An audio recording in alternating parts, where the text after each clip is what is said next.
Thank you. I'm Norm MacDonald, and now the fake news.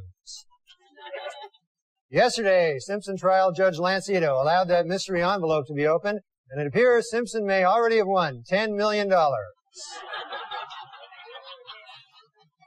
Haitian General Raoul Cedras, who will be stepping down in 2 weeks, held a hasty garage sale of some knickknacks he'd acquired while in office. Big fans of the Haitian strongman, are you? Another breakthrough in the Middle East. Arab and Israeli negotiators working through the night accidentally resolved the baseball strike. And filmmaker Ken Burns announced that following his baseball series, his next documentary project will be a 12-hour, 8-part history of the dorky haircut. Former First Lady Barbara Bush published her memoirs this month. Readers were shocked by her revelation that while living at the White House, she had sex with former President George Bush. Scientists in Africa have discovered the oldest known human ancestor, born 4.4 million years ago. Although unearthed only days ago, he is already engaged to Anna Nicole Smith. The first deaf Miss America, Heather Whitestone, was crowned last week in Atlantic City. Although completely deaf, she is an expert lip reader. Personally, I don't think she's that pretty, you know. Not my cup of tea. Postal authorities removed a cigarette from a photo of blues artist Robert Johnson to help dignify the musician in a new stamp they've issued in his honor. This isn't the first time the post office has altered a photograph. In fact, the original photo used on the Elvis stamp was based on this photo.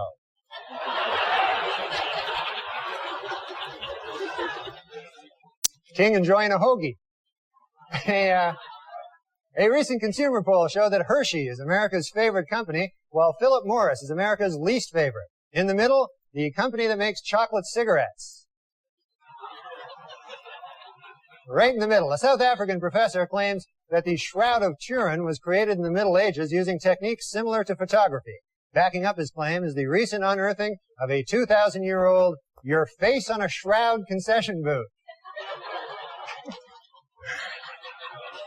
Last month, an 80-year-old Albuquerque woman was awarded over $2 million in damages from McDonald's after she spilled some of their coffee in her lap and suffered severe burns. As a result, McDonald's this week has put a warning label on its coffee cups that read, "Caution, do you think you can manage to avoid pouring it directly on your crotch this time, you senile old hag?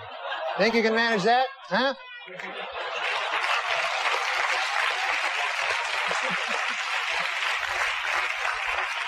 And the Shawshank Redemption picked up the New York Film Festival's coveted award for the stupidest movie title.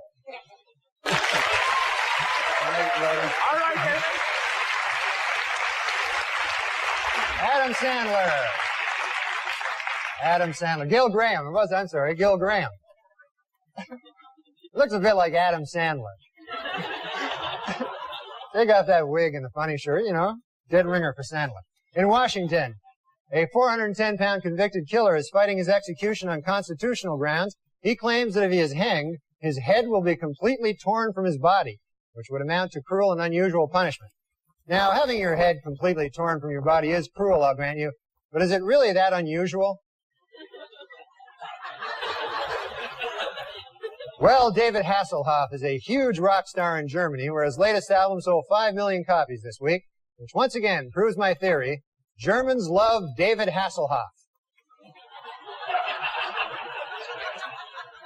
A truck full of chickens overturned on the Long Island Expressway yesterday. Hundreds of chickens crossed the road, but nobody's been able to figure out why. And that's all for now. Good night and good luck.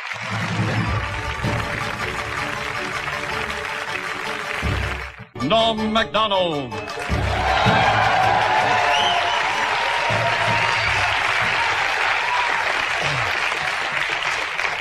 Hi, I'm Norm MacDonald, and this is the news.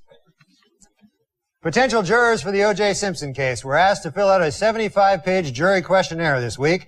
In the entire state of California, only one person got a perfect score: Chow Ming Wu, who, after the trial, plans to attend Caltech. O.J. Simpson's new fitness video was released this week, and hitting the shelves next week, Simpson's newest video, Dwarf on Stalking.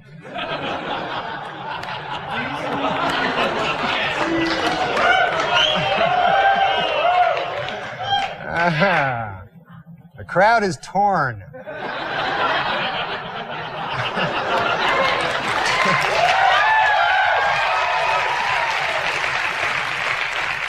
Tourism in India has taken a dramatic drop recently. The State Bureau of Tourism has two theories. One, airfares have gone up slightly in the past year, causing a decrease in travel worldwide.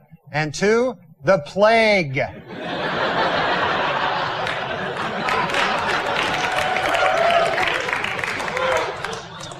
In New York this week, Sammy the Bull Gravano was sentenced to just 5 years in prison for committing 19 murders. You better be careful, though, because New York has just passed a tough new law. 20 strikes and you're out.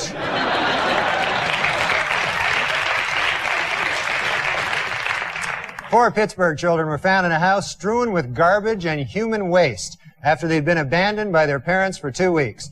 The couple was charged with child endangerment, but to their credit, they did bring the children a present. A t-shirt that reads, "My parents left me for 2 weeks in a house full of human waste, and all I got was this lousy t-shirt."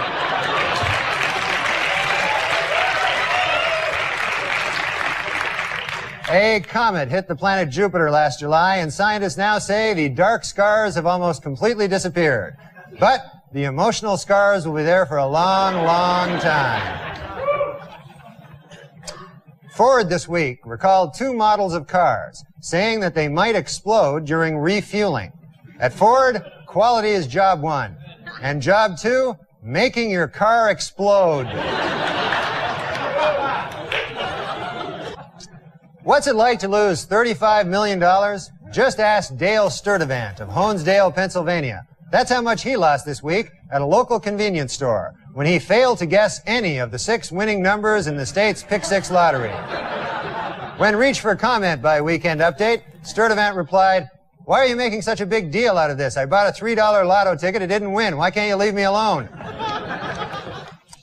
Christy Brinkley told reporters this week that her marriage to Billy Joel was over long before their divorce. The key moment, she said, came when she realized that she was Christy Brinkley and that she was married to Billy Joel.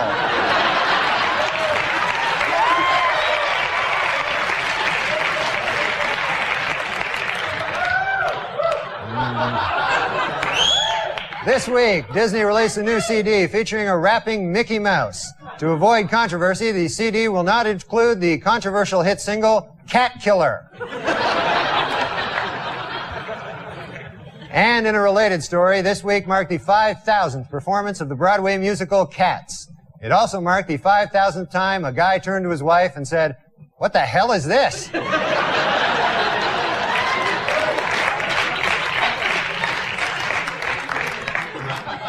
The Food and Drug Administration announced today that while 1 ounce of Special K with 4 ounces of milk is a good dietary source of protein, 1 ounce of Special K with 5 ounces of milk is deadly poison.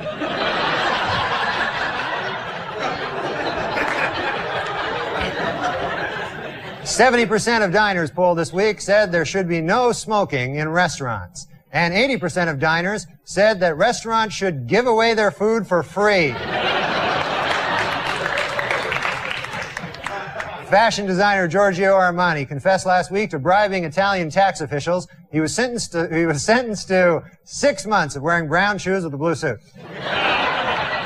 Visitors to New York's Times Square this winter are in for a bit of a surprise. Crazy people will be shooting at them.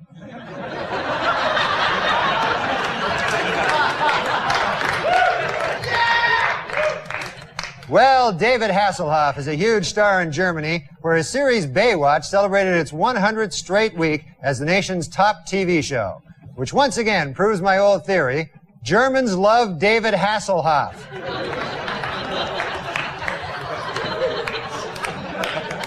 And finally, John Wayne Bobbitt is going to be an adult film star. He has been signed to play himself in the John Wayne Bobbitt story. The part of his severed penis will be portrayed by Pauly Shore. And that's all for now. Good night and good luck.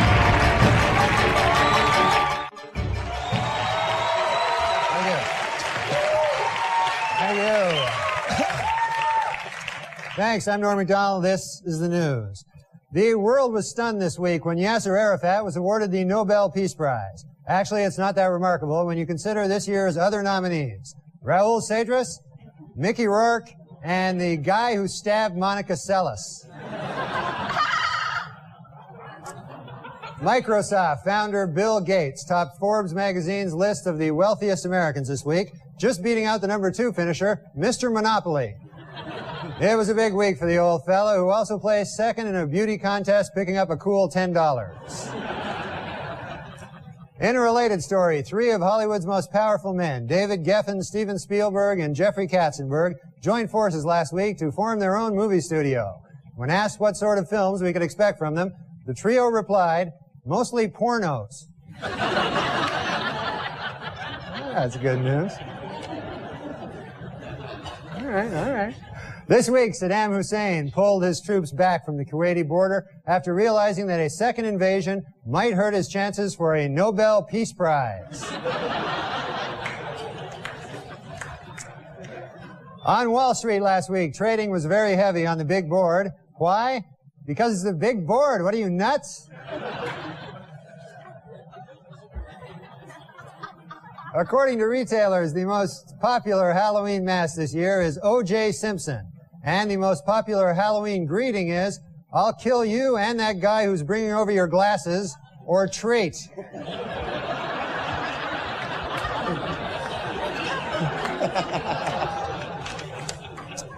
By the way, you can now purchase a bronze statue of the Juice for only $3,395. And for an even $5,000, you can buy one that Al Cowlings has kissed the ass of.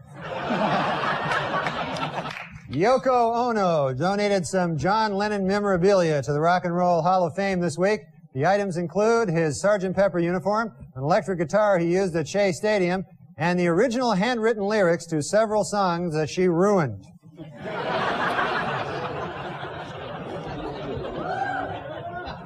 New York City police charged this week that the 90-year-old mother of actor Peter Falk was systematically bilked out of $3 million in cash, jewels, and antiques by a con man. Peter Falk's mother, huh? Robbed? That sounds like a job for Matlock.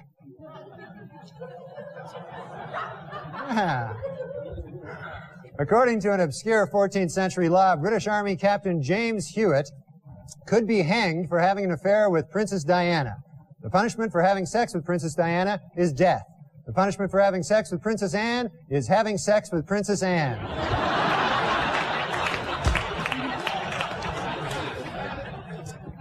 Playboy founder Hugh Hefner recently attended his high school reunion.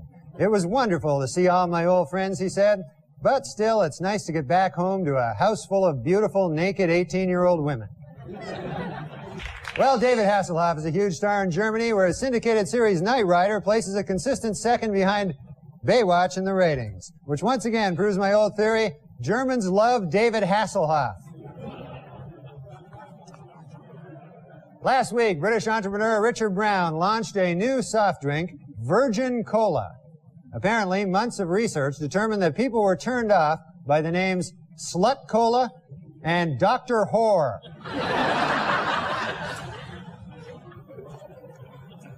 People in 14 states have reported getting sick after eating Schwan ice cream.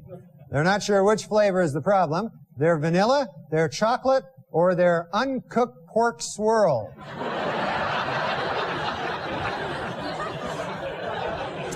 And that's all for now. Good night and good luck.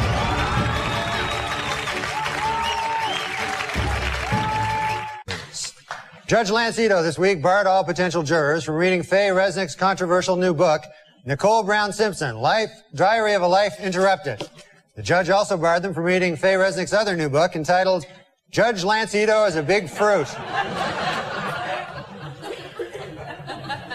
In other book news, Prince Charles released an autobiography in which he states that he never loved Princess Di and that his father pressured him to marry her. The book is entitled, Of Course O.J. Did It. I mean, come on.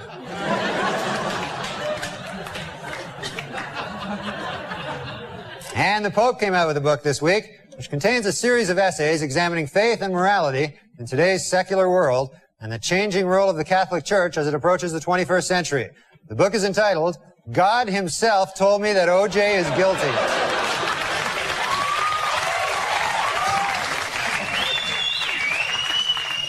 Queen Elizabeth II visited Russia this week, becoming the first English monarch to set foot in the Soviet Union. The visit, which will last for 2 weeks, is expected to have absolutely no effect on anything whatsoever.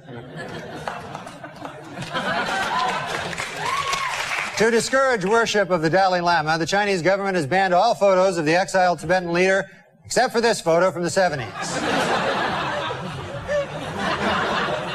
New York City doorman Lenny Ladenhoff nearly fell over from shock when Princess Diana confided to him that she was feeling horny and invited him to drop by her hotel suite Thursday evening. Way to go, Lenny! Las Vegas mogul Steve Wynn has announced plans for a new hotel, 46 stories high, set on a 17-acre island in the middle of a 50-acre artificial lake on the Las Vegas Strip. In a related story, Motel 6 now has shampoo.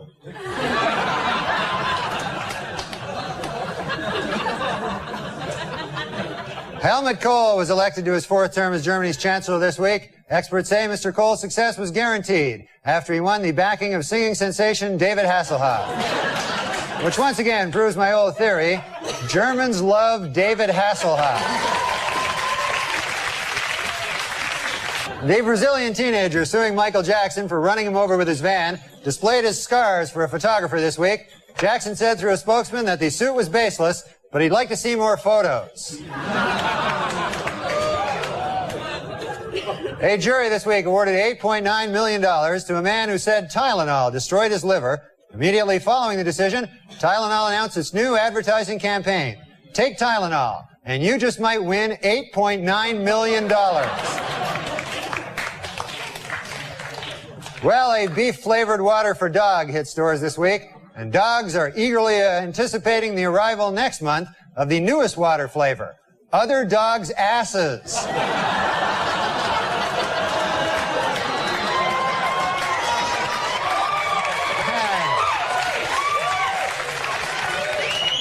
And finally, in honor of the 50th anniversary of their first publication, Random House will be releasing special commemorative issues of many Dr. Seuss classics. The first to hit the bookshelves will be Green Eggs and Ham and O.J. is Guilty. And that's all for now. Good night. Thank you. I'm Norm MacDonald, and this is the Fake News. Well, it's been a disastrous week for President Clinton. His party lost control of the House and Senate, and 31 governorships are now in Republican hands. The only bright spot? He was completely exonerated in the murder of Bob Crane.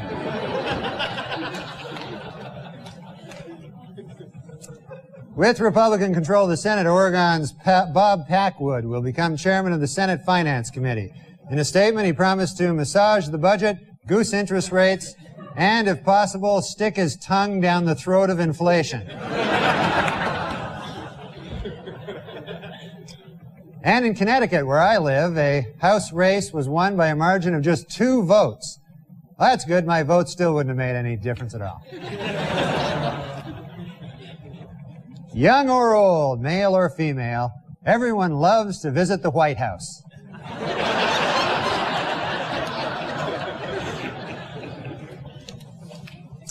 In an act of conciliation, China released 8 political prisoners this week, but they made it clear that the other 79 million would be executed without a trial.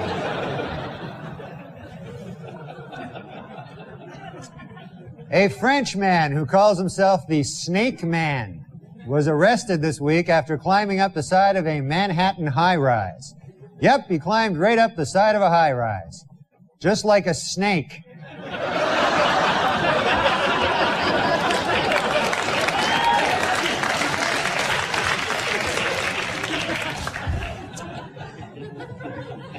This week is Taxi Cab Appreciation Week, so to all you taxi cab drivers out there, I'd appreciate it if you'd take a shower once in a while. How'd that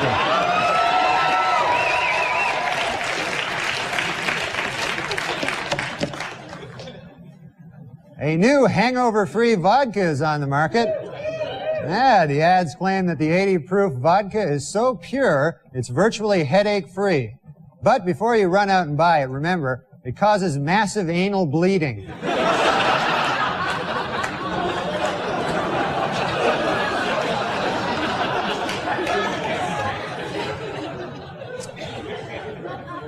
Dr. James Watts, a neurosurgeon who performed the first frontal lobotomy, died this week in Washington. If you recall, a lobotomy involves drilling holes in the skull and then inserting and rotating a knife to destroy brain cells. What a genius. He'll be missed.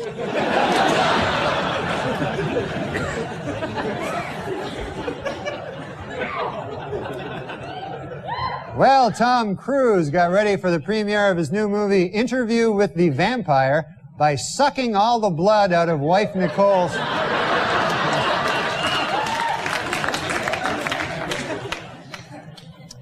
Liza Minnelli has gotten word she'll have to have a hip replacement operation. This marks the first time in 15 years that the name Liza Minnelli and the word hip have been used in the same sentence.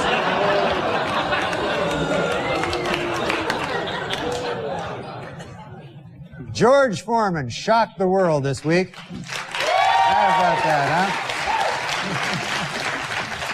huh? He shocked the world when, after absorbing punishing blows to the head for 10 rounds, he knocked out Michael Moorer to regain the heavyweight crown.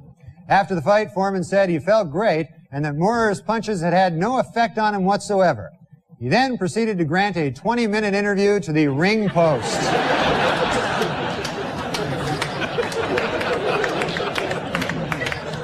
Model Carrie Otis made news this week when she stated that she didn't want Mickey Rourke showing up at her work. Hey, join the club, lady. You think any of us want Mickey Rourke showing up at our work?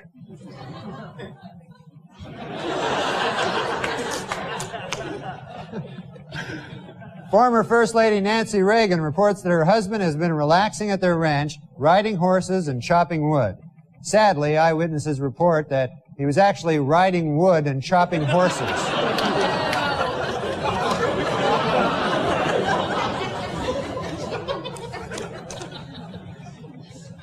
The cast of Baywatch made a special appearance at Disney World in Florida, where they were mobbed by adoring fans, which proves my new theory. German tourists love David Hasselhoff.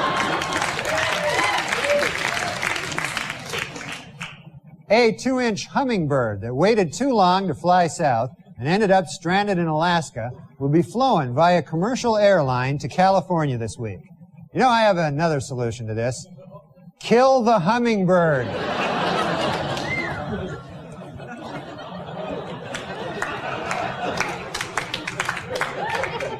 And our final story. Ted Kennedy says now that he's won re-election, he can finally relax, get off that crazy diet, and really let himself go. And that's all for now. Good night. Thank you. Thank you. Hi, I'm Norm MacDonald, and this is the fake news. Newly elected Governor George Pataki says he wants to bring the death penalty back to New York. First up, Mayor Rudy Giuliani. According to a poll taken last week, if the presidential elections were held tomorrow, the guy in the funny mask would win.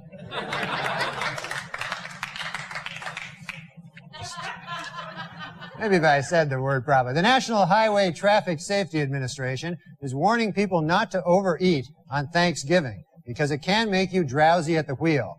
Well, that's bad news for me, you know, because after Thanksgiving dinner, I usually like to drive around a while till I sober up.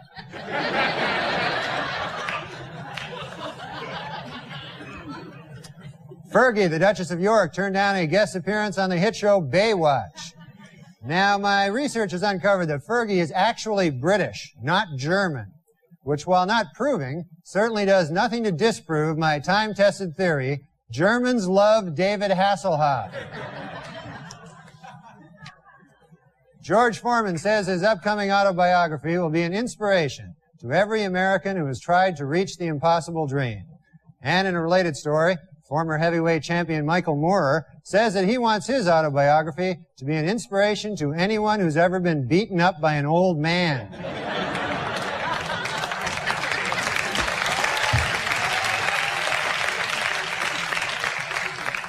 In North Dakota this week, a hunter narrowly escaped death when a pocket knife in his breast pocket deflected a bullet shot by another hunter.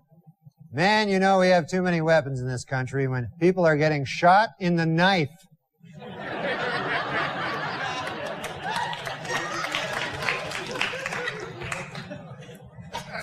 Judge Ito was interviewed this week by a local TV station in Los Angeles.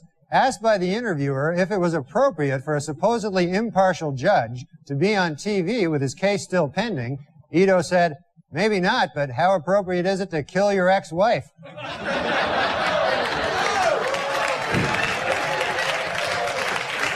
It was revealed today that O.J. Simpson told police that Nicole Brown Simpson used to beat him up. He also claimed that she and Ron Goldman killed him.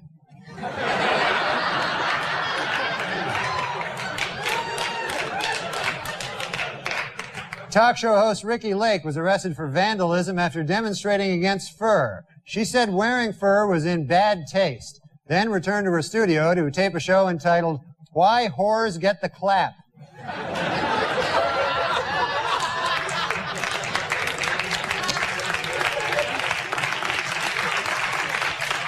Yeah, Ricki Lake, you know, she really is an animal lover, though. She has 3 cats, 2 dogs, and a big ass that follows her around everywhere.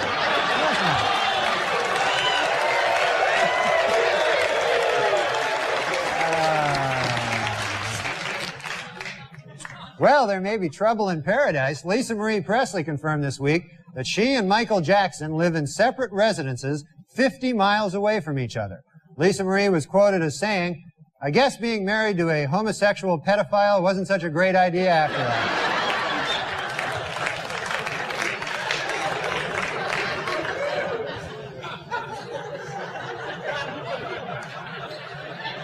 Researchers have developed a so-called red wine pill, which gives all the benefits of red wine without the alcohol. Yeah, it's called a grape.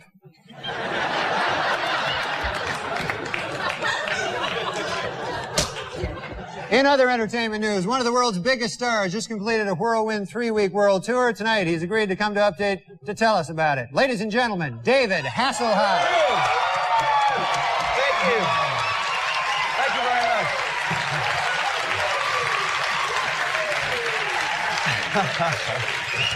My recent world tour was an incredible experience. I went to 21 countries in just 15 days, and I've got some amazing stories to tell.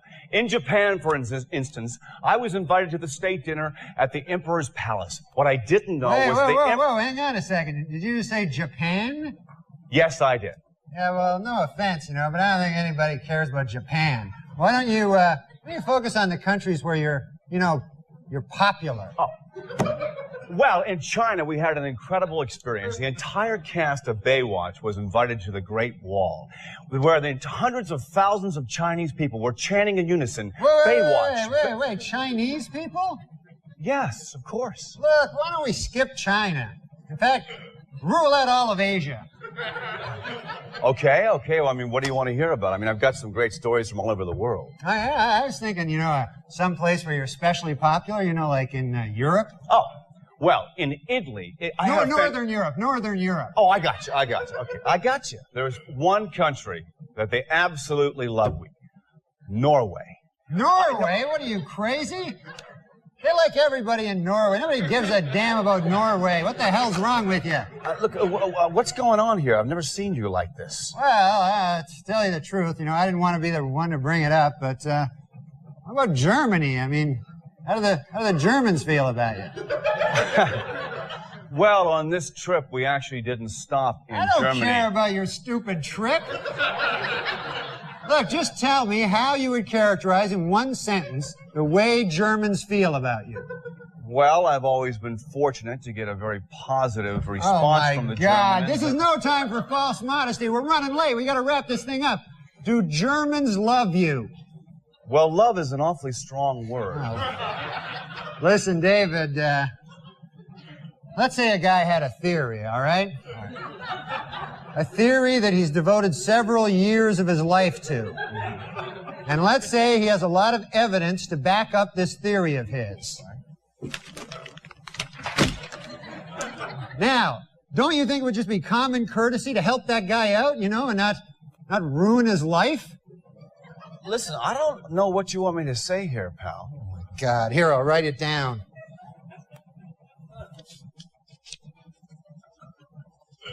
Here, say this. Germans love me. Which once again proves my theory. Germans love David Hasselhoff.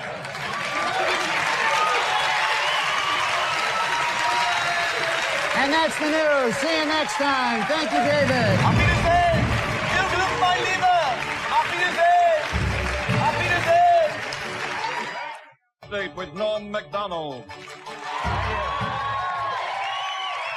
Thank you. Thanks. I'm Norm MacDonald, and this is the fake news. GATT passed in the Senate this week, 76 for GATT, and 24 no idea what the hell GATT is. So that was a close one. U.S. Air is beginning a campaign to restore passenger confidence. I think just two little words will do that. We've landed.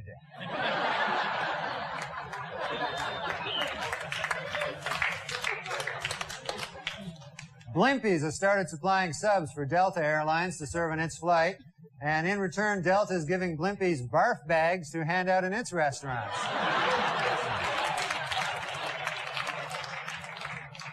Standing outside a New York City courtroom this week, Paula Jones was berated by passing New Yorkers who called her names such as slut and whore. Observers say the situation grew even worse when the crowd realized who she was.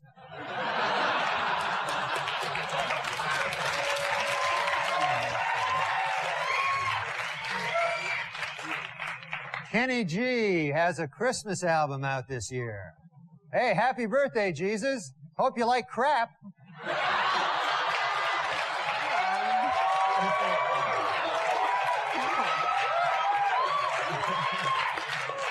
Yippee, Jerry Rubin died last week. Oh, I'm sorry, that should read, Yippee, Jerry Rubin died last week. Sorry about that. I'm sorry. My mistake completely.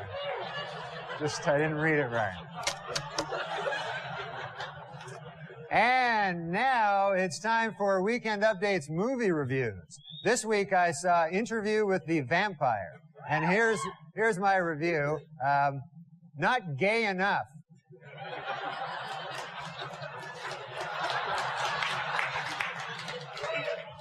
Last week, Queen Elizabeth won 10 pounds in her country's national lottery. However, she has no plans to quit her job as Queen of England. Yeah, I knew. You think I didn't know? A Brooklyn man crossing an expressway on Monday was hit by at least 10 cars. According to police, the man's body was spread over a 2-block area. Police also reported that various organs were flattened on the road and that his spine had been ripped out of his torso. The man is currently resting in stable condition at St. Mary's Hospital.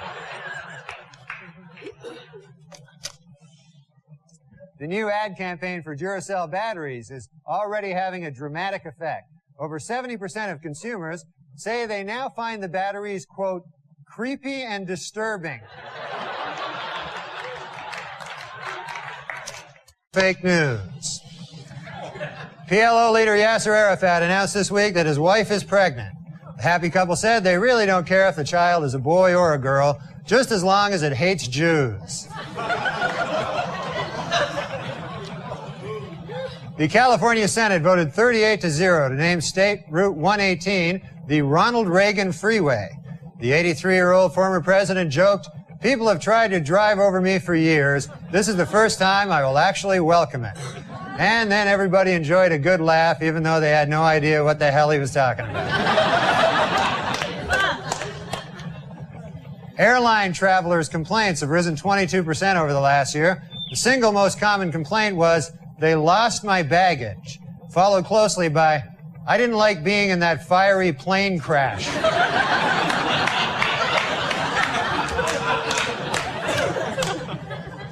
Well, more bad news for Governor-elect George Pataki. An audit reveals that due to years of lax security, New York's reservoirs are, quote, 90% urine.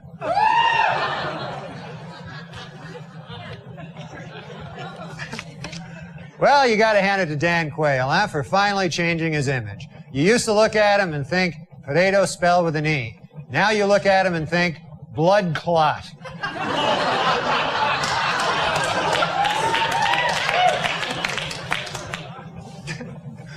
The U.S. Postal Service this week canceled plans for a stamp commemorating the bombing of Hiroshima. They will instead release a different stamp. Here it is that hopefully people will find it less offensive, that one. Jeffrey Dahmer's relatives are reportedly fighting over what to do with his body. Yeah, that's right. Yeah. Well, some want to have sex with it while the rest want to put it in the fridge. So that's, should have stopped at the premise that time. The cast of America's hottest new show, ER, have landed themselves on the cover of Entertainment Weekly. They're all there, the most popular bunch of actors on TV. There's that guy and the other guy over there's the black guy there and the frizzy-haired lady and there's that blonde doctor girl over there. There they are. America's hottest group of actors. There they are.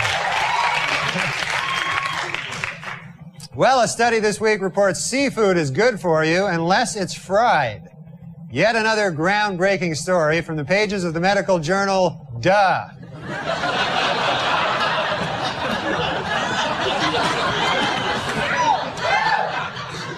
A new study shows that a few simple tests may be able to determine which elderly drivers are most likely to have accidents. Sadly, the tests all involve a lot of old people driving cars into trees.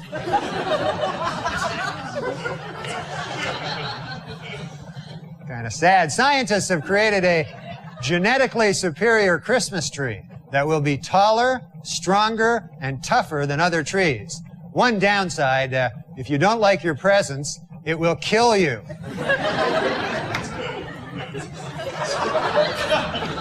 It's a hell of a downside there. And here's our story. Scientists have discovered that rats with spinal cord injuries were able to walk again after being treated with a combination drug therapy. That's good news, huh?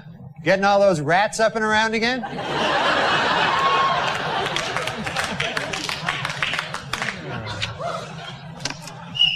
A new FBI study shows that for the first time, Americans are more likely to be killed by a stranger than a loved one or acquaintance. Their advice?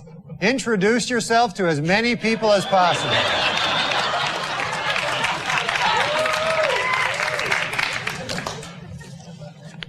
A one-legged goose with a dart in its head. And I complain about my life, you know? It's tougher for the one-legged goose. Hey, Lisa Marie Presley said that she and Michael are still together and happy this week. She also made a revelation that she is actually a 9-year-old boy. Yeah.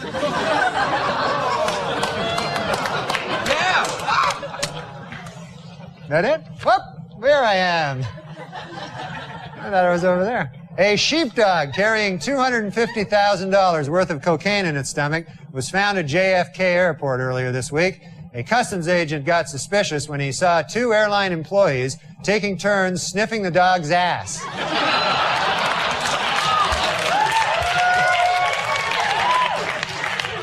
And that's all the news. Thanks, folks. See you later.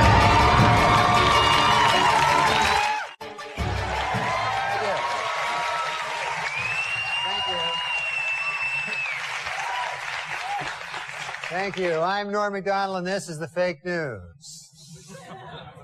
Secretary of State Warren Christopher this week again offered to quit his job, saying he's sick of being a damn secretary. This week, President Clinton gave Japanese Prime Minister Tomichi Moriyama a basket of Washington State apples. Afterwards, the Asian head of state said, hey, thanks for the apples. I guess I really owe you one now. Here we see the president and the first bitch.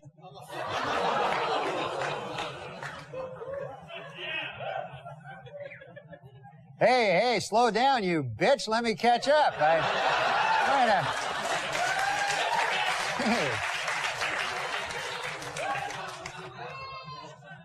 Hillary Clinton invited Newt Gingrich and his mother to the White House. Apparently, she's hoping they'll get caught in the crossfire. More bad news for Boris Yeltsin this week. In Chechnya, the entire Russian army was defeated by these three guys over here. And here is South Korea's annual The Running of the Tanks.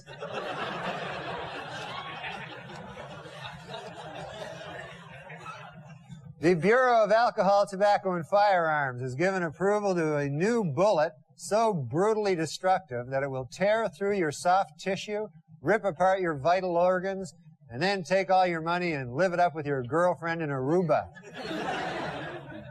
Aruba. A 51-year-old cosmonaut set a world space endurance record this week after spending 367 days aboard the Russian space station Mir. And also, as a side note, he also smashed his own masturbation record.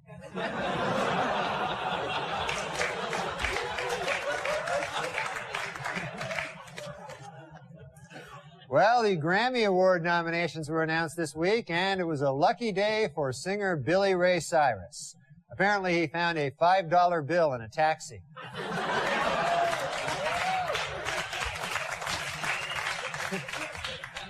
Oprah Winfrey broke down and cried this week, saying she had once smoked crack cocaine.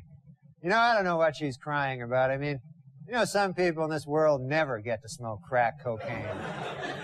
It's ridiculous. Huh? In Walnut Creek, California, anyone who turns in his gun can get free therapy. And anyone who doesn't turn in his gun can get free anything.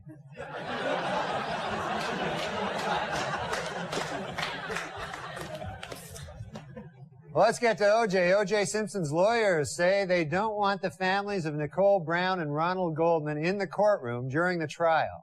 They're afraid the presence of the family members will just remind O.J. of how much more killing he still has to do.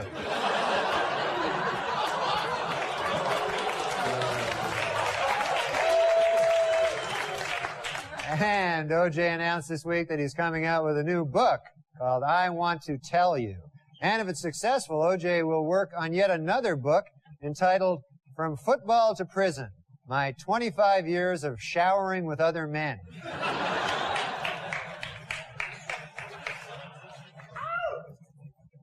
And finally, twin daughters have been born to Andrew and Carrie Kennedy Cuomo, making former New York Governor Mario Cuomo a grandfather. The girls were named Pataki and Sucks.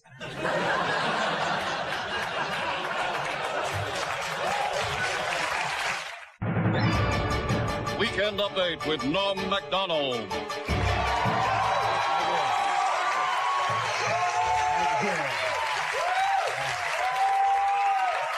Thank you. Thanks, I'm Norm MacDonald, and this is the fake news. Singer Billy Joel survived the massive earthquake which rocked Japan this week. The quake, which hit the port city of Kobe, killed nearly 5,000 people and demolished hundreds of buildings. To repeat, do not panic. Billy Joel has survived the earthquake. Here we see President Clinton looking for something, anything, to hug besides his wife.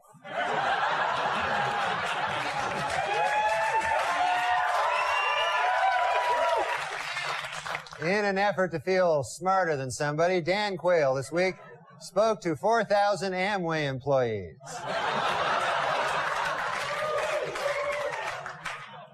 Jimmy Carter has written a collection of poetry. It includes his latest poem, entitled Ode to a Country Full of Stupid, Ungrateful Bastards. Here's an amazing story. Twins born 95 days apart. Even more amazing, they were born to different mothers and they don't even look alike. That's hard to believe. Well, the NHL strike officially ended Thursday. After some adjustments to the schedule, the regular season started last night and the playoffs will start tomorrow. A blind man felt Princess Diana's face last week and said she is the prettiest woman I've ever seen. He then picked up a toilet plunger and said, "Thank you for this royal scepter. I shall treasure it always." According to the National Transportation Safety Board, sleepy truckers are responsible for 1,000 deaths a year. In second place, O.J. Simpson at 2 deaths a year. Well, O.J. Simpson's lawyers stopped feuding this week, finally. The Dream Team, F. Lee Bailey and Robert Shapiro, were able to put aside their differences and express their admiration for each other after O.J. threatened to cut their heads off.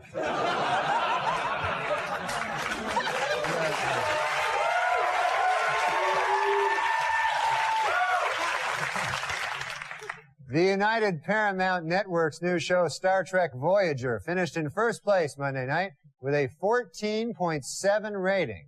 For those of you who don't know, 1 rating point is equal to 950,000 nerds.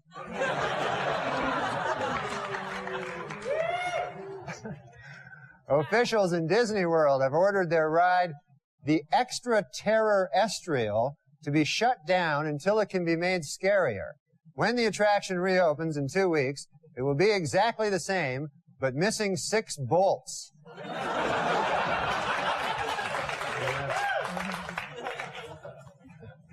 This week, a court banned gays from marching in Boston's St. Patrick's Day parade, but they will still allow them to be beaten up by drunken Irish guys.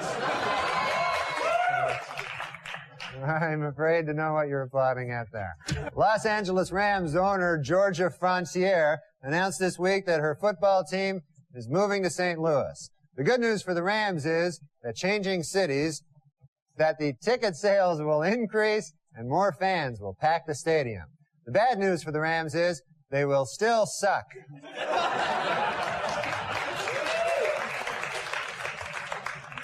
Well, the Super Bowl is still a week away, but already the 49ers are leading 31-0. And finally, Amy Fisher charged this week that while in prison, she was raped by a guard. The guard, one Joseph Botafuco, has been reassigned to the prison auto body shop. So apparently that's the one we're ending on. Okay, that's it for now. See you next week. NORM MACDONALD.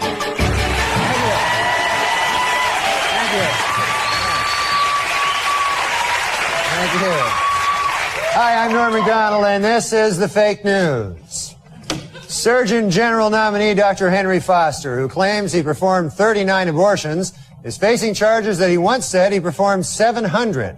When asked if he made the statement, Foster was adamant in his response, saying, "If I told you 39 times, I told you 700 times, the answer is no." Well, the Super Bowl might be over, but the San Francisco 49ers just keep piling it on. They now lead the Chargers 83-40 to 27. So they've comfortably covered the spread. This week, the Disney company used Federal Express to ship an elephant cross-country. Disney said it would have used regular mail. The last time they tried it, the elephant fell behind a cabinet at the post office and was lost for 3 months. It was revealed this week that defense lawyer Johnny Cochran once abused his first wife. In his defense, Cochran said, "Hey, at least I didn't kill her like some people I know."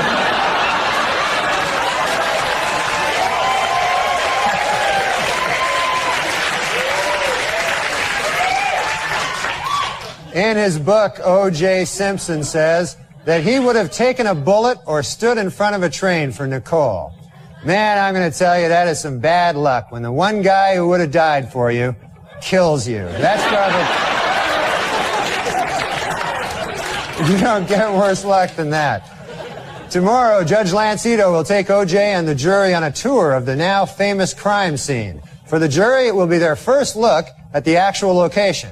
Of course, for O.J., it will be just a case of been there, done that.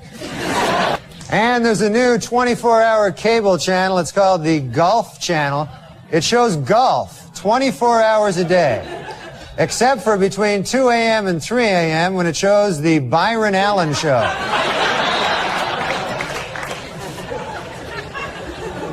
The game Monopoly turned 60 years old this week.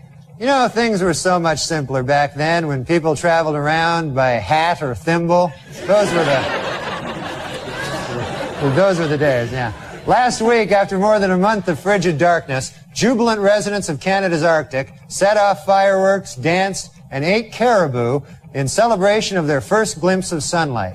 And as the sun briefly illuminated the sky, they looked at each other and said, "Hey, what the hell is this we're eating? What's this, caribou? I'm eating a hunk of caribou over here? What the?" Taco Bell this week introduced a new light menu, as well as a new slogan. Half the fat, but still tastes like crap. Weekend Update with NORM MACDONALD. Thank you very much. Thank you. Hi, I'm Norm MacDonald, and this is the fake news. It took a Long Island jury 10 hours to convict Colin Ferguson this week. It then took them 13 hours to walk across the street for lunch and 27 hours to eat it. And in football news, man, this is getting ridiculous. The 49ers now beat the Chargers 1,000,655 something to 27. All right. Not good with those long numbers. Judge Lance Ito was happy with the jurors' field trip to the crime scene last week. It went off without a hitch, said Ito. Not one murder. And this week, Simpson defense lawyers questioned witnesses about a half-melted container of ice cream found at the murder site. The Simpson defense has seized upon the ice cream for two reasons. One, it may help fix the time of the murders. And two, it was the only thing in the murder scene without any of O.J.'s blood on it. O.J.'s pal Al Cowlings now has a 1-900 number. For $2.99 a minute, Cowlings will tell callers that O.J. is innocent. And for $3.99 a minute, he'll try to do it without laughing.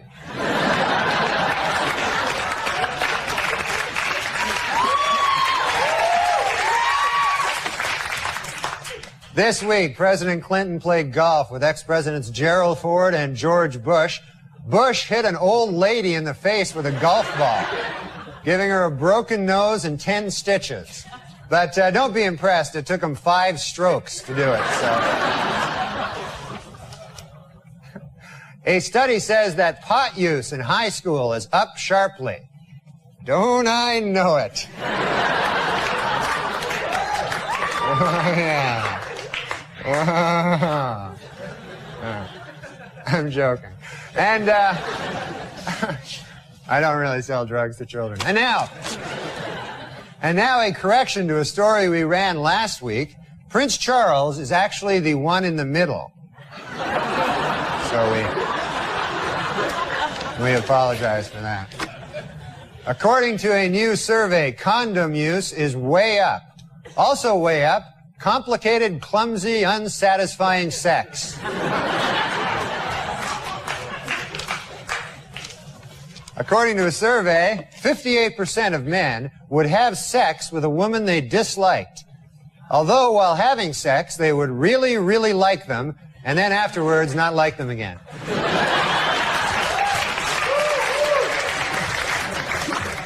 130 years after the Civil War, the state of Mississippi has finally voted to abolish slavery.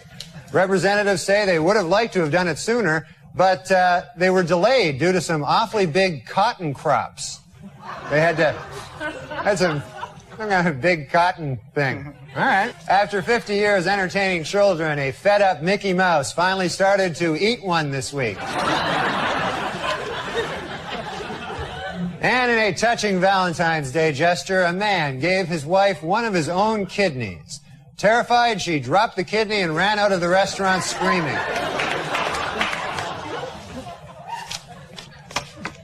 Roseanne was married on Valentine's Day, and gee, you know, as romantic as that sounds, I find myself far more interested in almost anything else that is going on the face of the planet.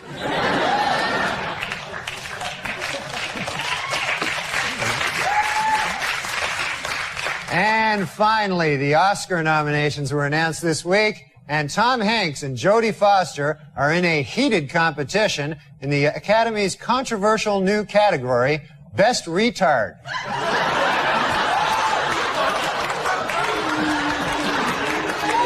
All right, that's it for now. Thanks, folks. See you next week. Date with Norm MacDonald. Thank you. Thanks. I'm Norm MacDonald, and this is the fake news. Well, there's good news this week from strife-torn Ireland, where a historic peace agreement has just been signed. Gee, I wonder if anyone will celebrate by drinking.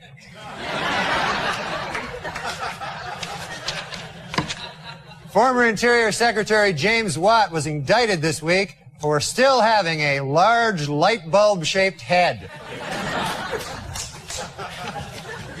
A stock market rally pushed the Dow Jones Industrial Average past the 4,000 mark for the first time ever. I have no idea what that means. Was O.J. Simpson high on speed the night of the murders? Absolutely not, said defense attorney Johnny Cochran today. And a simple test of any of O.J.'s blood found at the crime scene will prove it.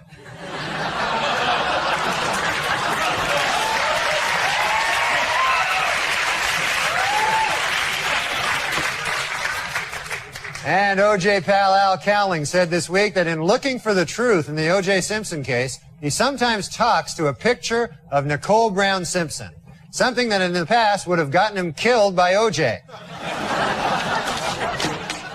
If owners use replacement baseball players, hot dog vendors have vowed to go on strike. Boy, those owners are screwed now, huh? They'll never find other guys who can sell hot dogs. I don't think they'll be able to. Dr. William A. Moffat, the world's leading authority on the Dead Sea Scrolls, died this week at age 62.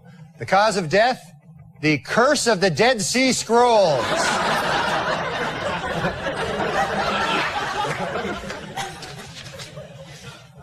This was Colin Ferguson's first week in prison. Ferguson has reportedly dismissed his cellmate, and from now on he will be acting as his own bitch.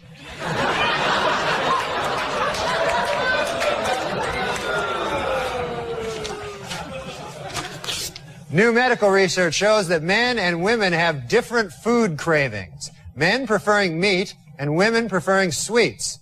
Scientists trace this back to caveman days, when men had to go out and hunt for food while women sat on their fat asses eating chocolates.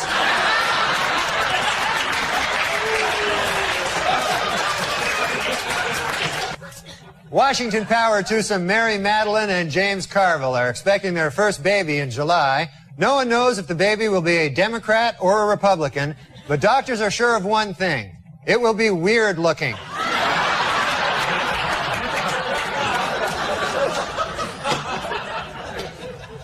The richest girl in the world, billionaire Athena Onassis, celebrated her 10th birthday this week. What's it like to be the richest girl in the world? Well, to give you some idea, at the party, they had 2 cakes.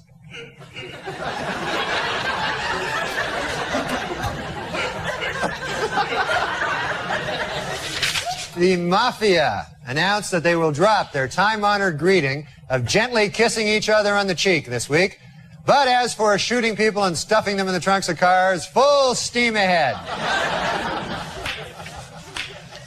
An intoxicated man was decapitated by a moving subway train this week after he fell off the platform while trying to show off for a woman he didn't know. The stunt worked. The two will be married in June. And finally, due to a change in policy, Amtrak employees will no longer be able to kick homeless people out of Penn Station based on the way they look. From now on, they will have to go solely on urine stench. Well, that's it. Thanks, folks. See you next week. Thank you. Thanks. I'm Norm MacDonald, and this is the fake news. A Michigan man has been arrested for the murder of a co-worker following their joint appearance on the Jenny Jones Show. Jenny Jones says she's very upset over the incident. How upset? Find out on the next Jenny Jones. F. Lee Bailey said this week that if the defense only knew what Ron Goldman's last words were, they might be able to find the real killer. You know, if you ask me, Goldman's last words were probably, hey, you're O.J. Simpson.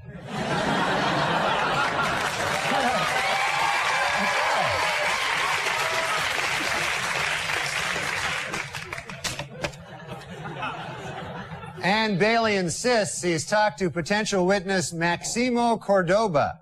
I have not talked to F. Lee Bailey, says Maximo Cordoba. Who's right and who's wrong? Find out on the next Cordoba. Some teenagers are snorting or injecting Ritalin, a drug prescribed to treat attention deficit disorder in children. Drug abuse experts warn that Ritalin can cause accelerated blood pressure, along with enhanced mental alertness, a surge of energy, and an increased sense of self-confidence. And remember, kids, those are bad things. Well, tests got underway this week to see if those new outlawed bullets are really as dangerous as everyone says. According to a controversial new biography, Elizabeth Taylor likes her lovemaking loud, rough, and frequent. Coincidentally, that's also how she likes to eat.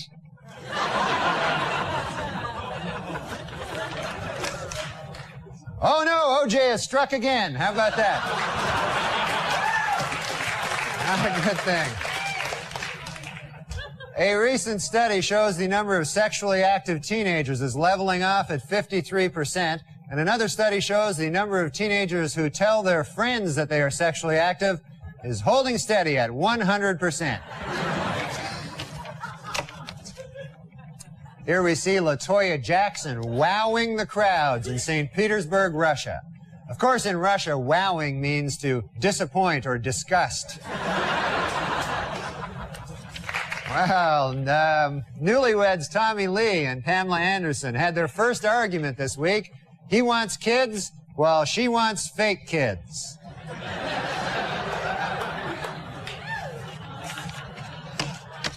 And finally, well, it's official. There you go. Michael Jordan is leaving baseball to return to basketball. It is unclear whether the media will now refer to him by his old basketball nickname, Air Jordan, or his more recent baseball nickname, Senior Crappy. And that's it. Thanks, folks. See you next week. Thank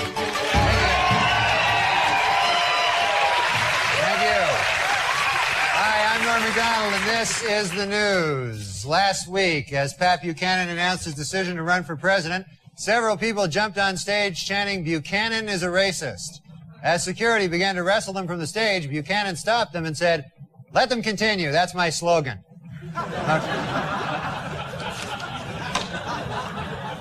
Republican presidential candidate Phil Gramm of Texas said yesterday that if he and President Clinton met in the general election next year, he would, quote, chew him up and spit him out. President Clinton, on the other hand, says he would take Gramm, deep fry him, dip him in mayonnaise, and swallow him whole. Well, the nerve gas sarin, which was used in the Tokyo subway attack, is a colorless, odorless substance that swiftly paralyzes the respiratory system, fills the lungs with fluid, and drowns its victims. But it's still better than anything on the Warner Brothers network.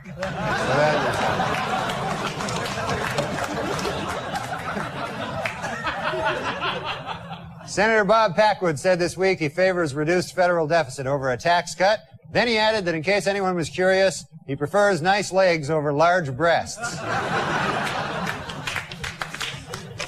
Well, how about this, huh? You know, it makes me sick when a society lets a guy like Colin Ferguson live for another 200 years. It's ridiculous. It's crazy. A new study says that people who quit smoking have healthier lungs. Yet another groundbreaking story from the pages of the medical journal, Duh.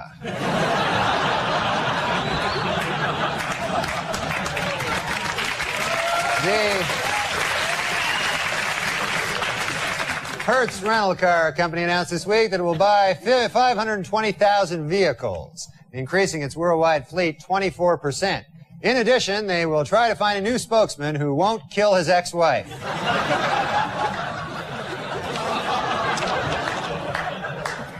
And in court this week, Kato Kalin testified that O.J. Simpson did not appear angry before or after the period of his wife's murder. But Kalin admitted he could have been a touch edgy while he was actually murdering her. Might have been a... Leona Helmsley fired a maid this week for stealing her Victoria's Secret lingerie. And you think she looks hot here, huh? Imagine, if you would, with the... And finally, the Diamond Council of America advises that men spend 2 months' salary on an engagement ring, while the American Housing Company suggests that you spend 25% of your salary on rent. Interestingly, the U.S. Crack Association recommends that you spend all your salary on crack. And that's it for now. Good night, folks. NORM MACDONALD. Thank you. Thank you. I'm Norm MacDonald, and this is the news. This week in South Africa, Winnie Mandela was removed from the new government by her husband, President Nelson Mandela. A curious Bill Clinton later called Mr. Mandela to find out how exactly you go about doing something like that.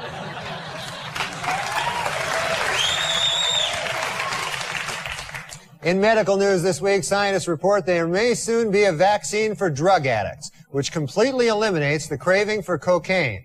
They caution, however, that the vaccine is extremely dangerous, highly addictive, and costs $10,000 a gram. This is the only known photograph of terrorist Tahia Ayyash, Palestine's top bomb maker. To reassure you that there's little cause for alarm, however, you should know that this picture was taken by Palestine's top photographer.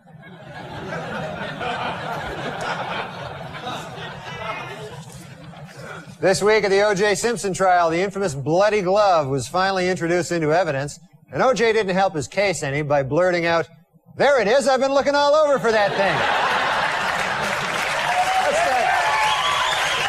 Whoa. I was wondering. And a new shocker in the O.J. Simpson trial. This afternoon, Judge Lance Ito dismissed yet another juror, a 45-year-old African-American male, for failing to tell the court that he had once worked for Hertz Rent-A-Car and that he had once held Nicole Brown Simpson's glasses while O.J. killed her.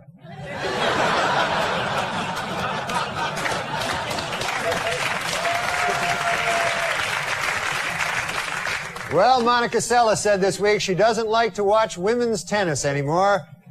Hey, join the club, lady, all right? In a bid to boost low attendance, officials at the New Jersey State Aquarium have announced plans for a $4 million facelift. In addition, flashing neon signs will be placed outside the aquarium, stating that the fish are, quote, all nude all the time. Well, on a talk show recently, Joey Buttafuoco said of Amy Fisher, "I hope she gets hers and dies in prison like Jeffrey Dahmer. And when she does, I will go out and eat cake." Moments later, however, he admitted, "Look, I'll be honest with you, even if nothing bad happens to Amy Fisher, I'll probably go out and eat cake."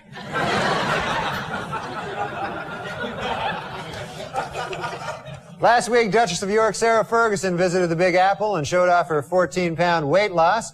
Hopefully, this will not interfere with her official duties of sitting on her fat ass all day long.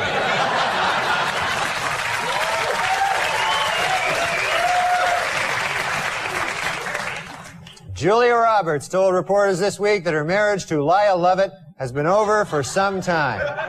The key moment, she said, came when she realized that she was Julia Roberts and that she was married to Lyle Lovett.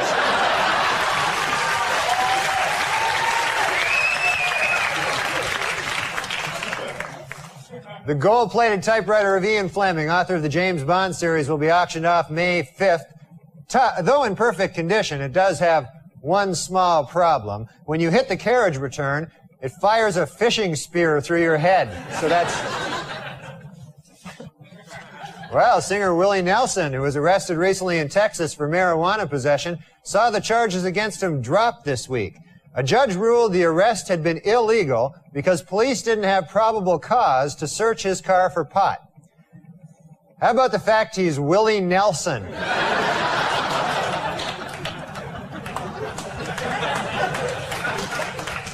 This week, in New Jersey, Patty, a 4-month-old pit bull who had been beaten senseless by his owner, was given a new home. While his former owner serves 2 weeks in jail for the beating, veterinarians say that it will take 4 to 6 weeks until Patty is fully recovered and ready to eat babies again. Well, the magazine POV came out this week with a list of the best and worst jobs to have in the next century. Their 3 best were, in this order, multimedia software designer, management consultant, and interactive advertising executive. While their worst, for the 3rd year in a row, crack whore.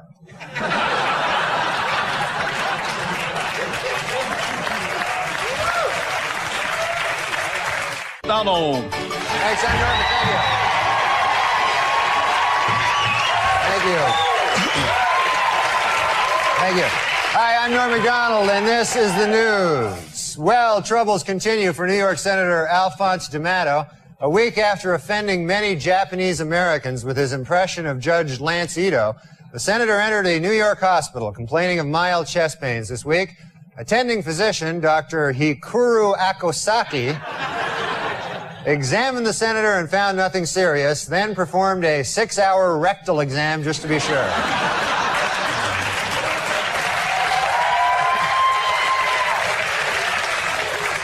A bad week for the prosecution at the O.J. Simpson trial. Under intense cross-examination by defense lawyer Barry Scheck, LAPD crime expert Dennis Fung admitted that he may have contaminated the crime scene when he accidentally dropped a big bucket full of O.J.'s DNA. Dismissed Simpson juror Jeanette Harris revealed in interviews this week that the jury is torn by dissension and is already divided into 2 camps, those who think he is guilty and those who are really, really stupid.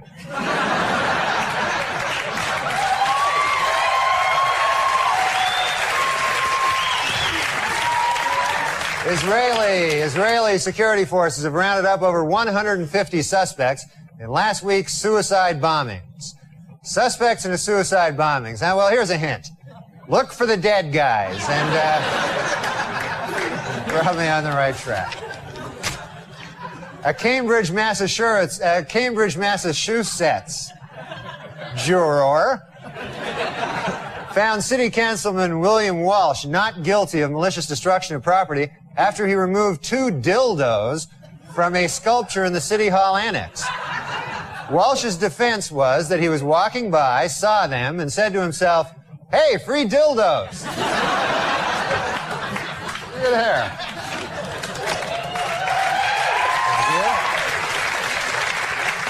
Scientists in Japan have invented underwear for men with a special scent that they claim is irresistible to women.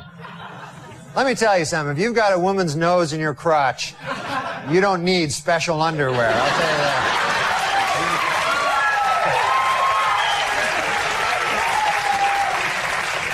Actor Arnold Schwarzenegger is vehemently denying accusations that he is the father of a 12-year-old girl living in Texas. You know, it's hard to believe, Arnold, especially considering that this is a picture of the girl. Well, Premiere Magazine's list of the 100 most powerful people in Hollywood hit the newsstands this month. In an odd bit of ranking, Demi Moore was ranked number 28, while her breasts were ranked 20 and 21. So the most restrictive smoking ban in the nation took effect this week in New York, and already the city has gained over 9,000 pounds. At a press conference this week, Washington Mayor Marion Barry said he wants private businesses to provide 5,000 summer jobs for a district youth program. He also wants some crack.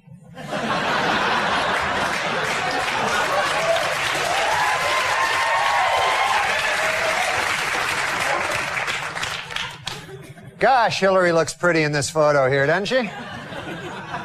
Never realized she was such a looker till I see her here in this picture.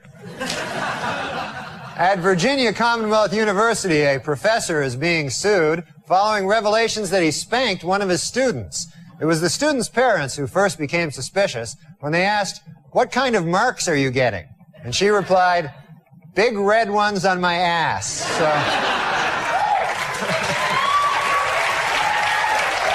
that's all for now. Good night. Thank you. Thanks. Hi, I'm Norm MacDonald, and this is the news. Our top story tonight, this week in the O.J. Simpson trial. After grisly photos of the murdered Nicole Brown Simpson were shown in court, O.J. turned his head away and wept. It was at that moment that he realized he would never be able to kill her again.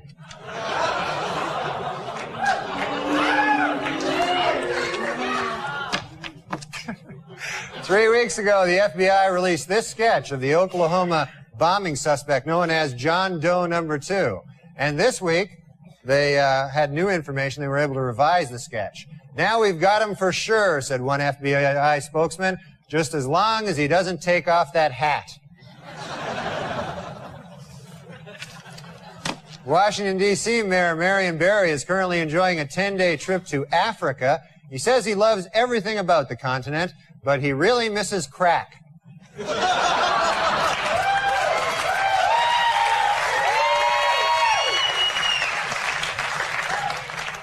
For the 5th year in a row, People magazine has named John F. Kennedy Jr. one of its 50 most beautiful people. Meanwhile,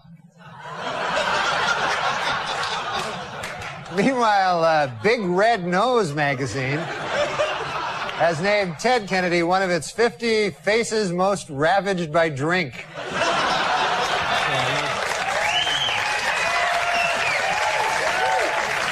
Well, in Buffalo, Wyoming, a truck jackknifed this week, spilling hundreds of sticks of dynamite on the I-90 interstate, though officials noted that there is absolutely no danger as long as you're protected by magic. Yeah, I wish I was protected by magic. All right. Actor Charlie Sheen is reportedly engaged to model Donna Peel. Friends of Sheen say they knew Sheen was serious when he took Donna home to meet the hookers.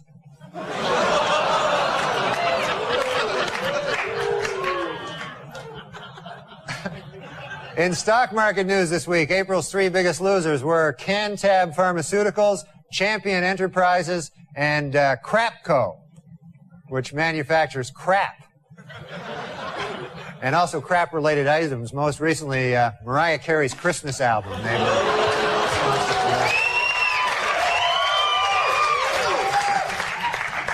And also in music news, the Black Crowes have announced that they will donate profits from a recent concert to victims of the Oklahoma City's bombing. Then the band will smoke a huge amount of pot. Well, New Yorkers were asked in a recent survey what they thought of the new slicked-back hairdo Princess Di displayed on a recent trip to the city. 38% of New Yorkers approved, 45% disapproved, and 17% said, "You stopped me for this? Now I'm going to shoot you." Due to expected cutbacks in funding for PBS's The Frugal Gourmet, has announced that he'll be changing his name to The Cheap Bastard. Norm MacDonald, and this is the news. It is now believed that in the months before the Oklahoma bombing, suspect Timothy McVeigh may have sold drugs. Boy, is he in trouble now, huh, with that. A deadly outbreak of the Ebola virus is said to be responsible for more than 100 deaths in Africa and a couple of really bad movies here in the United States. Well, in a questionable move by the defense team this week, O.J. Simpson demonstrated how to stab 2 people at the same time.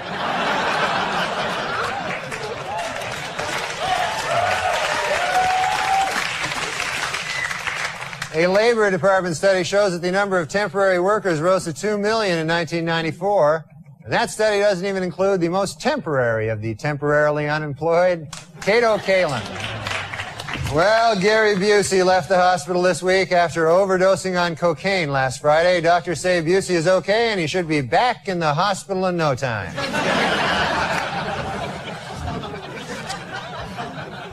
Well, crime is down nearly 20% in New York City with only 384 murders so far this year. Only 384? You know, if you ask me, that's still 307 too many. That's right. The Walt Disney Company has announced plans to build a $300 million hotel and entertainment complex in New York's Times Square. Construction begins next spring on their first attraction, Crack Horrors of the Caribbean.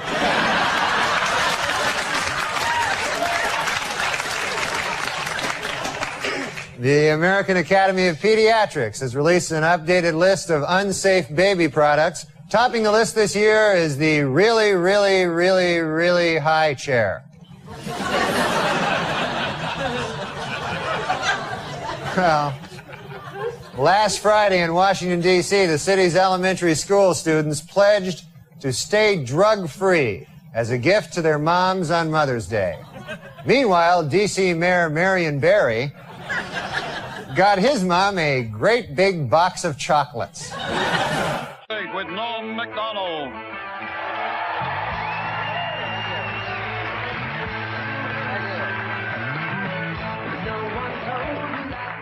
Thanks. I'm Norm MacDonald, and I'll be there for you.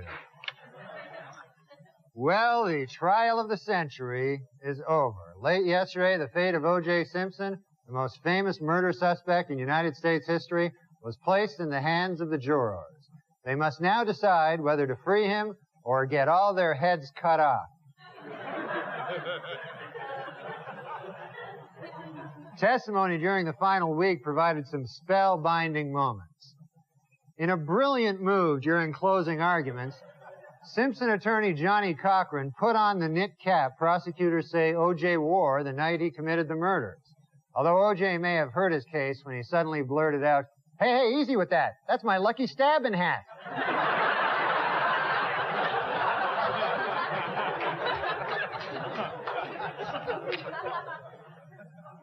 In the course of his summation, Cochran also brought up Detective Mark Furman, calling him a, quote, genocidal racist and comparing him to Adolf Hitler. Furman later responded, "After all the things he said about me during this trial, it's a little late to start sucking up now."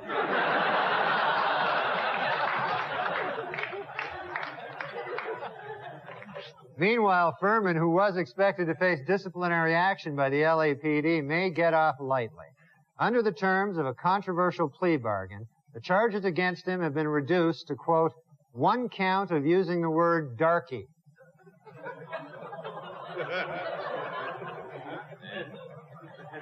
Well,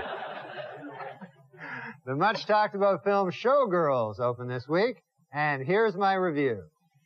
Basically a high-budget porno film, Showgirls is a thinly veiled excuse to show lots of naked buttocks, legs, and breasts. On a scale of 1 to 10, I give it a 10.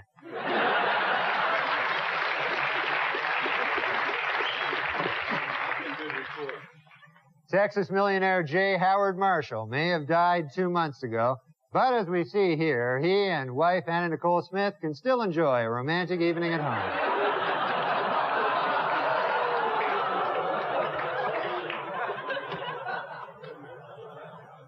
In Tennessee, police have arrested 2 teens with a computer for attempting to hook into a phone line at Republican state headquarters.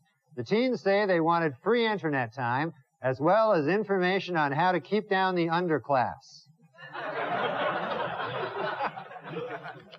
And in California, a new restaurant has opened exclusively for dogs. Their specialty? A fried chicken dinner, said to be scrotum-licking good.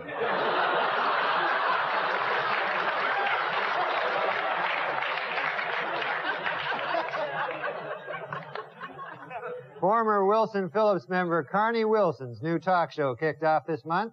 According to Carney, her show will be different from the others in that guests will be treated with respect and dignity. And then she will eat them.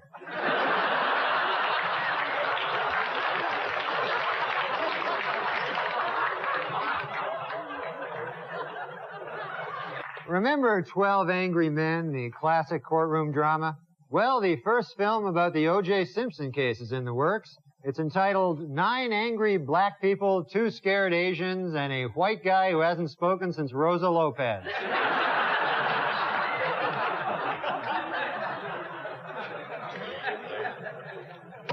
In Carlsbad, Texas, a tanker truck crashed into a prison bus, injuring 16 inmates.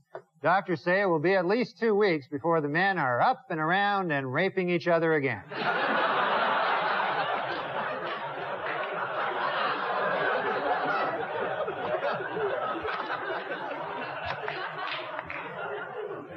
America's best-known atheist, Madalyn Murray O'Hair, is missing and hasn't been seen for weeks. Her family is asking everyone to not pray.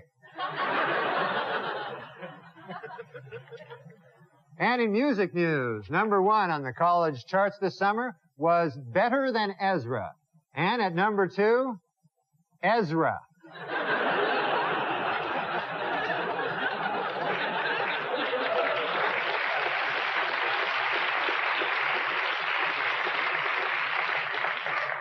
Meanwhile, Elton John continues to deny rumors that he is engaged to his tennis racket.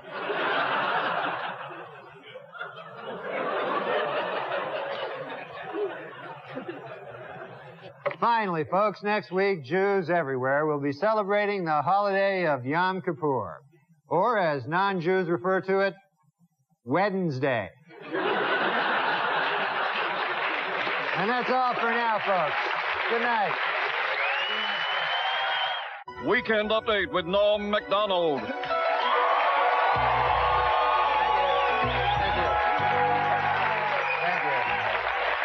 Thanks, I'm Norm MacDonald, and now the fake news. Well, it is finally official. Murder is legal in the state of California.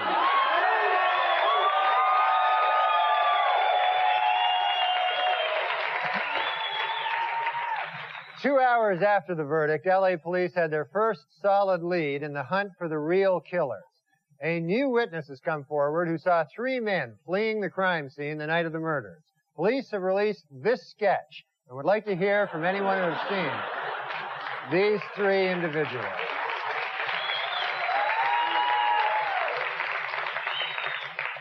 On Tuesday at 1:15, the moment the Simpson verdict was delivered, Court TV scored its highest ratings ever. An hour later, the channel went out of business. Well, that covers the main developments in the O.J. Simpson case this week, and after all, other important things are going on in the world. Now more O.J. Simpson. When Simpson trial juror Gina Rodborough returned home this week, her little girls were delighted to have her back. And no wonder. She lets him get away with murder.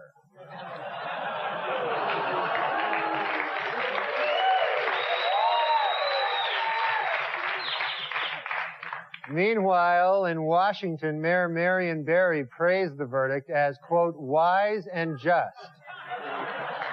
And he called upon people of all races to please get him some crack.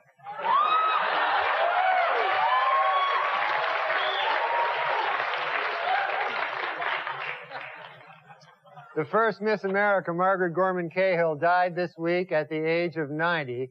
A call-in vote will determine whether she'll be buried in a bathing suit or evening gown.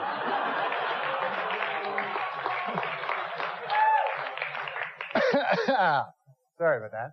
And with the Pope in New York City, some of the New York City's greediest and most heartless con men are getting rich selling fake tickets to the Mass in Central Park. Don't I know it? Look at how, look here. Look at all this. A brother and sister in Florida carried on a sexual relationship for nearly 20 years, and now a judge must decide what to do with the 8 children that their incestuous union produced. Hey, how about keeping them the hell away from each other? How about that? Isn't that something else? Here is the answer to last week's Update News quiz. The world's sexiest man is the one on the right. That's the one on the right. So nobody won, so The jackpot is now up to $500. Well, the long-running TV series The Love Boat is being made into a big-screen feature by New Line Cinema. The producers have announced that the entire original cast of Gavin MacLeod, Bernie Capel, Fred Grandy, Ted Lange, Lauren Tweez, and Jill Whalen will have to pay $7.50 to see the movie just like everybody else.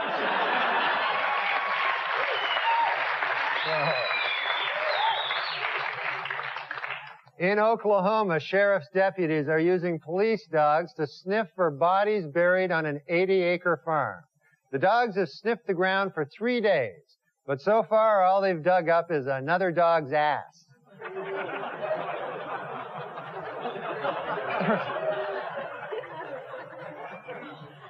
To mark its 75th anniversary, General Mills will abandon its traditional image of Betty Crocker and unveil a new multi-ethnic Betty Crocker, whose likeness will combine the features of 75 different kinds of women. Here she is.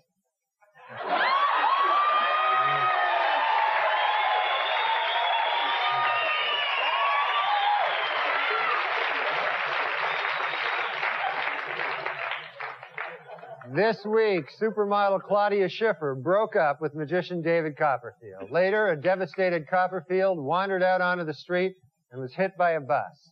This, according to the current issue of Things I Wish Really Happened.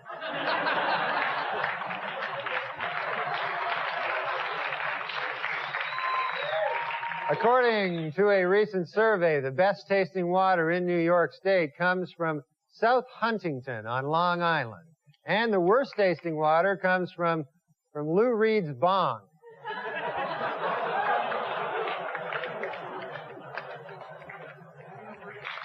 And finally, physicist Stephen Hawking, who is wheelchair-bound and speaks through a computer voice box, was married earlier this month for a second time. You guys out there who can't get a date, start feeling sorry for yourselves now. That's all for now, folks. Good night. Thanks a lot. Enjoy. NORM MACDONALD.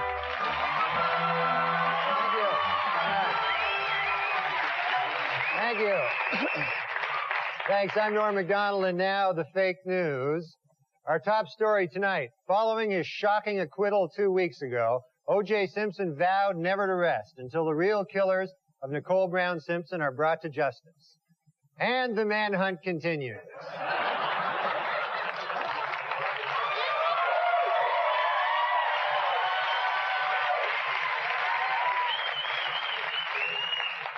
Meanwhile, this week, O.J. took girlfriend Paula Barbieri to see the erotic murder mystery Jade. Other moviegoers took the couple's presence in stride, though they did become uncomfortable when O.J. repeatedly shouted out, "You call that a stabbing? That's..."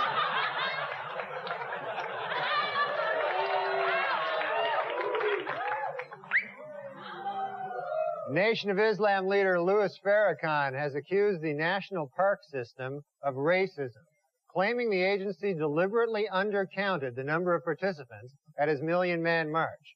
A spokesman for the Park Service denies the charge, saying, quote, "Our estimate is based on state-of-the-art aerial photography. We stand by our number. Heil Hitler." Meanwhile, Washington, D.C. Mayor Marion Barry attended the march and called it a beautiful display of unity and solidarity among African Americans. His only complaint, the complete absence of crack.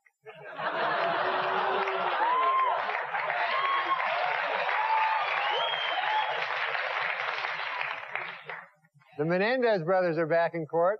They now claim that they shotgunned their mother and father over 20 times because they feared their parents possessed supernatural powers. Though they now admit, looking back on it, they were probably wrong.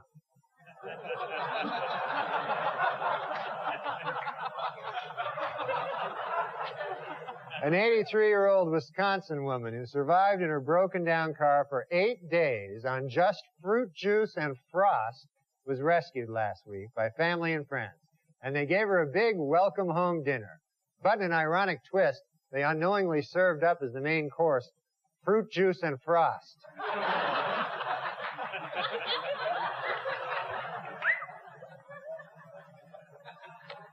Polygram Records has acquired half of Entertainment Tonight host John Tesh's music label, paying Tesh $8 million for the right to distribute his new age music worldwide. If I ever decide to kill myself, that will be the last line of my suicide note.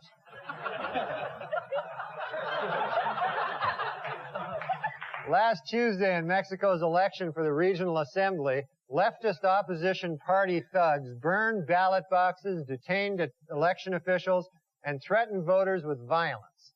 Mexican authorities are calling it their most successful election ever. President Clinton was in Austin, Texas last Monday, the day of the Million Man March. The president said in a speech, "I'm here to speak to you today because right now in Washington, D.C., there's like 1 million black guys."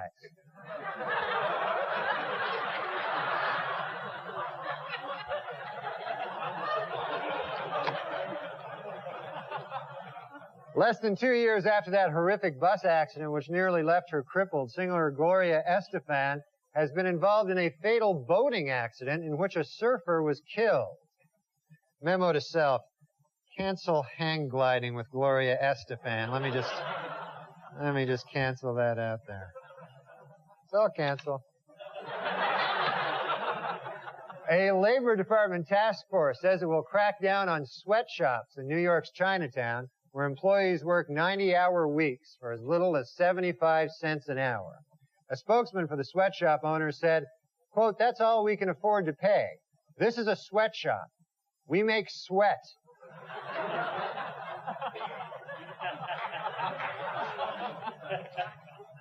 In Arkansas, a 25-year-old man has been arrested for going door to door, attempting to trade sticks of dynamite for sex or drugs. This disturbing case has people all across the nation asking themselves the same question. Why didn't I think of that?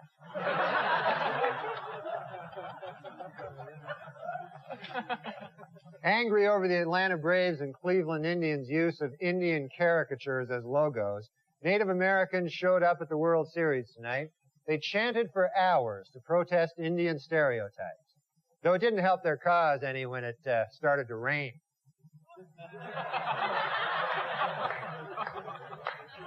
And finally this week, Jeanne Calment of France turned 120 years, 238 days old, making her the oldest person who has ever lived.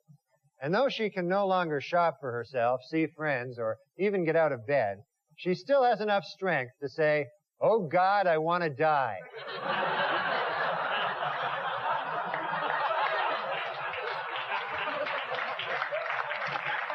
And that's all for now, folks. Thanks. Good night.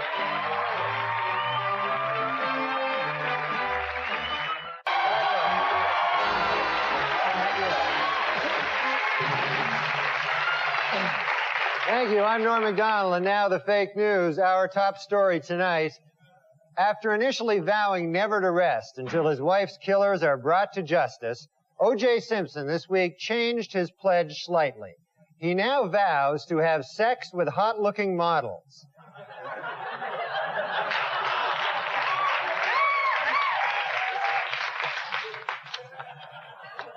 Simpson had been discussing marriage with girlfriend Paula Barbieri, but reportedly she has called the wedding off. Her fear was that if they married, she would be brutally murdered.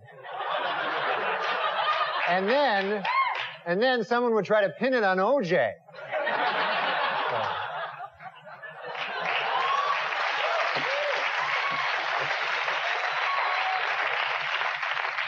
The actor who appeared in commercials for many years as the Marlboro Man has died of lung cancer. Asked if he contracted the disease by smoking, a spokesperson for the tobacco industry responded by saying, "What's that behind you?" then ran away.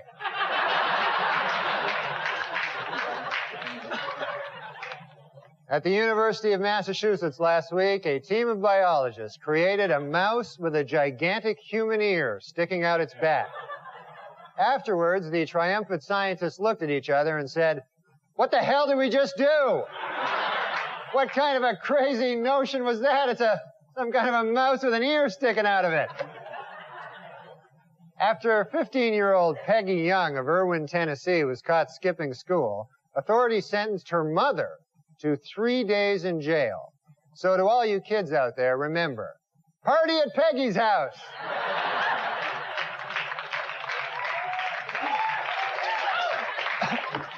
Talk show host Ricky Lake has announced that she will finally publicly apologize for her role in a destructive anti-fur demonstration. Then she will eat a huge can of frosting.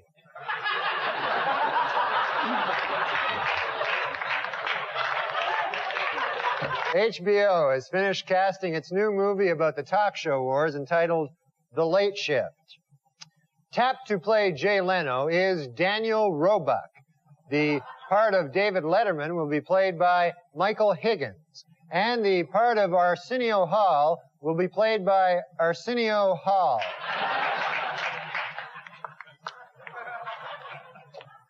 Cowboy legends Roy Roger and Dale Evans launched an internet site on the World Wide Web yesterday so hackers can learn more about the Western duo.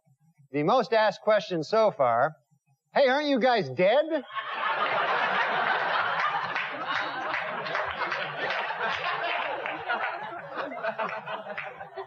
In baseball news, Yankee captain Don Mattingly may be headed for Japan. Sources say that he's excited about the chance to play overseas, particularly in a league where he would have the biggest hog.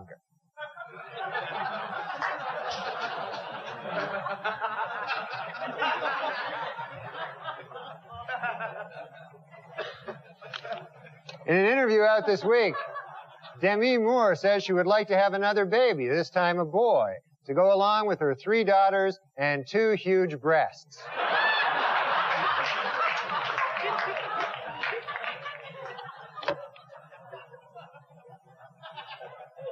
In the mating ritual of bees, the female follows in the mating ritual of bees, the male follows the female around, biting, slapping, and screeching until she lets him have his way with her. Nearly every time a male orangutan encounters a female, he rapes her. Among sea otters, males often grab a female's snout with their teeth or claws and drown her while attempting to mate. These stories and much more in the new book, I'm Not So Bad, by former Senator Bob Packwood.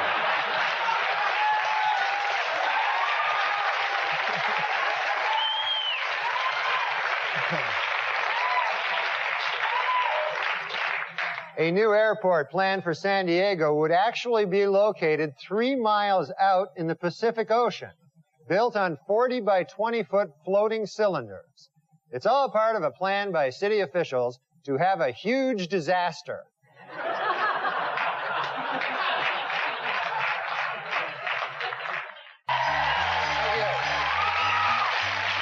Thank you.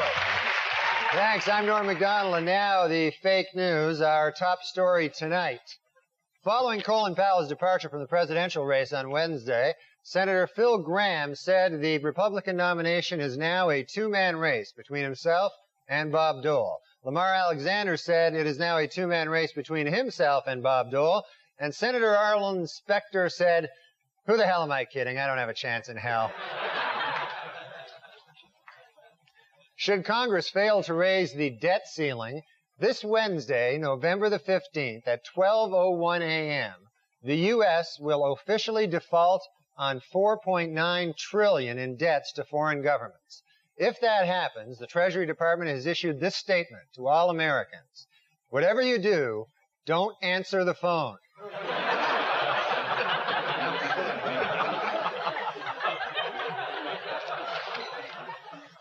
No matter how hard he tries not to, House Speaker Newt Gingrich just continues to scare the bejesus out of little kids.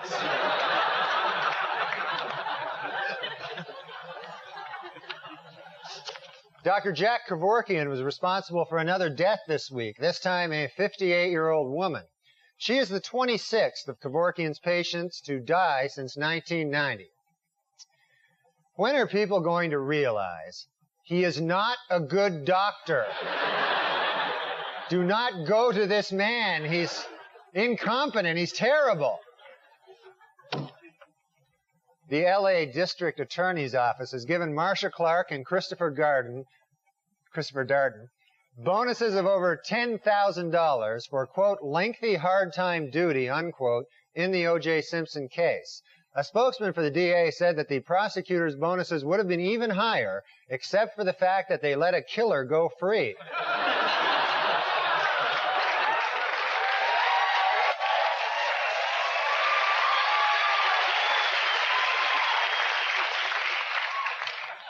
In economic news, the Mexican peso yesterday sank to an all-time low as it showed up drunk to a family reunion and hit on its cousin, the centavo.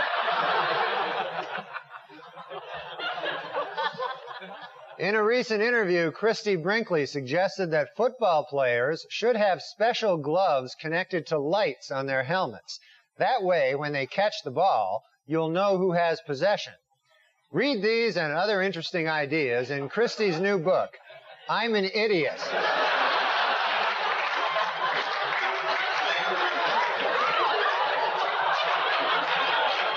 A study on weight loss revealed this week that women who participate in a weekly diet program lost 50% more weight, snacked less, and bought more fruits and vegetables than women in general, which just goes to prove my new theory.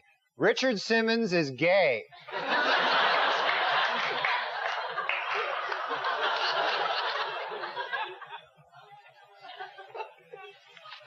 Well, next year's Monkees reunion tour will be the first to include all 4 original band members. That's because Michael Nesmith, who had not joined previous tours, has decided to come along.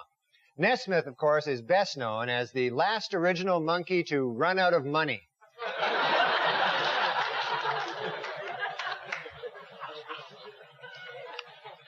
According to a new study from Yale University, in order to duplicate the physique of a Barbie doll, the average woman would have to grow to 7 feet, add 5 inches to her bust, and trim 6 inches from her waist.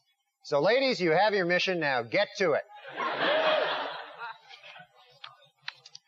In Nashua, New Hampshire this week, a high school student, Chris Connolly, while attempting to dunk a basketball, lost his balance, crashed down on the rim, and shattered 2 front teeth.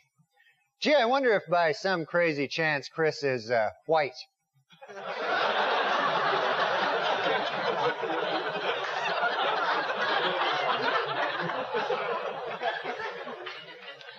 Researchers at Rockefeller University have learned an interesting new fact about the internal clock located inside the brain of fruit flies. It is very, very, very tiny.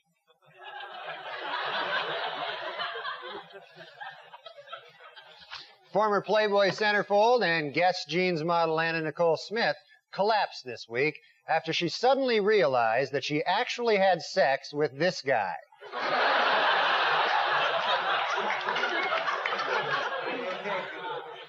I think they were a couple of flaming supernovas. Well, finally in the news, what is America's most honest city? To find out, a team of sociologists left 10 wallets filled with cash on the street in various urban centers. In Atlanta, 7 of the wallets were returned. In Seattle, 9 of the wallets were returned. But not surprisingly, in New York City, only 1 of the wallets was returned. Empty and shoved up some dead guy's ass.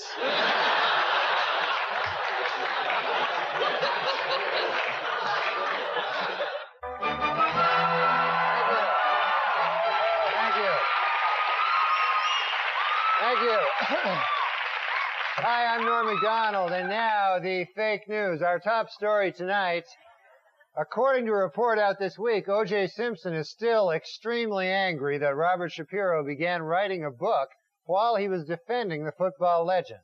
However, Simpson is extremely pleased that he got away with killing his wife and that waiter.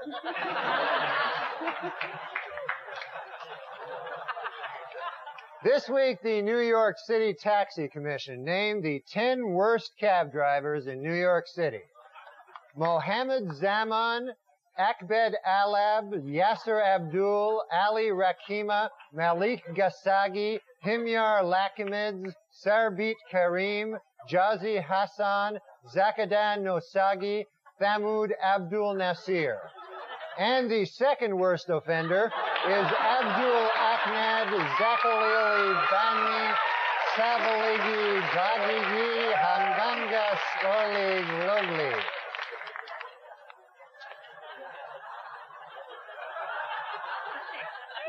Two 23-year-old women in China this week have set a record, living 12 days in a room with 888 deadly snakes.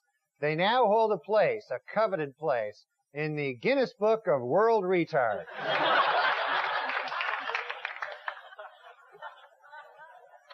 A female prostitute who was mistaken for a man spent 15 hours in the men's jail in Denver, where she had consensual sex with 2 male prisoners, making that the first time anyone at any time in any prison ever has ever had consensual sex.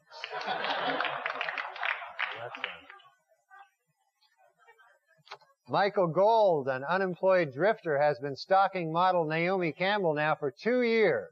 He has been screaming obscenities, spitting, throwing garbage, and threatening to kill her. Well, after 2 long years, Naomi finally gave in. The couple will be married in June. In publishing news, Magic Johnson has received a $5 million advance from Random House for his new book entitled, What You Can Do to Avoid AIDS. Chapter 1, Don't Have Sex with Me.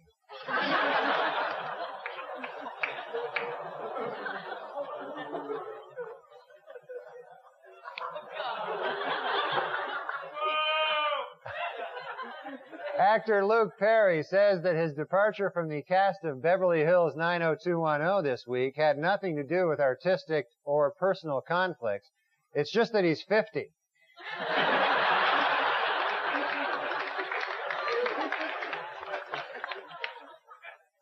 In New Orleans, Antoinette Frank, an ex-police officer on death row for triple murder, said she knows nothing about skeletal remains that were found under her former home.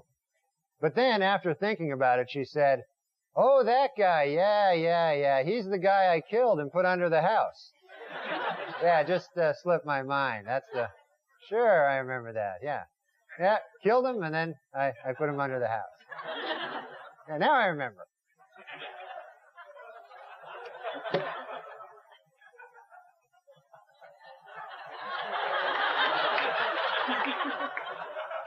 Kentucky Fried Chicken has announced its 2nd annual Salute to Mother's Day greeting card contest. You all remember last year's winner, to Mom. Roses are red, violets are blue. Eat lots and lots of fried chicken.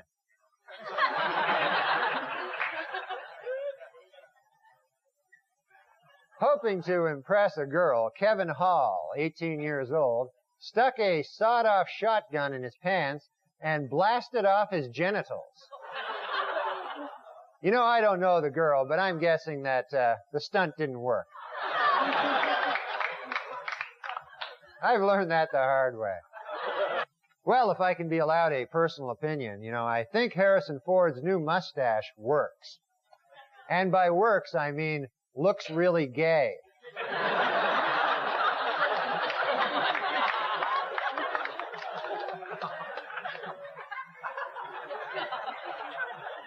In what is considered a remarkably short period of time, the head of the Federal Advisory Board, Dr. Peter Mellman, has given speedy approval to a controversial new anti-obesity drug. It should be noted, however, Dr. Mellman's wife is a fat pig.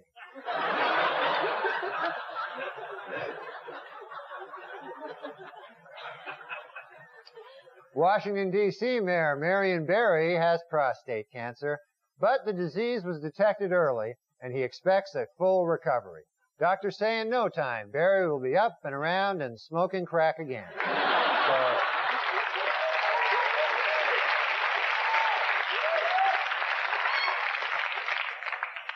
Woody Allen is to be the subject of a documentary film which will follow his jazz band on its 1996 tour. According to its producers, the documentary will focus strictly on the parts of Allen's life that no one could give a rat's ass about. A new book claims that Madonna once smeared peanut butter all over John F. Kennedy Jr.'s body and then licked it off, which just goes to show you, Madonna's a whore.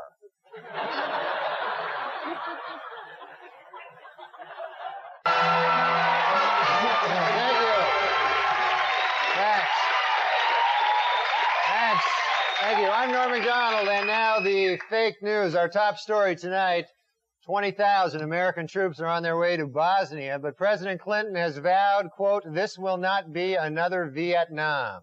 Adding, "For one thing, I won't be in England leading peace demonstrations and cheering on the enemies of our country." In an attempt to reassure critics of the president's Bosnian policy, White House press spokesman Mike McCurry stressed that the administration does not intend that America be the world's policeman. He did acknowledge, however, that the Marines had just pulled over the country of Brazil for speeding.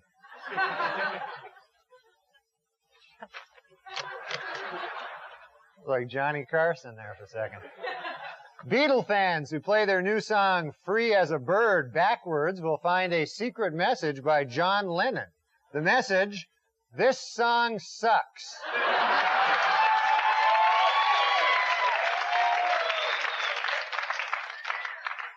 Former British cavalry officer James Hewitt, who was Lady Diana's secret lover, says he will never, ever disclose the contents of more than 100 love letters that she sent to him. This, according to Hewitt's new book, "I Banged a Princess."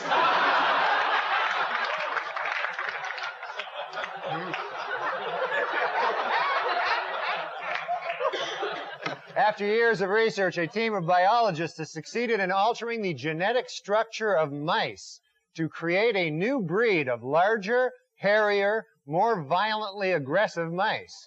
They call their new creation the rat.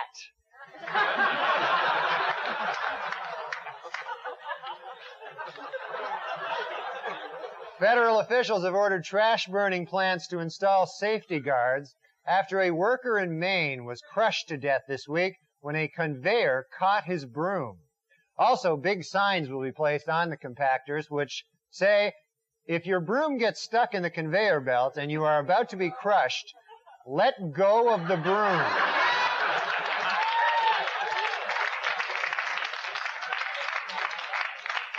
In the current climate of gun violence, the NBA's Washington Bullets have decided to change the name of their franchise.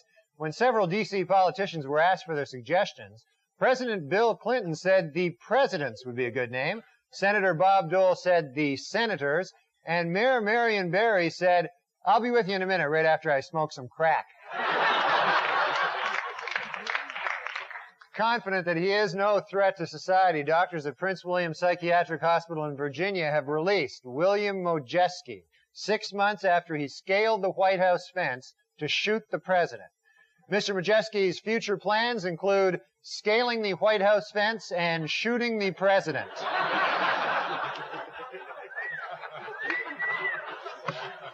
In Niagara Falls, Arthur Curley has been charged with trying to make his girlfriend swallow a small brass bear, then urinating on her and setting fire to the oxygen tube that she uses to treat her emphysema. Read all about this kind of relationship in the new book, Men Who Make Their Girlfriends Swallow Brass Bears, Urinate on Them, and Set Fire to Their Oxygen Tubes, and the Women Who Love Them. A down-and-out O.J. Simpson, depressed that all of his money-making ideas have failed, has decided to go back to doing what he does best, killing people.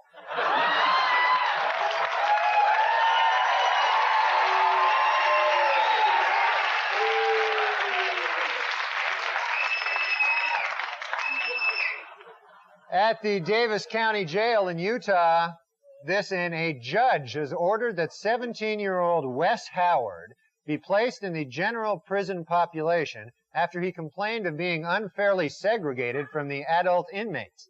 The judge came to this decision over the strenuous objection of Wes Howard's ass.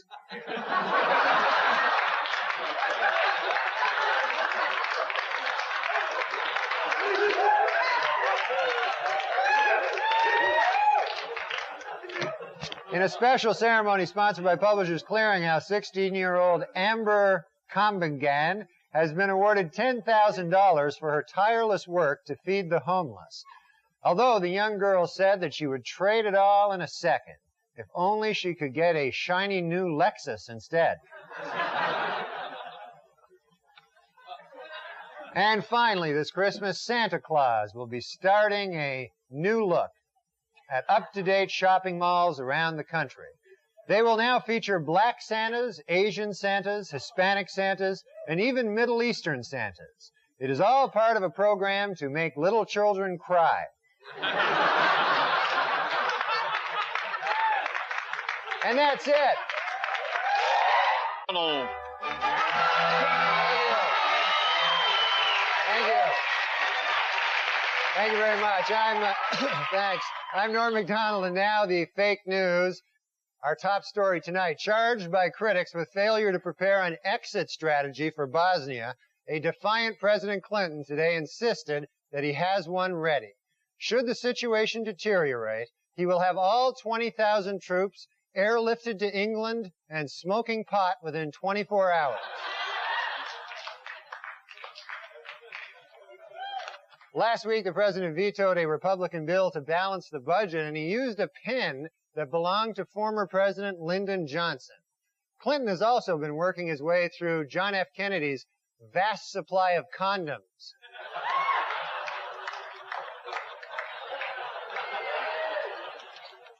In New York this week, while rehearsing for his upcoming HBO special, pop star Michael Jackson collapsed on stage and was rushed to Beth Israel Hospital. Weekend Update has obtained this exclusive photo.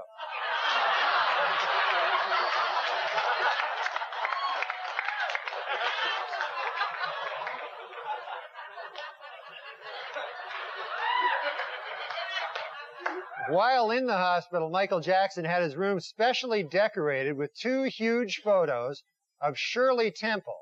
But don't get the wrong idea here. Michael Jackson is a homosexual pedophile. He is...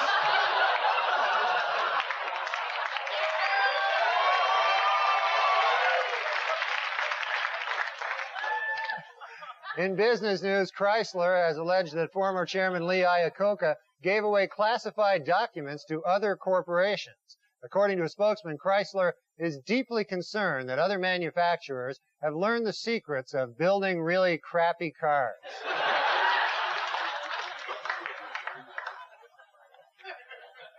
Dr. Jack Kevorkian and 7 associates have unveiled new guidelines for doctors in planning physician-assisted suicide.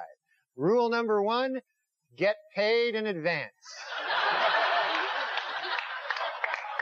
In a surprise move, O.J. Simpson has offered to give an interview to CNN with, quote, absolutely no ground rules. But interviewers Greta Van Susteren and Roger Cossack have asked for one. Don't kill us.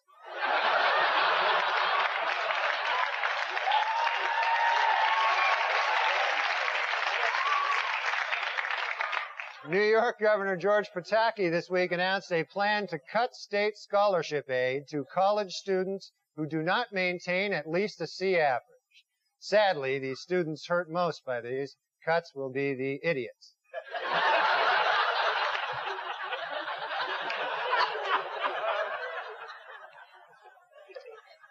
Across the Great Plains, harsh weather and hungry boll weevils are the cause of one of the worst cotton harvests in years. Or so the Germans would have us believe.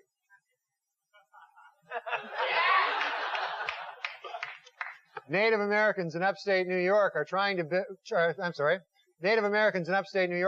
block plans to build a Kmart on the site of a Mohican burial ground. In addition, they were upset to learn that sales at this particular Kmart will be announced, "Attention Kmart savages."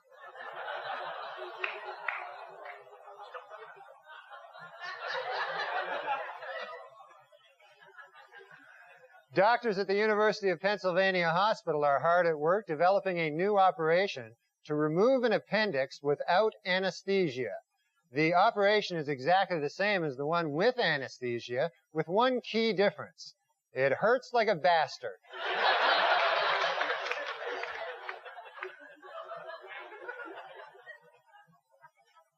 The New York Public Interest Research Group has unveiled its 10th annual list of dangerous toys for the upcoming Christmas season. Topping the list this year, baby's first circular saw.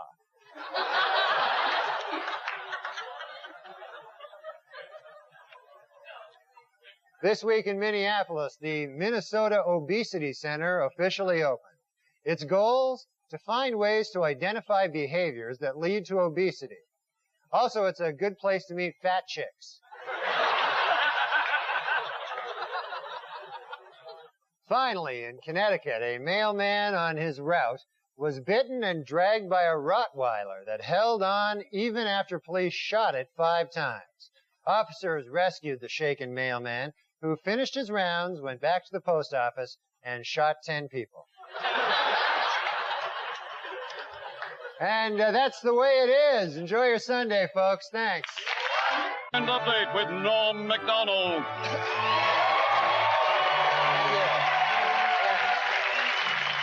Thank you. I'm Norm MacDonald, and now the fake news. Moments after the Bosnian peace treaty was signed in Paris, grenades rocked Sarajevo, killing 6 people.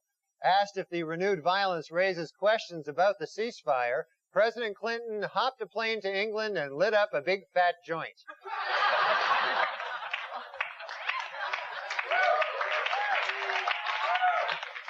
King of Pop Michael Jackson, who collapsed during rehearsals for a concert last week, has been released from the hospital. Doctors say his condition is stable and continues to improve, although he is still a freak.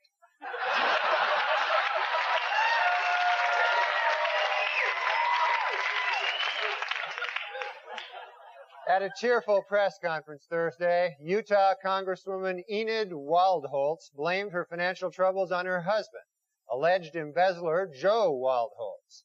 The Congresswoman says she was blinded by love for Mr. Waldholtz, who, when they first met, claimed that he was not an embezzler and also that he was not a big fat guy.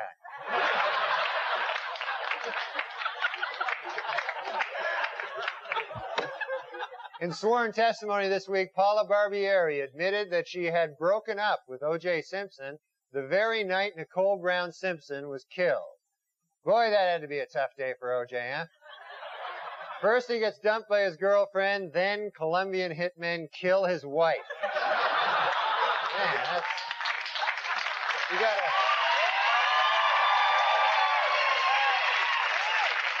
You gotta feel for the guy. Former Oregon Senator Bob Packwood announced this week that he plans to start a consulting business on Capitol Hill. A spokesperson for Packwood's new firm, Maureen O'Donnell, said, hey, let go of my ass.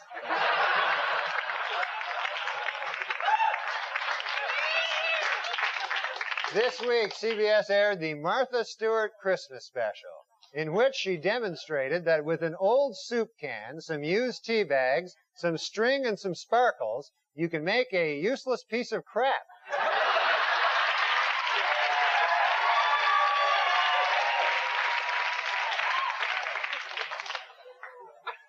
Frank Sinatra turned 80 this week. Frank Sinatra. And although the singer is said to be suffering from Alzheimer's, he had a typically festive birthday, singing a duet with a hooker and having sex with Tony Bennett.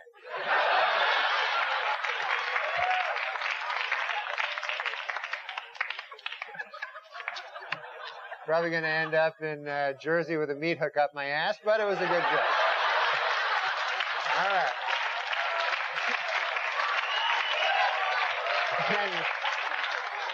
In Denver this week, Postal Clerk John Pitney startled co-workers when he arrived at work wearing a dress, a gorilla mask, and a strap-on dildo. Most startling of all, he didn't shoot anybody. So, after 30 years of non-stop touring, the Grateful Dead is finally breaking up. Fans of the group, formerly known as Deadheads, will now be called homeless people.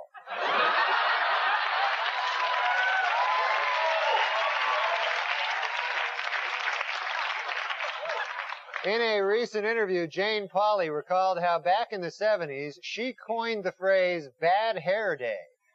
In another recent interview, Larry King recalled how back in the 70s, he coined the phrase bad face day.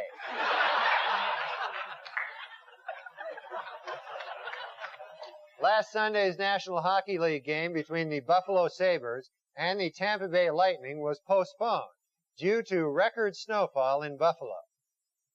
Or so the Germans would have us believe.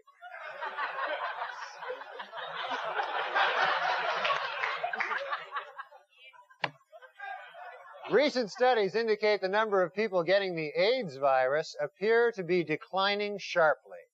But it is important for viewers to remember one thing. Sex without condoms feels better.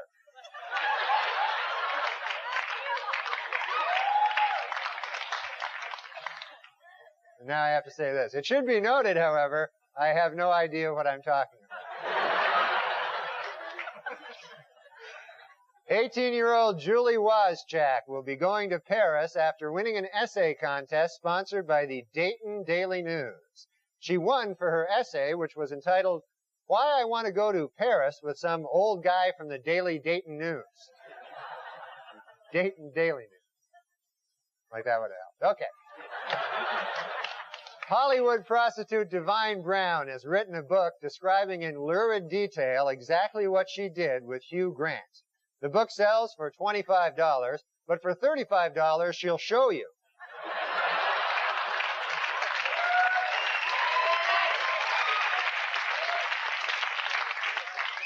Last week, a hungry homeless man in a stolen truck led Pennsylvania and New Jersey police on a 100-mile chase before surrendering when he was promised 2 egg sandwiches. When are we going to stop negotiating with terrorists? It's just ridiculous. In Massachusetts, the state legislature will vote this week on whether to ban body-grabbing animal traps. Nervously awaiting the vote is the inventor of the body-grabbing trap, former Senator Bob Packwood.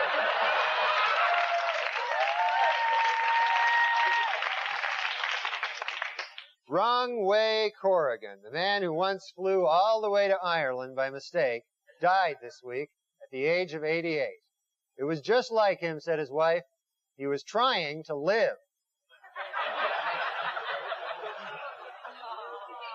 You got it all wrong. And finally, next week, Christians everywhere will be celebrating Christmas, or as people born on December the 25th call it, screwed out of a present day. And that's all for now. Good night, folks.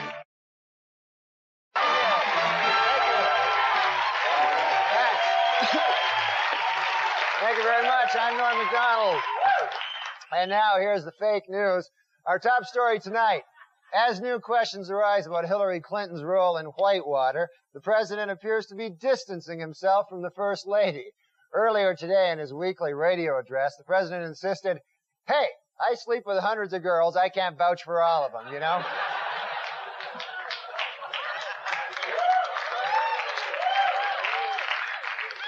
Meanwhile, the war of words between President Clinton and New York Times columnist William Safire continued to heat up. It all began when Safire called the First Lady a, quote, congenital liar. Clinton responded by saying Safire, quote, deserves a pop in the nose. Safire replied by offering to fight Bill Clinton, quote, anytime, any place. The president answered, quote, how about right now? Then hopped a plane to England and lit up a big fat joint.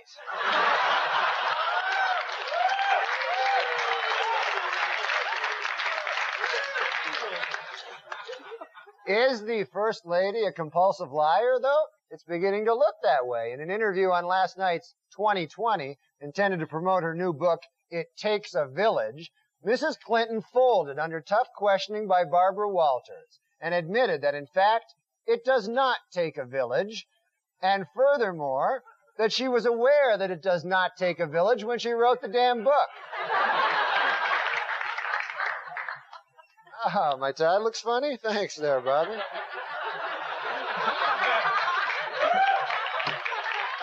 I think maybe that joke had bigger problems than the tie, but in an effort to raise money for his enormous legal bills, O.J. Simpson this week began marketing a video which attempts to prove his innocence.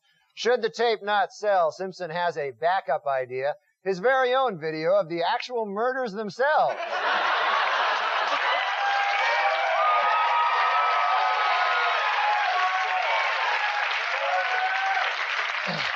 In one of the most amazing stories to come out of New York's blizzard of '96, supermodel Claudia Schiffer trudged over a mile through waist-high snow this week in order to make it to a photo session.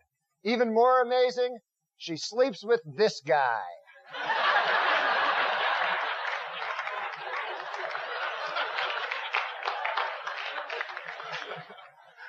And in Boise, the Idaho State Medical Board has censured Dr. LeVar Withers after dozens of women alleged that he fondled them while their legs were up in stirrups. An angry Dr. Withers replied, "Hey, if I'm such a monster, why didn't they just go to another dentist?"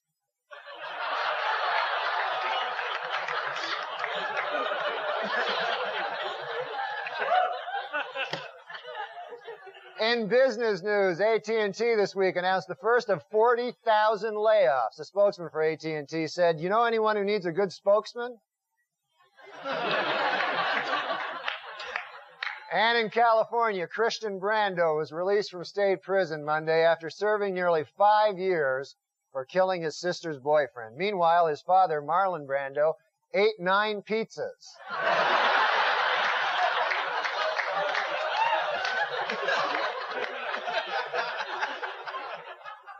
Well, more bad news for Bill Clinton. This week, an appellate court ruled that Paula Jones can proceed with her sexual harassment suit against the president. Jones' suit is based on a 1991 hotel room encounter during which she alleges that then-Governor Clinton dropped his pants and exposed himself. She is seeking $700,000 in damages, $100,000 for trauma after seeing the governor's penis, and $300,000 for each thigh.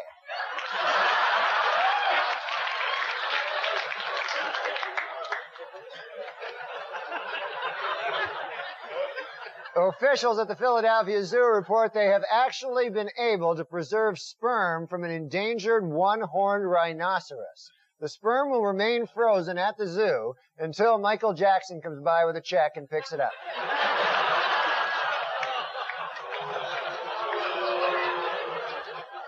This year's lack of snow in Alaska could help generate a surplus of moose next year because deep snow makes it harder for moose to search for food, which leaves them more vulnerable to wolves. Or so the Germans would have us believe.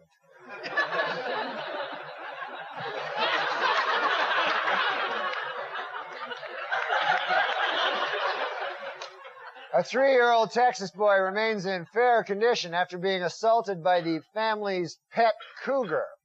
No one knows why the attack occurred, but hey, how about because their pet is a cougar? How about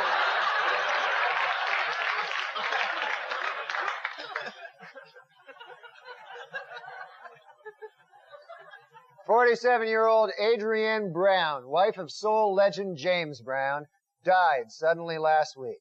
Most shocking of all, she was not killed by James Brown.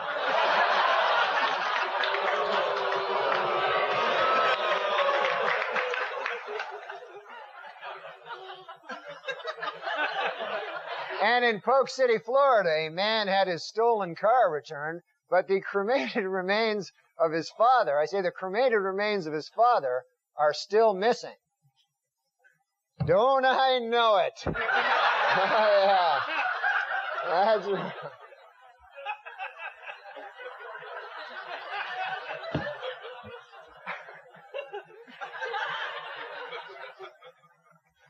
Across the nation this Monday, banks and government offices will be closed in observance of Martin Luther King's birthday.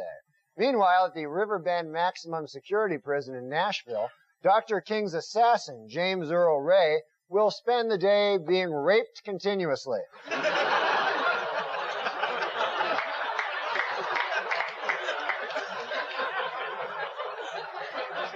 He's a bad guy, by the way, James Earl Ray, if you don't know that. If that helps. Finally, in U.S. News and World Report's list of the best and worst jobs for 1996 is out. Last year's best job, multimedia software consultant, was replaced by a new best job, bioindustrial engineer. And in the worst job category, last year's winner, crack whore,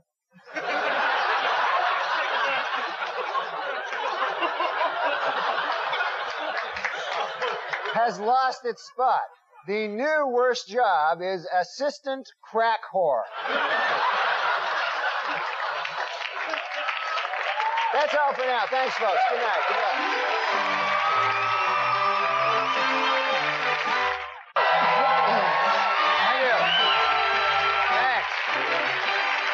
Thank you. I'm Norm MacDonald, and now the fake news, our top story tonight. The nation is still reeling from Thursday's bombshell announcement that Lisa Marie Presley has filed for divorce from Michael Jackson. According to friends, the two were never a good match. She's more of a stay-at-home type, and he's more of a homosexual pedophile.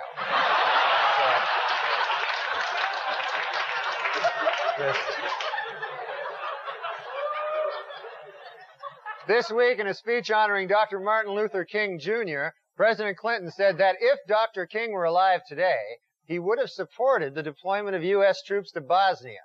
Later, when asked how he could use the late civil rights leader's name in such a self-serving manner, Clinton hopped a plane to England and lit up a big fat joint.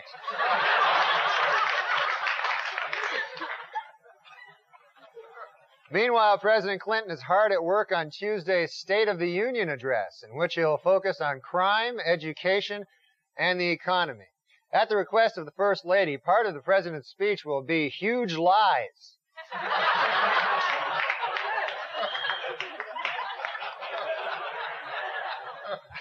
This week on NBC's Dateline, 3 members of the Simpson jury explained their not guilty votes and argued that if Simpson had killed his wife, there should have been blood stains all over his gate, front door, and light switches. Also this week, Simpson friend Al Cowlings released his video, How to Get Blood Stains Off Gates, Front Doors, and Light Switches.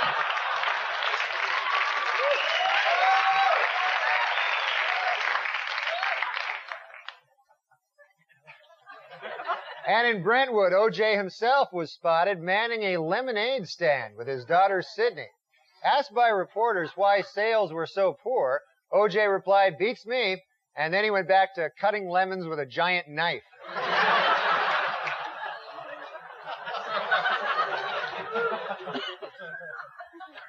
Well, bad news for ice cream moguls Ben and Jerry. This week, the Food and Drug Administration banned their newest flavor, Ben's back hair.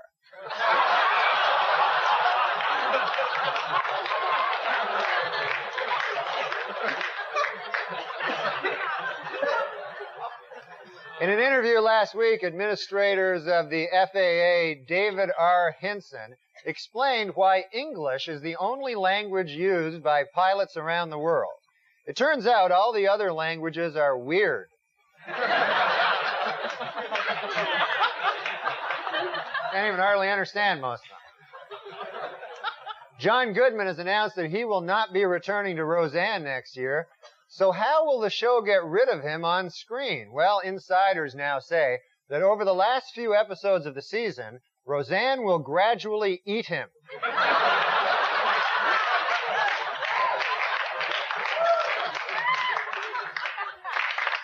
And now, Weekend Update would like to wish a happy birthday to comic legend George Burns, who turned 100 years old today.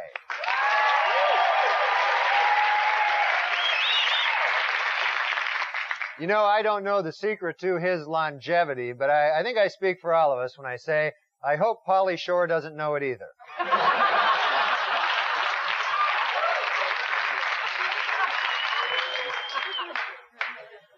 Barbara Jordan, the first African-American woman in Congress, died this week at the age of 59. Remarkably, singer James Brown had nothing to do with it.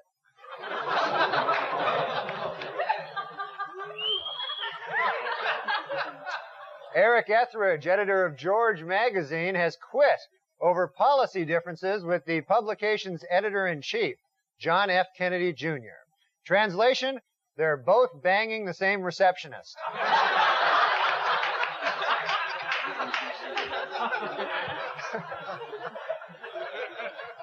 Finally, legendary pool hustler Minnesota Fats passed away Wednesday.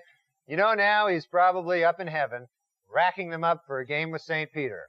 Or maybe he's in hell, where demons gnaw at his flesh and the agonies of the damned never cease. Either way, he'll be missed. And that's all for now, folks. That's the way it is. Good night. Thanks, folks.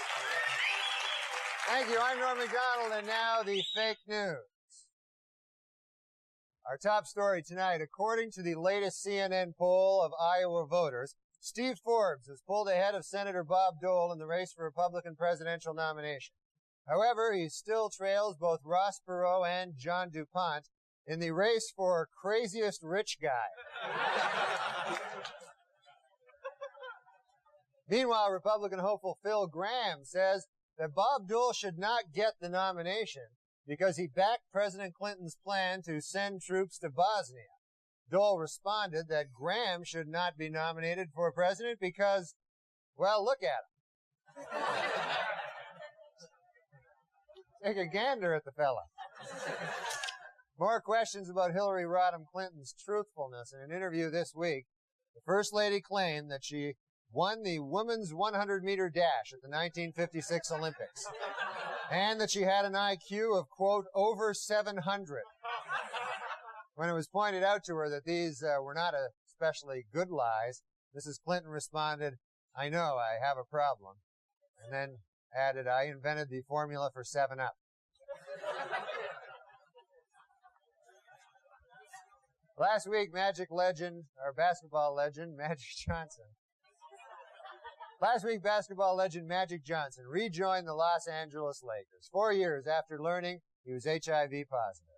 NBA doctors have assured the league's players that they have absolutely nothing to worry about, as long as when they are guarding Magic, they remember not to have sex with him.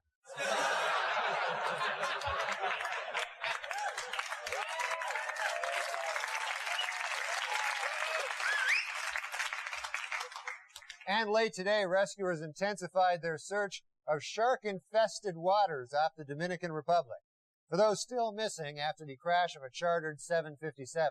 Also joining the search, sharks.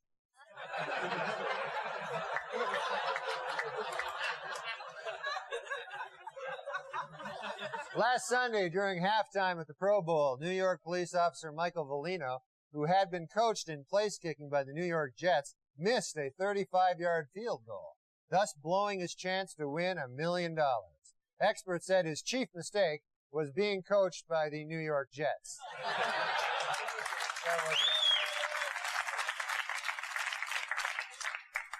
In his civil court deposition this week, O.J. Simpson denied under oath that he ever punched, kicked, or slapped his ex-wife Nicole. Oh, great. As if O.J. isn't busy enough tracking down the real killers. Now he's got to track down the real wife beater, too. This guy is crazy.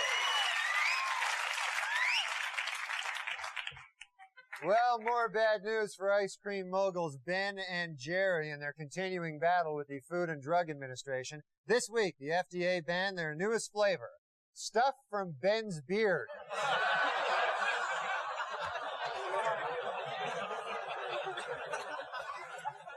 Meddling bureaucracy wrecking that. And in Louisiana, Amtrak has agreed to drop its speed limit from 75 miles per hour to 69, following a meeting between trained safety experts and giggly high school kids.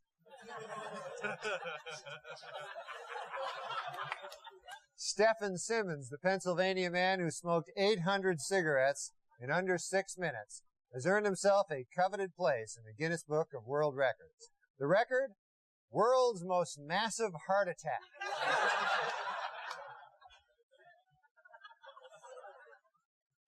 Well, at a local town meeting in Montpelier, Vermont last week, representatives from the McDonald's Corporation who want to put a restaurant in a historic district were booed by angry residents, but they were cheered by the town fat guy.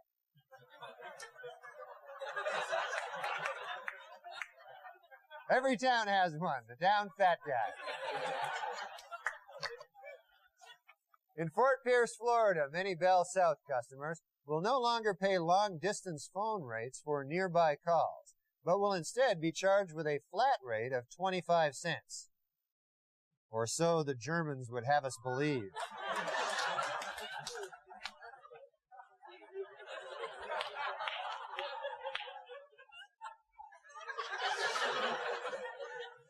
Today in New York, the world's best chess player, Garry Kasparov, will challenge the world's best chess-playing computer, the IBM 9000. No matter who wins, man or machine, one thing is certain. No one gives a crap about chess.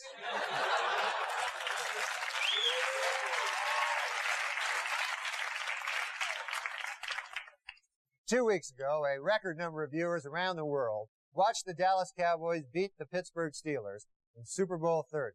The game was the closest in recent years, as the Cowboys, who had been favored by 14 points, sealed a 10-point victory with Larry Brown's interception of a Neil O'Donnell pass in the closing minutes. Larry has graciously agreed to talk with us about the game tonight on Weekend Update. So here, from the Dallas Cowboys, Super Bowl MVP, Larry Brown.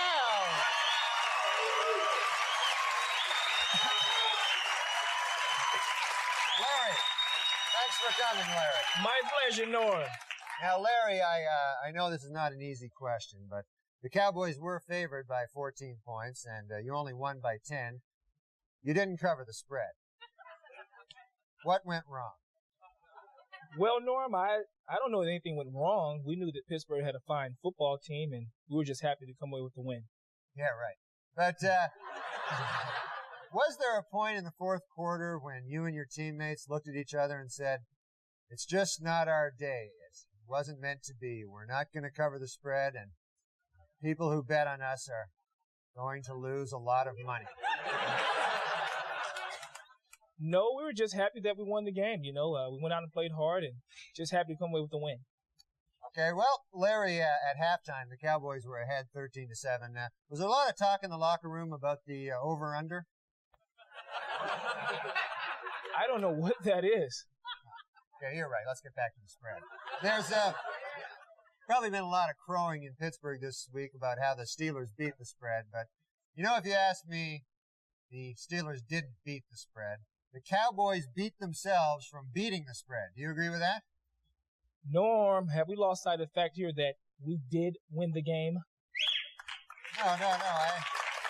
Don't get me wrong, Larry. You personally have nothing to be ashamed of. You know, you had a great game, and without your 2 interceptions, the Cowboys wouldn't even have come close to covering the spread. You can hold your head high, I'll tell you that. Thank you, Norm. Thank you very much. Okay. Larry, can I borrow $25,000? Whoa! That's a lot of money, Norm. What's it for? Well, I think you probably know. Gee, I usually don't lend that much money, Norm. Larry, they say they're going to kill me. All right, Norm, but I want it back. Okay, all right. Good.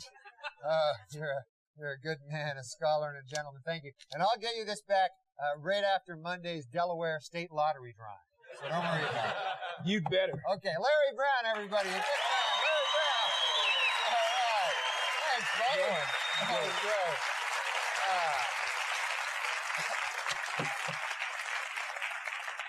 And finally, in entertainment news, ex-Playboy centerfold Anna Nicole Smith has filed for bankruptcy.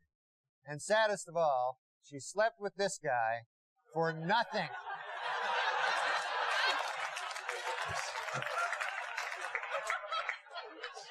Okay, folks, that's the way it is. Good night.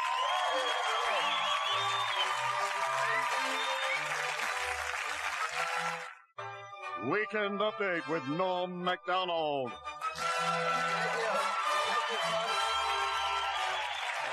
Thank you. Thank you. I'm Norm MacDonald. Now, here's the fake news. Our top story tonight. Following his poor finish in the Iowa caucuses, Texas Senator Phil Gramm is withdrawn from the presidential race and will soon announce his full backing and support for first-place finisher Bob Dole. In response, Dole said, "I am screwed."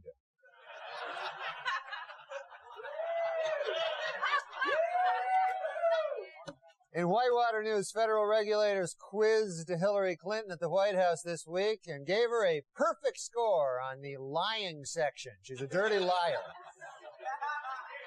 Meanwhile, President Clinton turned flood-damaged sections of the Pacific Northwest this week and promised that every flood victim will receive meals, blankets, and pup tents. Meanwhile, millionaire Stephen Forbes promised every flood victim a case of champagne and a rare Austrian music box.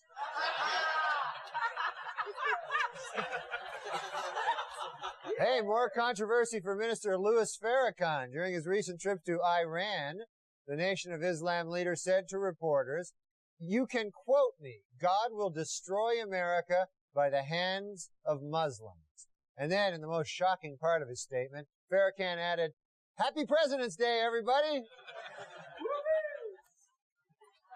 Speaking out against the new Pentagon policy, President Clinton has vowed to keep HIV-positive soldiers in the military.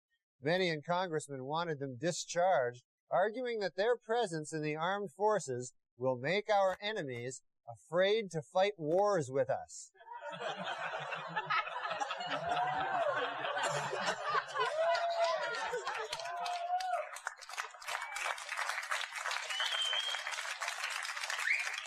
Earlier this week, the Food and Drug Administration gave approval to Nicorette chewing gum, an over-the-counter aid for those trying to quit smoking. Next, the agency will rule on another addiction-fighting product. The title of that one is, "I Can't Believe It's Not Crack."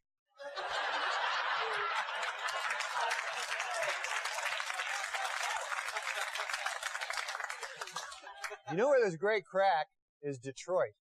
Now, you hear about it, but you got to really try it. In the former Soviet Union this week. Oh, there's a phone call here. Here I have a phone. Let me see now. Who would this be? Hello? Hey, Norm, what's up? It's OJ. OJ! Hey! Hi, OJ. Hey, what have you been up to? I just got back from the movie. Oh, the movie. What'd you see? Beautiful Girls. Oh, yeah. Who's in that again? Oh, you know, Uma Thurman, Lauren Harlan, Mira Sorvino, Rosie O'Donnell. Rosie O'Donnell's in Beautiful Girls? I know, Norm. I was nonplussed myself. Anyway there, Juice. Hey, how's it going with the manhunt there for the killers? Oh, Norm, don't ask. Not good, huh? That is an understatement. I'm no closer to finding the real killers today than I was when I started. It's like they vanished into thin air. Oh, well, give it time there, OJ. It can't be that bad. Oh, believe me, it is that bad. Sometimes I feel like I might as well shut down the whole investigation. Oh, come on now. Hey, did anything ever come out of that lead you picked up there about the shadowy figure leaving the crime scene? No, you're not going to believe it. It turns out that was me. Well, so I guess that's a dead end, huh? Yeah. Well, hey, how about that guy that was seen running back to your house by limo driver Alan Park? Well, guess what? It turns out that was me also. Oh. Well, what are you going to do, huh? Nothing you can do. Sometimes you just have to laugh. Anyway, Norm, while I have you here, I was going to ask you a favor. Oh, yeah, sure, Juice. What is it? I produced a video dealing with some of the inconsistencies in the evidence, and I've been having trouble getting the 800 number out on the airwaves. Really? I'll put it out. Okay, that would be great. It's 1-800-555-0165. Oh, okay. That's 1-800-555-0165? Right. 1-800-555-0165. Okay, 1-800-555-0165. Okay. Hey, what's the video cost there, OJ? Was it like $100? Oh, no. It's $29.95. $29.95? Good Lord, that's nothing. Yeah, well... Practically giving it away. We're trying to price it so that the average person can afford to buy it. Well, OJ, the question is not can the average person afford to buy it. The question is, can the average person afford not to buy it? Well, we think it's a quality video. Well, the price is certainly right. Hey, let me ask you a favor, OJ. Can I give out that number one more time? Sure. Okay, then. That's 1-800-555-0165. Right. Okay, Norm, I'm going to let you go. Okay, Juice. Hey, take care, buddy. O.J. Simpson, everybody. O.J. Simpson. O.J. the Juice. Well, in a sworn deposition this week, O.J. Simpson claimed that he never, ever beat, choked, or hit his ex-wife with a closed or open fist. Luckily for OJ, lawyers forgot to ask if he'd ever cut her head off.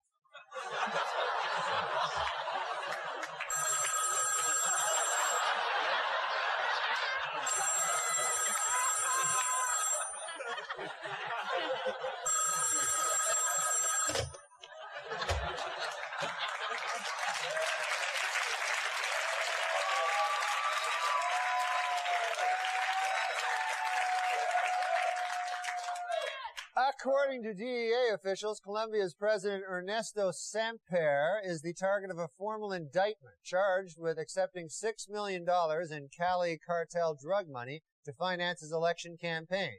In Colombia, the legal limit on drug money contributions, of course, $5 million. So he was... In entertainment news, there are reports that actor Charlie Sheen and model Donna Peel are splitting up. You know, when two people like this separate, there's really only one winner. Heidi Fleiss. See, that's With peanut consumption in the United States down 10%, the Peanut Advisory Board has decided to launch a $600,000 publicity campaign. Most of the funds will go towards spreading ugly rumors about almonds and cashews.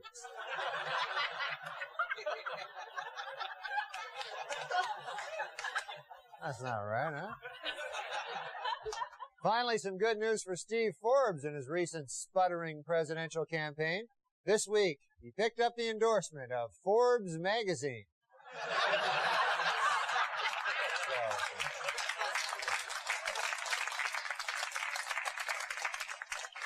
Medical researchers at Duke University have found the human body's internal stopwatch. So, if you've lost an internal stopwatch, please contact Duke University at the address below.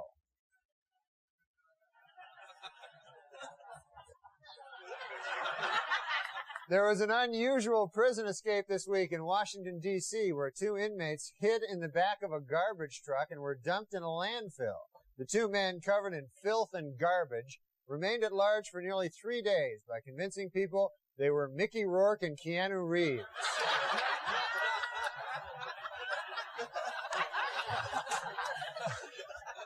Under a new ordinance, exotic, nude, and topless dancing will be banned in any establishment selling alcoholic beverages in the city of New Iberia, Louisiana. Or as I now refer to it, the most horrible place on earth.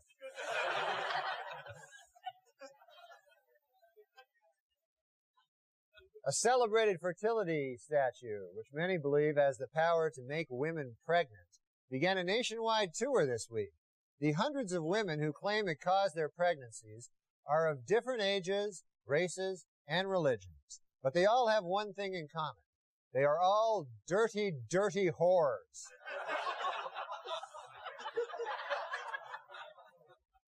Dirty, dirty whores. Thank you very much. Thanks, I'm Norm MacDonald, and now the fake news. Our top story tonight, just days after winning the New Hampshire primary, Pat Buchanan has become the target of savage attacks within the Republican Party. On a positive note, however, he did pick up the enthusiastic endorsement of Bill Clinton, the President of the United States of America. Can't get much higher than that. In Colorado this week, Bob Dole warned that if Pat Buchanan is the Republican nominee, the party might lose both the presidency and control of Congress. In response, Buchanan warned that if anyone other than himself becomes president, blacks will retain the right to vote.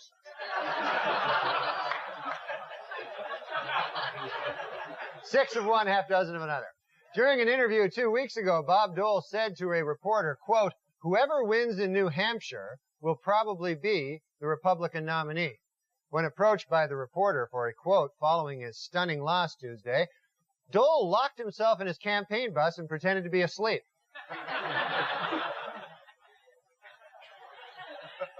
A new development in the O.J. Simpson civil trial this week, according to sworn testimony, Nicole Brown Simpson had told her therapist that she was afraid of getting beaten by O.J. Simpson. Asked why he didn't report this earlier, the therapist said, "I was afraid of getting beaten by O.J. Simpson." I said getting beaten, and that may have hurt a little. Following a new outbreak of the Ebola virus in Africa last week, health officials have issued the following warning to those who may have come in contact with the virus. drink plenty of fluids, and stay the hell away from me.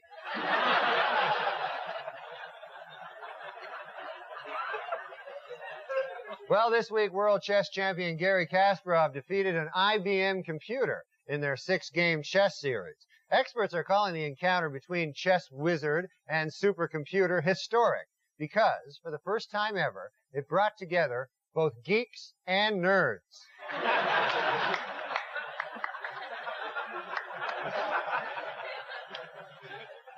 And this week, the leaders of Bosnia, Serbia, and Croatia averted a threat to the peace accord by agreeing that suspected war criminals will be arrested only if they are among the 52 already indicted. The remaining war criminals will be allowed to continue as staff workers for Pat Buchanan.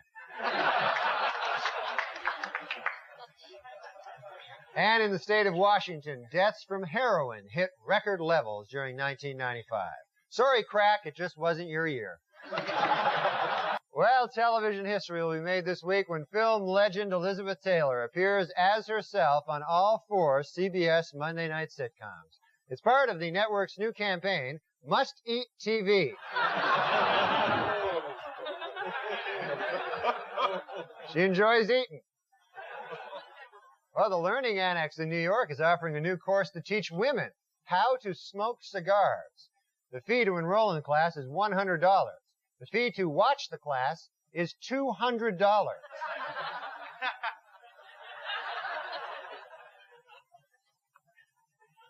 A shocking crime in Bunnell, Florida, where a 92-year-old man in a nursing home has been charged with sexually assaulting an 85-year-old woman. A nurse who witnessed the attack has not stopped vomiting.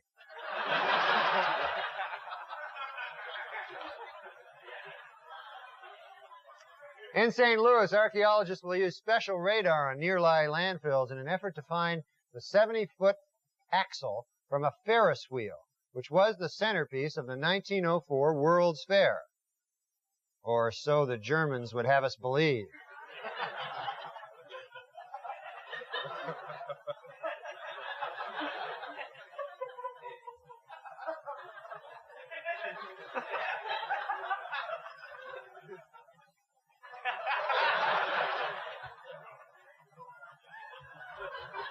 And finally, in Falls City, Nebraska, John Lotter has been sentenced to death for attempting to kill 3 people in what prosecutors called a plot to silence a cross-dressing female who had accused him of rape. Now, this might strike some viewers as harsh, but I believe everyone involved in this story should die.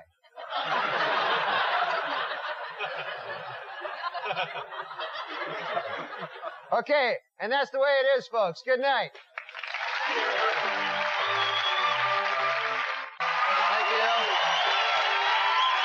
Thank you. Good evening. I'm Norm MacDonald, and now the fake news, our top story tonight. After devastating losses in this week's Super Tuesday primaries, a humiliated Steve Forbes has dropped out of the presidential race. Reportedly, Forbes was so despondent that he was overheard to say, "I feel like $1 million."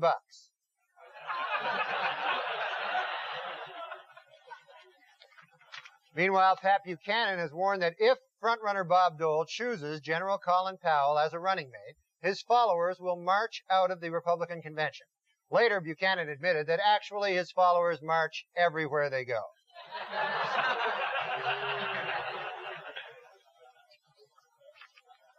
In a Michigan courtroom this week, Dr. Jack Kevorkian was acquitted of murder charges after jurors agreed that he had made a compelling argument for assisted suicide.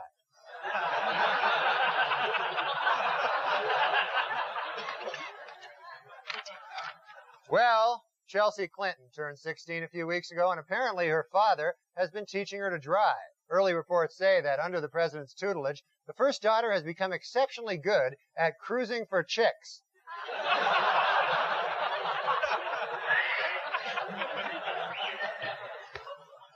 According to a Senate Committee on Violence, Denise Brown has done more to bring attention to the cause of battered women than any other person.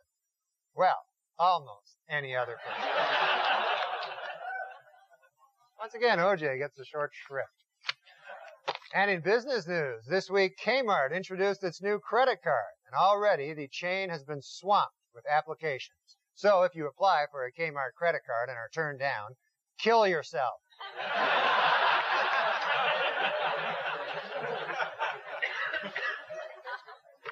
A new study has found that cheating is up dramatically on many of the nation's best college campuses, and, quote, students who cheat and get away with it continue to cheat into their adult lives. So says Rutgers University professor Don McCabe. Don McCabe is the feller's name. In Maine, a dog trained to dial 911 successfully notified paramedics after its owner's oxygen mask became loose. It was a close call, however, as 911 operators had trouble locating the address. Woof, woof.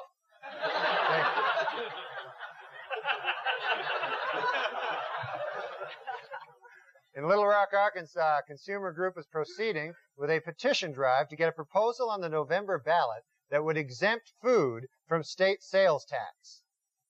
Or so the Germans would have us believe.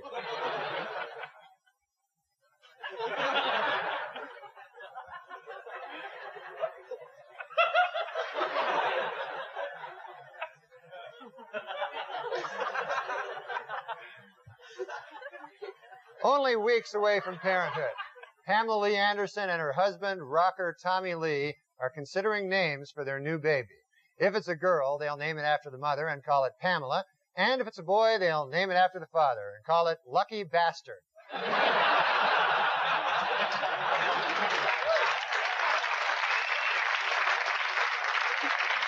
Well, Washington, D.C. Mayor Marion Barry says he has devised a money-saving plan that would close the district's Lorton prison and transfer its 7,000 inmates to private lockups. One hitch is that the financially strapped district doesn't have the startup money to implement the plan. Another hitch is that the guy who devised the plan smokes crack.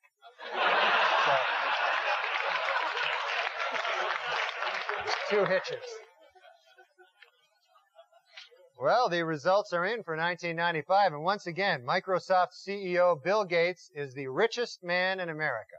Gates says that he is grateful for his huge financial success, but it still makes him sad when he looks around and sees other people who have any money whatsoever.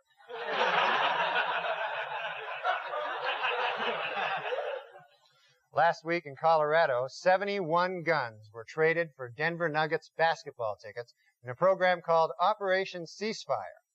However, in a sad example of just how tough it is to stop the violence, earlier today, 2 people were stabbed to death with Denver Nugget tickets.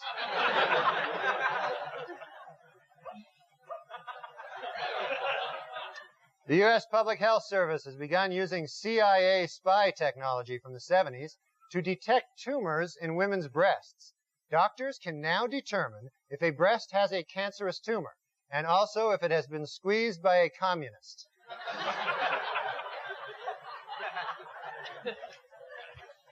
Well, in a recent interview, Christopher Reeve said that Robin Williams' comedy helped convince him to go on living. He then added that Pauly Shore's comedy made him pray for the sweet release that death would bring.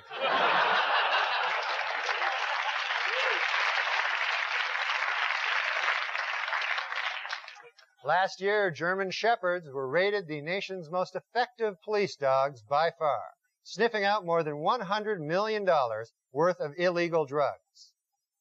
Or so the German Shepherds would have us believe.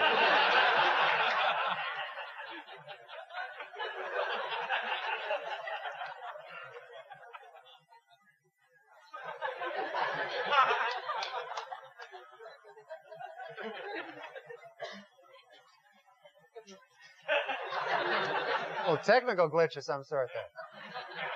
And in Independence, Missouri, a library that was to be the second stop for an exhibit called Banned Books as Art has decided to ban the exhibit.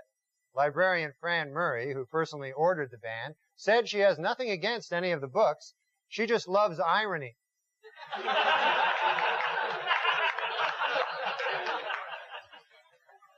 And finally, on a sad note, the entire nation joins us here at Weekend Update in mourning the death of comic legend George Burns. Let this be a lesson to all you kids out there. Smoking kills.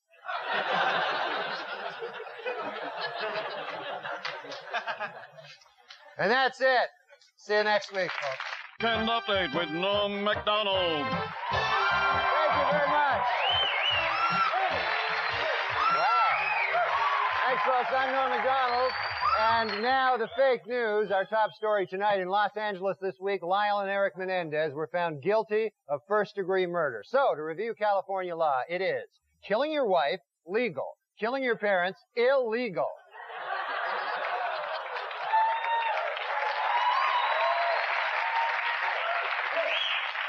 In the wake of the verdict, angry Menendez defense attorney Leslie Abramson said the jury simply chose not to believe the brothers' excuse that they had been sexually abused by their father, and says she knows why. Quote, "It's because my clients are black."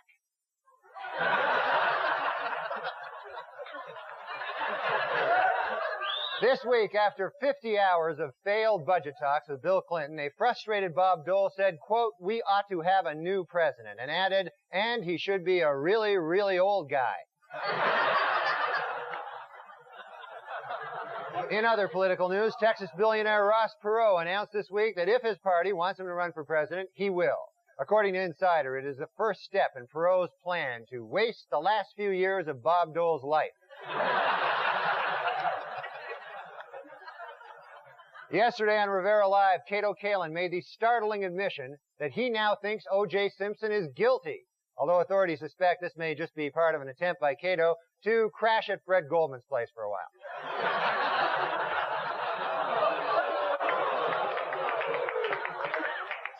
Meanwhile, Simpson Dream Team attorney Alan Dershowitz was back in the news this week, and good Lord is he ugly. Take a look at the guy.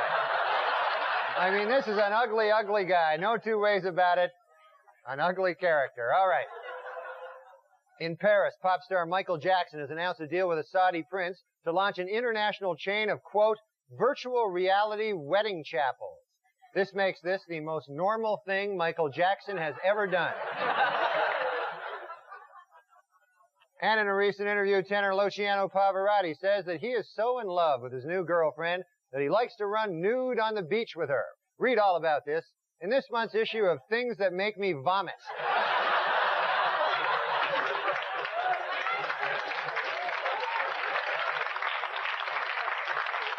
That picture makes me vomit as well.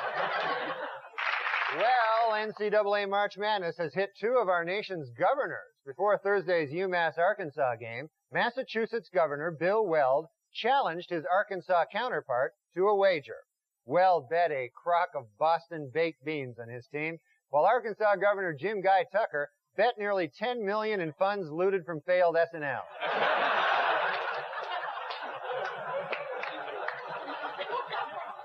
Well, filming has finally begun in the long-awaited life story of Evita Peron, starring pop singer Madonna. According to its producers, the film is 100% historically accurate, except for the part where Mrs. Peron has group sex with the Houston Rockets.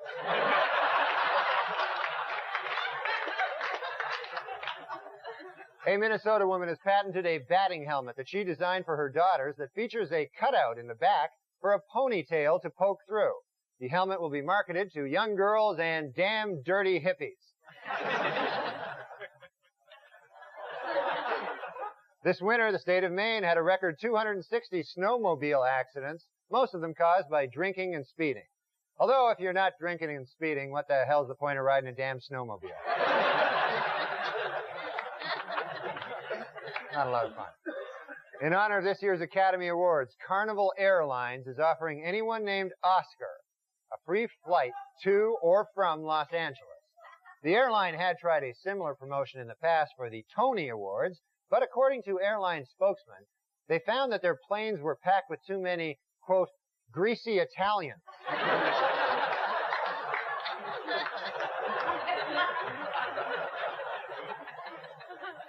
3 years ago, an 11-year-old British schoolgirl put a message in a bottle and tossed it into the Atlantic Ocean.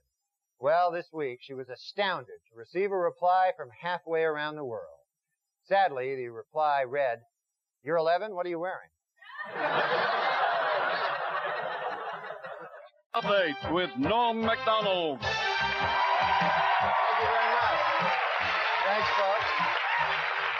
Thank you. I'm Norm MacDonald, and now the fake news, our top story.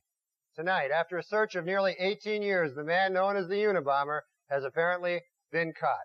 Theodore Kaczynski is described as a genius with degrees in mathematics from both Harvard and the University of Michigan. Well, now perhaps Americans can focus on our real enemy. Fancy book learning.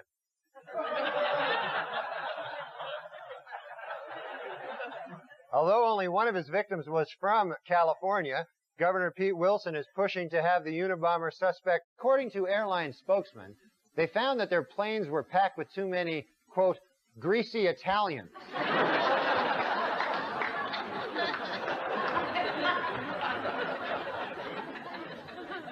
3 years ago, an 11-year-old British schoolgirl put a message in a bottle and tossed it into the Atlantic Ocean. Well, this week, she was astounded to receive a reply from halfway around the world. Sadly, the reply read, "You're 11, what are you wearing?" Update with Norm MacDonald. Thank you very much. Thanks, folks. Thank you. I'm Norm MacDonald, and now the fake news, our top story. Tonight, after a search of nearly 18 years, the man known as the Unabomber has apparently been caught.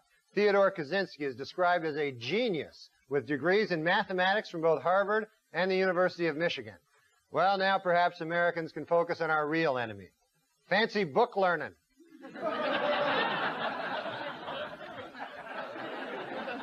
Although only one of his victims was from California, Governor Pete Wilson is pushing to have the Unabomber suspect tried in Los Angeles.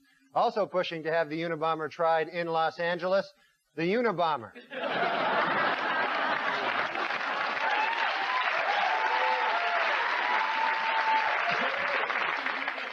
It now appears that the $50 million lawsuit against Subway gunman Bernie Goetz, brought by one of the men he shot, will be heard by an all-minority jury. Attorney for Goetz, Darnay Hoffman, says he has advised his clients to carry himself humbly in court, make friendly eye contact with the all-minority jury, and start scraping together $50 million.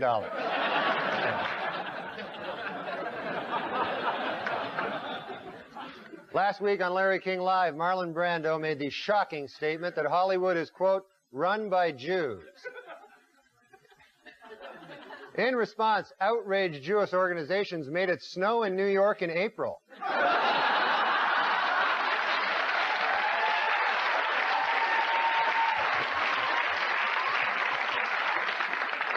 For years, Hillary Rodham Clinton has told people that she was named for the first man to climb Mount Everest, Sir Edmund Hillary. But as Esquire magazine recently pointed out, Sir Edmund did not climb Mount Everest until 1953, 6 years after Hillary was born. However, the First Lady does have a good explanation for the discrepancy. She loves to lie.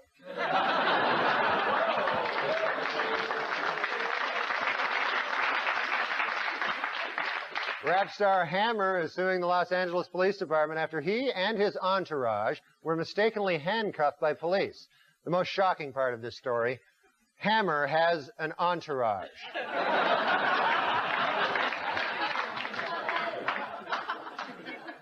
Last week, a jailbreak at the Adams County Prison in Pennsylvania ended with 4 inmates escaping in their underwear. Officials are surprised the escape worked, especially because during the break, the scantily clad prisoners frequently stopped to rape each other.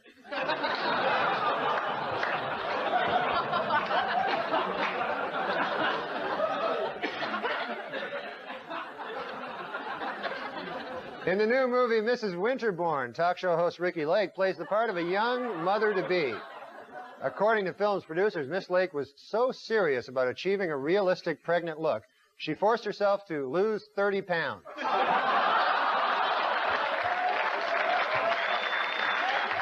In Montel Williams' new book, Mountain, Get Out of My Way, the talk show host shares insights on how to set and achieve goals in life.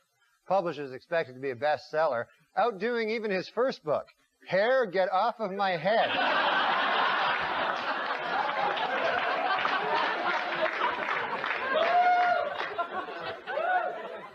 A Nobel Prize-winning scientist has been arrested on charges of sexually abusing a 15-year-old boy. Though the arrest really shouldn't come as a big surprise, his Nobel Prize was in child molesting.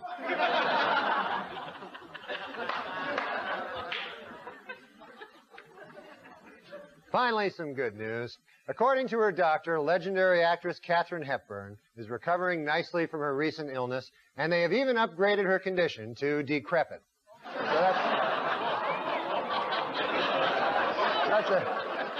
So that's nice. Well, you don't like her? You don't like Katharine Hepburn, for God's sake?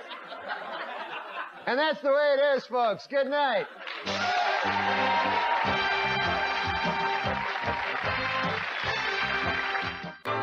Weekend Update with Norm MacDonald.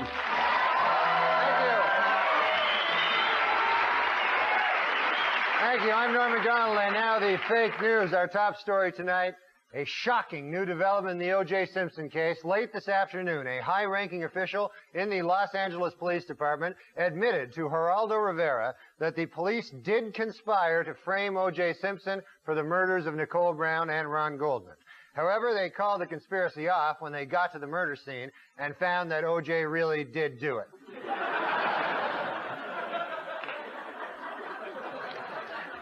On Thursday, Congress gave final approval to a sweeping new anti-terrorism bill. The new law permits foreign terrorists to be deported, limits federal appeals on death sentences, and allows for the immediate arrest of any Harvard graduate who lives in a dirty wooden shack. Well, earlier this week, actor Marlon Brando met with Jewish leaders to apologize for comments he made on Larry King Live. Among them, that, quote, Hollywood is run by Jews. The Jewish leaders accepted the actor's apology and announced that Brando is now free to work again.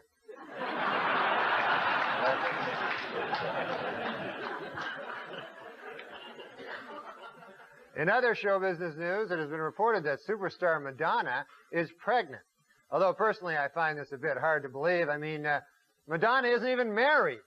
It's like crazy. This week, a New Jersey woman, Rita Glusman, was charged with hacking her husband to death with an axe, cutting the body into pieces, and having a cousin dump them in a river. According to police, Glusman learned how to do this by watching the program Martha Stewart Living.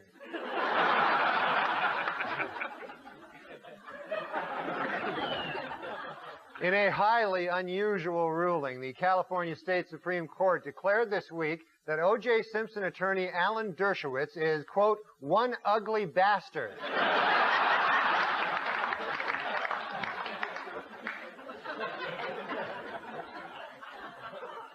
In sports, distance runner Uta Pippig set a record by winning her third consecutive Boston Marathon, despite suffering from both her period and diarrhea throughout the 26-mile run.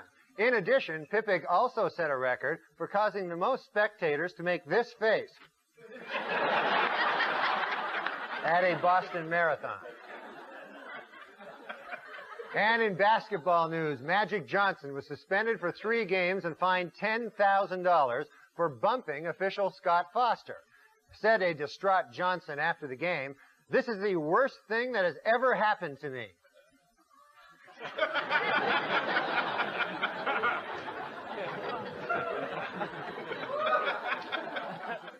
Well, for the second week in a row, Richard Gere's new film, Primal Fear, was #1 at the box office, leading many Hollywood insiders to wonder, hey, you think that gerbil story is true?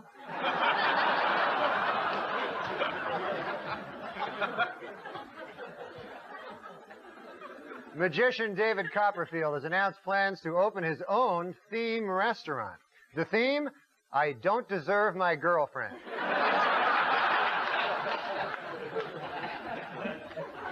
In California, the State Justice Department has endorsed a plan that would update the term for a prostitute's customer from the traditional John to the new, more current-sounding term, Charlie Sheen. And finally, this Thursday, businesses around the country will be celebrating the 4th annual Take Our Daughters to Work Day, or as producer Aaron Spelling calls it, Thursday. That's all right. You don't have to do that. And that's the way it is, folks. Good night. See you later.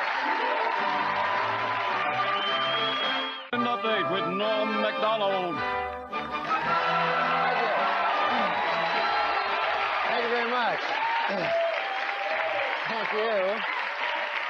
Thanks. I'm Norm MacDonald, and now the fake news. Our top story tonight, a former Arkansas banker told the Senate Whitewater Committee this week that he gave Bill Clinton a $20,000 loan as a favor, even though it was, quote, unacceptable banking practice. In response, President Clinton stated that he has no recollection of such a loan, while First Lady Hillary Clinton said, we've never even been to Arkansas.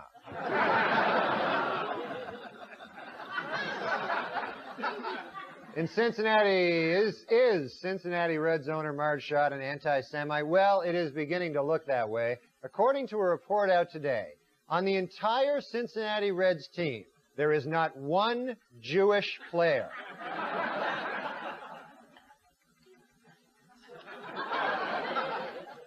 The U.S. Tobacco Company has announced that between now and December 31, it will donate a portion of its sales, at least $1 million, to the National Volunteer Fire Council.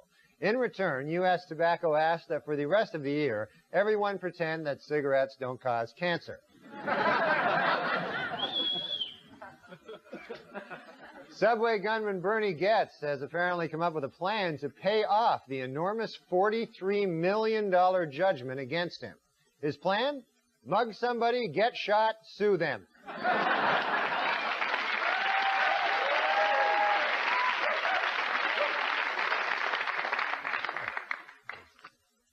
Last week, during his latest trial on charges of assisted suicide, Dr. Jack Kevorkian startled a Michigan courtroom when he stood up and shouted, "This is a lynching."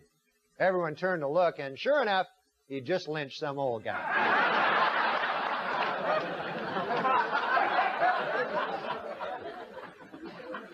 Well, in business news, the Ford Motor Company reports a 22% drop in sales for the first quarter. Ford analysts blame the decline on a sluggish economy combined with a sudden upswing in interest rates. Also, their cars blow up.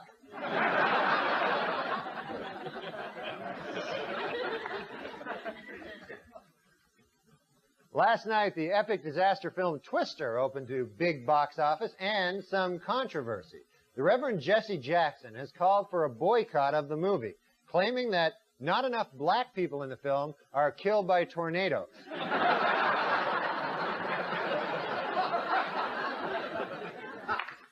In overseas news, an attempt to lift the ban on gays serving in the British Armed Forces has been defeated in Parliament. This raises a difficult legal question. How do you exactly tell if a British guy is gay?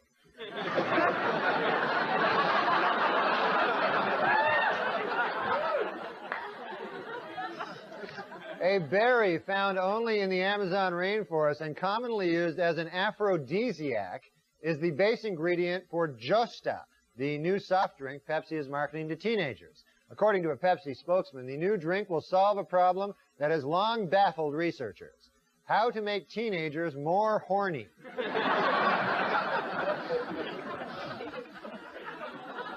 Last week, the United Artists Cinema chain agreed to make 300 of its theaters more accessible to people with disabilities.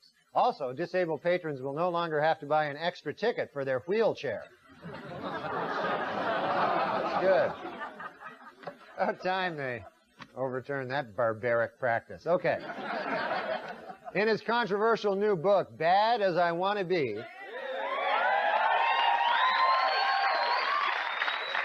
Chicago Bulls forward Dennis Rodman says that the NBA is, quote, 50% sex. Geez, man, I got to stop leaving at halftime. And in other show business news, Macaulay Culkin called police after his father, Kit Culkin, slapped him for not cleaning his room. Officers raced to the scene and immediately joined in, slapping Macaulay Culkin.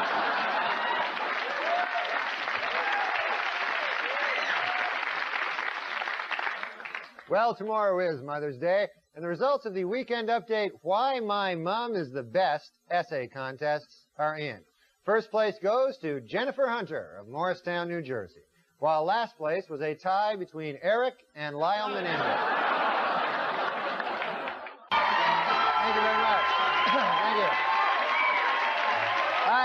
I'm Norm MacDonald, and now the fake news. Our top story tonight. In an emotional press conference this week, Bob Dole announced that he was resigning from the U.S. Senate, where he had served for nearly 3 decades. Dole said he regretted leaving the Senate, but needed to focus all his energies on a goal many had once thought impossible, getting Bill Clinton reelected.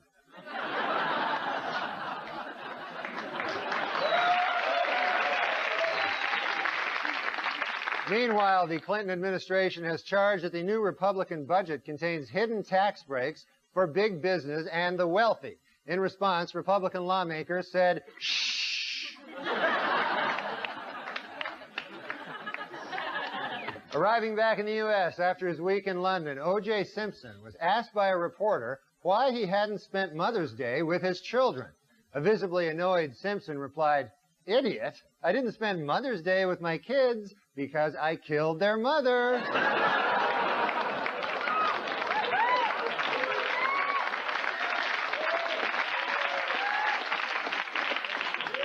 While in England, where he spoke at Oxford University, Simpson had defended actor Marlon Brando's criticism of Hollywood Jews. Later, from his island hideaway, Brando sent O.J. a telegram which read, "You're not helping."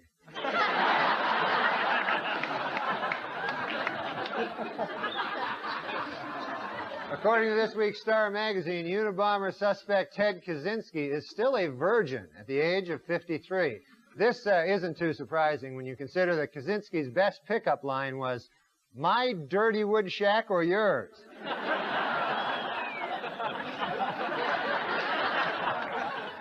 At the White House this week, President Clinton officially came out against same-sex marriages. What's more, the president said he is not too crazy about opposite-sex marriages either.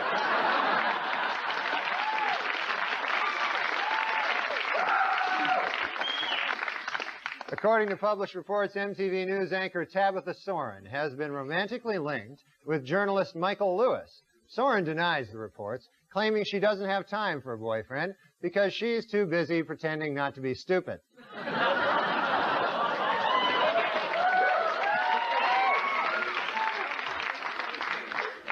It was revealed this week that mass murderer Richard Speck, while serving a life term in prison, was videotaped with hormone-induced breasts, snorting cocaine, and having sex with a man. The film was apparently made with prison video equipment and a $300,000 grant from the National Endowment for the Arts.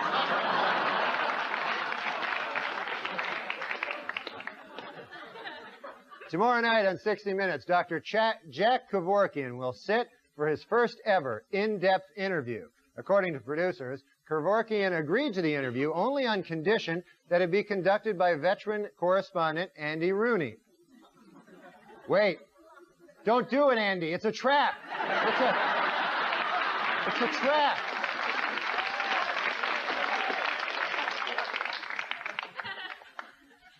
In an interview in this month's Vanity Fair, actor Tom Cruise attempts to end once and for all rumors that he is gay.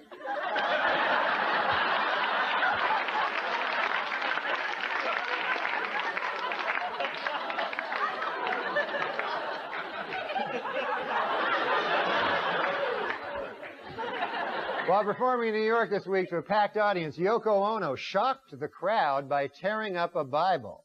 Most shocking of all, Yoko Ono performed to a packed audience.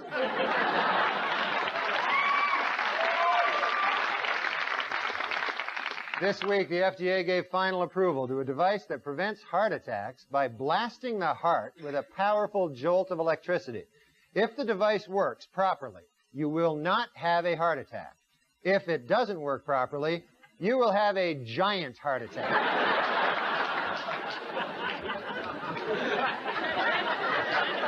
Well, more O.J. Simpson news. On Friday, the Juice officially endorsed Bill Clinton for president, adding, quote, "I'd like to help him any way I can." To which the president replied, "Well, there is one thing."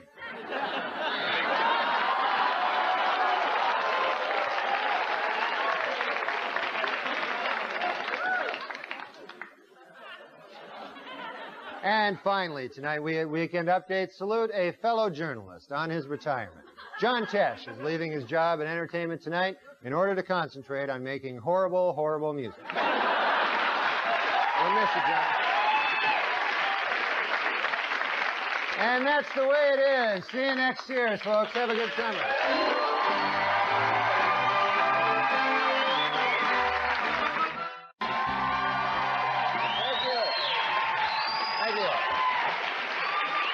Thanks. I'm Norm MacDonald, and now the fake news. Our top story tonight, astronaut Shannon Lucid, back on Earth after a record 6 months in space, was welcomed home Tuesday with a phone call from President Clinton. Said the president, quote, "This is just the beginning. One day we'll be able to send an American into space indefinitely, and I hope it's a woman."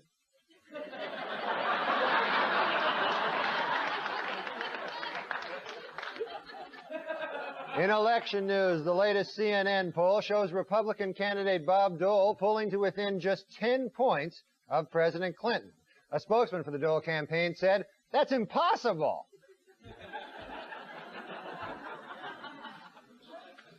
In Los Angeles this week, the defense suffered a setback in the second O.J. trial when Simpson was ordered to turn over a secret videotape which lawyers say contains proof of his guilt. What's on the tape? The first O.J. trial.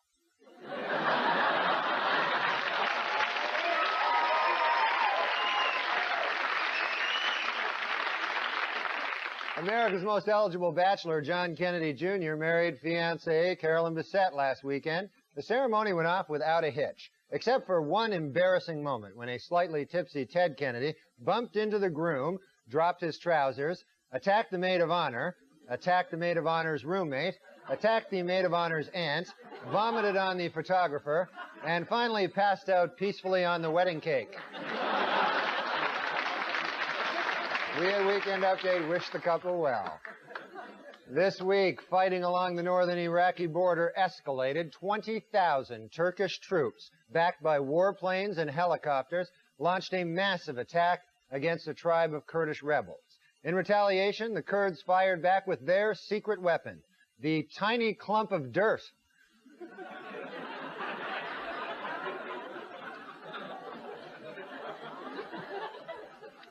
In the Midwest last week, Bob Dole charged that if President Clinton is reelected, he'll put Hillary Clinton in charge of welfare reform. Asked to respond, President Clinton said, quote, "Yes, it's true. Also, Chelsea will be Secretary of State, and my brother Roger will take over as drug czar. Oh, and one more thing. I'm still going to win." Last week in Arizona, Marine Corps engineers extended a steel barrier between the United States and Mexico by 2.5 miles. It's all part of a plan to make illegal aliens walk an extra 2.5 miles.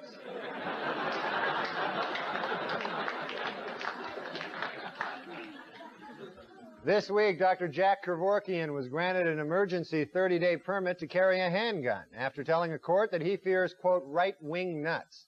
But if you ask me, you know, I think Kevorkian's just getting a little lazy, you know?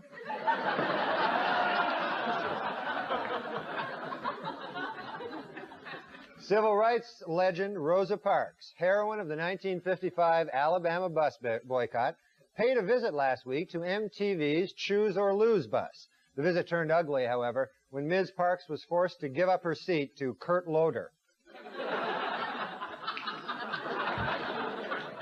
It's a sad statement, really, when you think about it.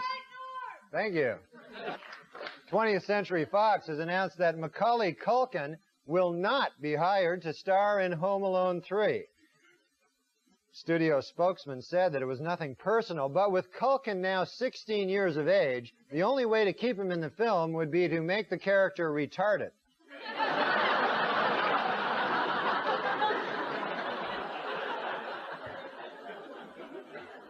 Speaking in Florida earlier this week, Bob Dole launched his harshest attack yet on President Clinton, accusing him of a, quote, naked failure of leadership and moral confusion in the fight against drugs. In response, President Clinton said, "Everything you say is true, but hey, guess what? I'm still going to win." The Federal Aviation Administration has come up with a list of 30 changes to make air travel safer. Number 1 on the list, No more crashes. They've decided to...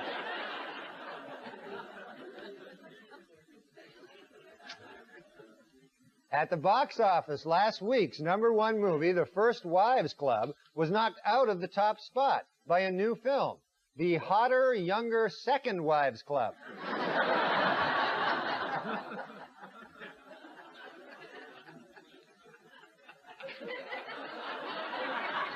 In business news, 2 of the nation's leading office supply retailers, Office Depot and Staples Office Supply, have announced a merger. Wall Street insiders are calling it the most boring merger ever.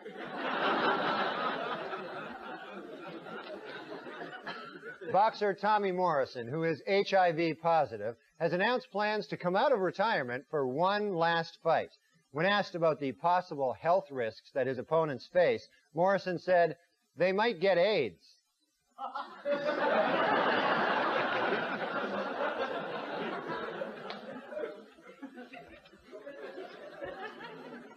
In Bridgeport, Connecticut, the Statakoti Indian tribe is seeking recognition by the Bureau of Indian Affairs in order to open either a manufacturing company or a casino.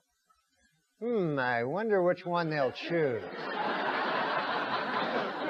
Manufacturing company or the casino.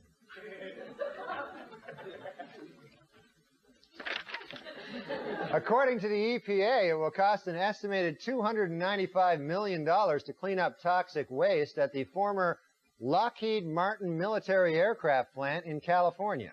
The cause of the toxic waste? You guessed it, Frank Stallone.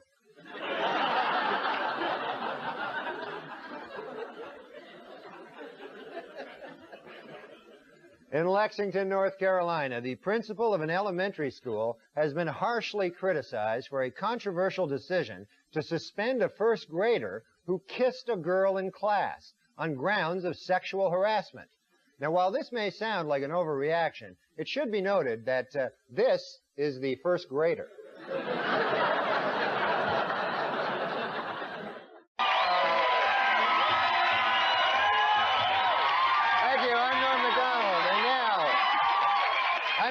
And now, the fake news. Our top story tonight, in less than 24 hours, the first presidential debate of the campaign will be underway. And today, both candidates were at Hartford's Bushnell Auditorium for some last-minute fine-tuning.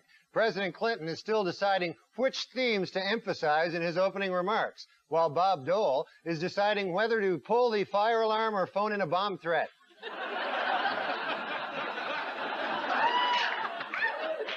A new CIA study may reveal that as many as 15,000 U.S. troops were exposed to Iraqi chemical weapons during the Gulf War.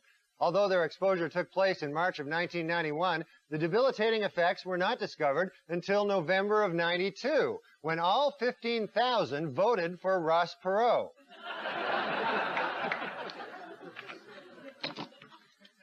As Baltimore and Cleveland met this week in divisional playoff action, the big story in baseball continues to be Orioles second baseman Roberto Alomar. Under a dark cloud. Yes, none of us like him. Under a dark cloud for spitting in the face of umpire John Hirschbeck, then telling reporters the umpire's performance has been sloppy ever since the death of his son.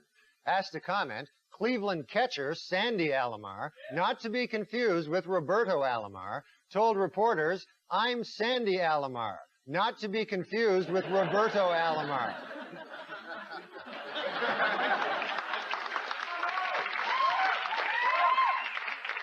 According to newly released confidential memos, presidents of the nation's largest tobacco companies decided as early as 1964 that cigarettes should contain increasingly higher and higher levels of nicotine. Asked to comment, a spokesman for the tobacco industry said, "Really, that's interesting," then got plastic surgery and moved to France.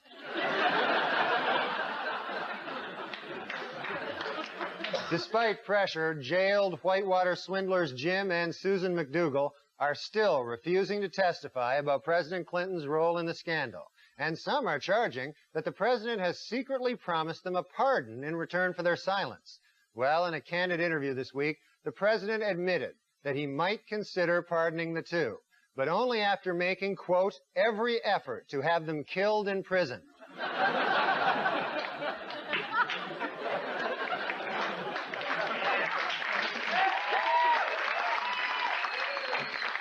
Washington, D.C. Mayor Marion Barry is in hot water again, this time for bringing 54 government employees with him on a trip to a posh West Virginia resort. According to Barry, quote, "That's how many guys it takes to keep me from smoking crack."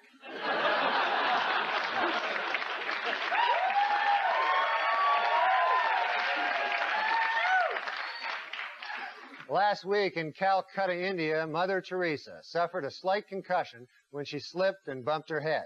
Doctors say the 86-year-old nun is completely back to normal, except for one interesting difference. She now hates poor people.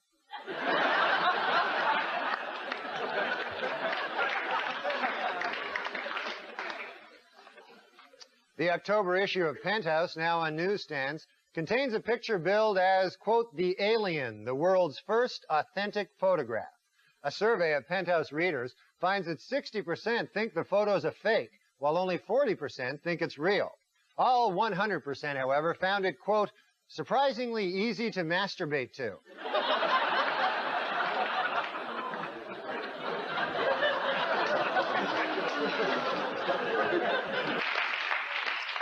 Well, according to a new Entertainment Weekly poll, 72% of their readers say they would not be offended if a TV show lead character were gay.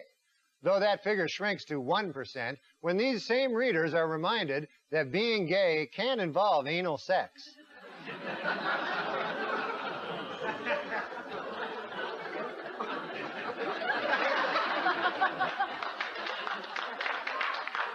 Walmart stores have banned singer Sheryl Crow's latest album because of a lyric in one of her songs that says, quote, "Walmart sells guns to children." Oddly, the store made no objection to another lyric in the song, quote, "Walmart sells crap."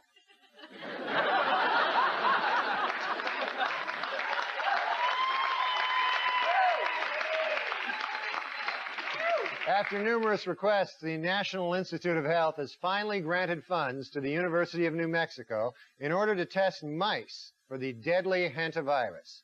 Although I'm sure the government would have acted a lot sooner if instead of mice, the hantavirus was killing off rich white guys.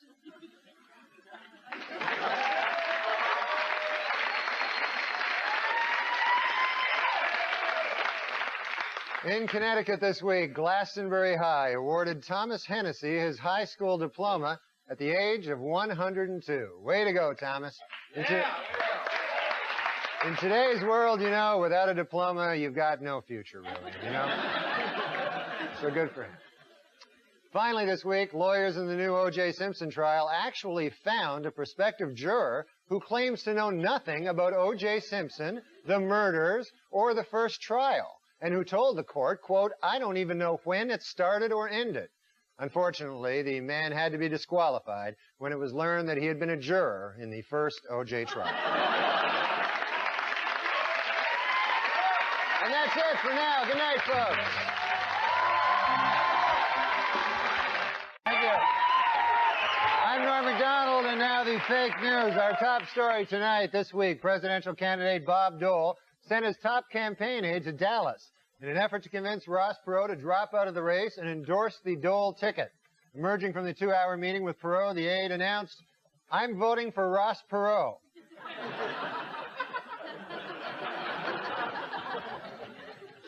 In the final days of the presidential campaign, Bob Dole has $19 million left to spend, while President Clinton has more than $32 million. Dole plans to use his $19 million for TV ads, radio spots, and mass mailings, while a confident President Clinton has allotted all of his $32 million to a crooked Arkansas land scheme. Though more indictments are likely in the Whitewater investigation, President Clinton is still refusing to say whether he will pardon former Whitewater associates Jim and Susan McDougal. But when asked if he would pardon First Lady Hillary Clinton, the president was crystal clear, quote, "She does the crime, she does the time." At his civil trial in Los Angeles this week, O.J. Simpson attorneys began their case with an attack on Nicole Brown Simpson's character. Outraged Brown family lawyers responded, quote, "Nicole is a victim. No matter what she did, she certainly did not cut her own throat." To which Simpson's attorneys replied, "On the contrary, that is precisely what we intend to prove." A new study funded by tobacco giant Philip Morris claims that the nicotine in cigarettes may actually help prevent Alzheimer's disease. Executives at Philip Morris caution that the study is not conclusive, but just to be safe, everyone on Earth should start smoking.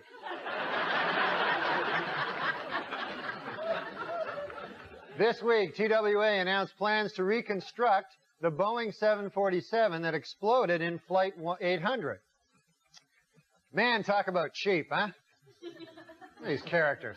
Trying to save a few bucks by rebuilding a... It's ridiculous. I don't know what I'm talking about. At a campaign stop in Florida Thursday, a frustrated Bob Dole told a reporter, quote, "Something's wrong with America. I wonder sometimes what people are thinking about, if people are thinking at all."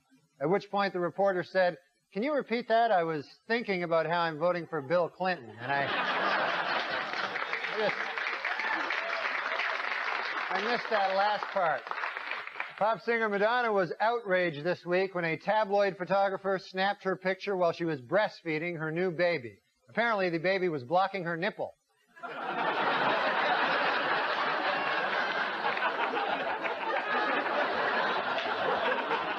An independent study released this week confirms that President Clinton has appointed more minorities to high-level government posts than any other president. For purposes of the study, women were counted as minorities, and Attorney General Janet Reno was counted as a woman.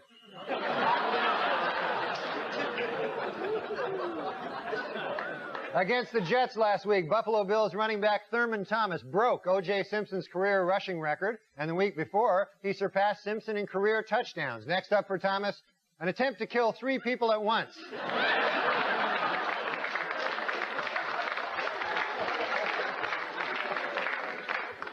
In Princess Anne, Maryland, state health officials have discovered what caused the mysterious death of 200,000 fish at a Somerset County fish farm. The culprit? You guessed it, Frank Stallone. In Topeka, Kansas, the fire department is now using a new weapon to fight arson. A black Labrador trained to sniff out chemicals used in setting fires. Although it should be noted, if this dog is correct, the culprit in every arson fire this month is some other dog's ass.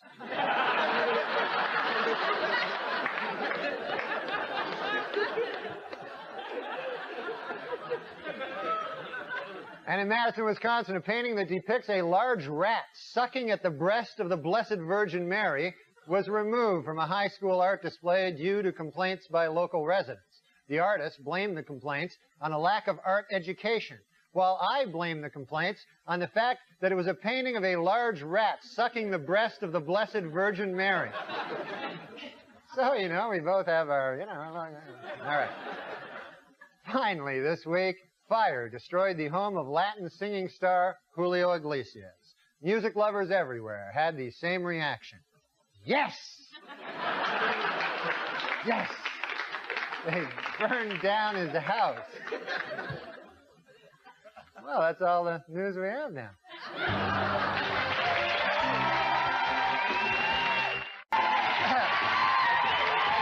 Hello, I'm Norm MacDonald. And now the fake news. Our top story tonight. According to a new CNN poll, Republican candidate Bob Dole now trails President Clinton by 15 points. A Dole campaign spokesman says that despite these numbers, it is still possible for them to reach their ultimate goal, to lose by 7 points. While jogging on the beach in San Diego this weekend, President Clinton was berated by tourist Valerie Parker, who shouted at him, quote, "You're a draft-dodging, yellow-bellied liar, and you're a disgrace to the office of the presidency, to your gender, and to this nation." And then added, "I'm still going to vote for you." During a recent interview on 2020, longtime O.J. Simpson friend Robert Kardashian said he now believes Simpson may be guilty. Though he did add that had he believed O.J. was guilty at the time, he never would have agreed to hide his bloody clothes and knife.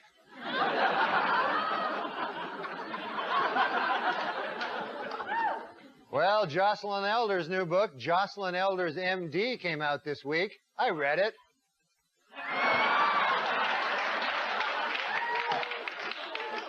This week, London tabloids report that model Jerry Hall has filed for divorce from Mick Jagger, ending a 20-year relationship, although I'm sure this is a difficult time for Mick. You know, it must be kind of exciting after 20 years now he finally gets a chance to sleep with other women. So that'll be... Meanwhile, Bob Dole brought his struggling presidential campaign to New Jersey, vowing, in his words, to prove Yogi Berra was right when he said, "It ain't over till it's over." Reached for comment, Yogi Berra said, "It's over."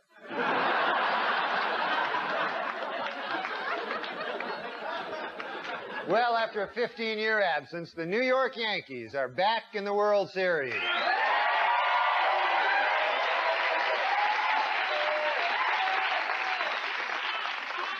And some New Yorkers have come up with a novel way of snagging those hard-to-come-by tickets, murdering guys with tickets and stealing them. Well, as I just said, the 1996 World Series will begin tomorrow. Joining us tonight on Weekend Update with his analysis of each team is a baseball legend and a dear, dear friend of mine. Please welcome Hall of Fame broadcaster Harry Carey. Hi, Harry.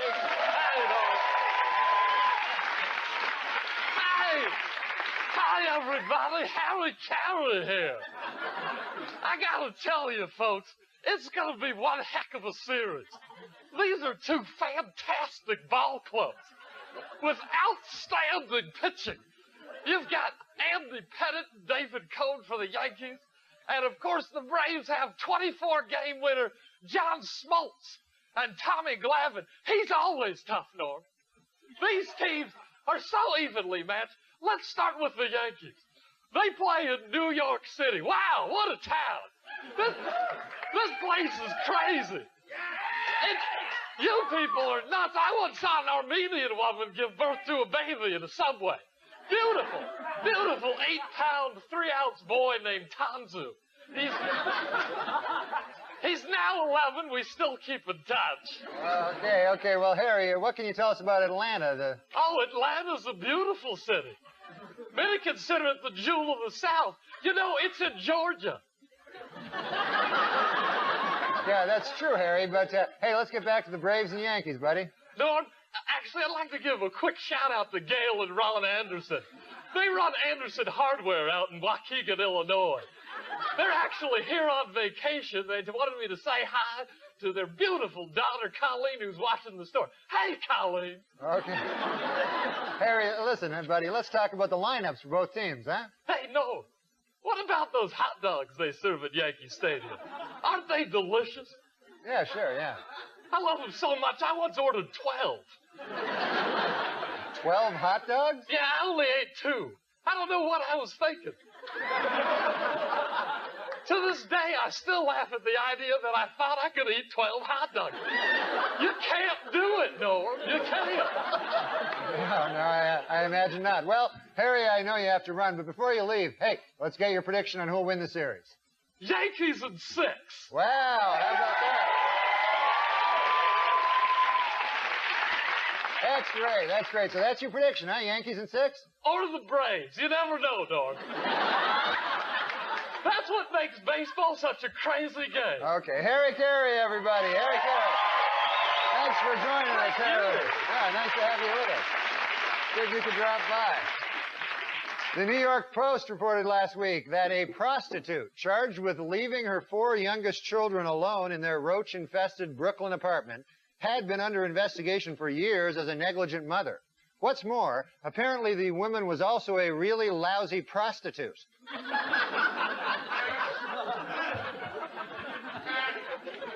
Last week, a buyer in Oman paid $390,000 for a camel, the highest price ever paid for a camel. Even in the Middle East, many are wondering why anyone would pay that much. Good God, that's a sexy camel. That is a... Let me take a look at his... I think it's his eyes. In Virginia,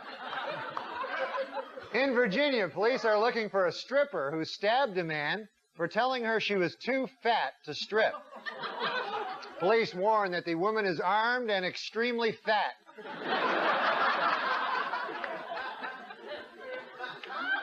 In England, a much-publicized videotape of a naked Princess Diana having sex with her lover, Captain James Hewitt, has turned out to be a fake.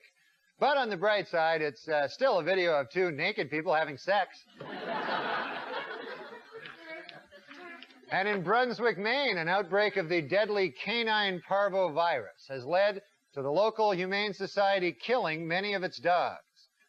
Gee, I wonder if the Humane Society would kill off victims of canine parvo if instead of dogs, they were rich old white guys.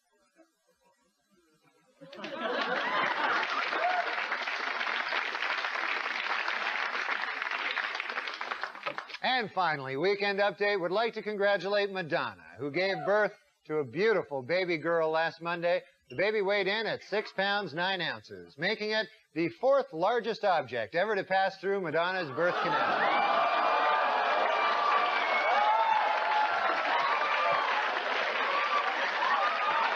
Congratulations, Madonna. And that is it. Good night. Good news. Take care.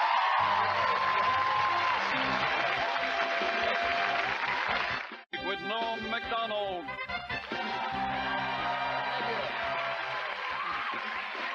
Thank you. I'm Norm MacDonald.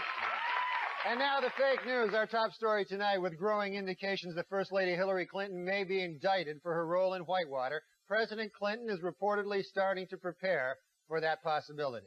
Plans so far include renting a hall, hiring a band, and making a giant bathtub with margaritas.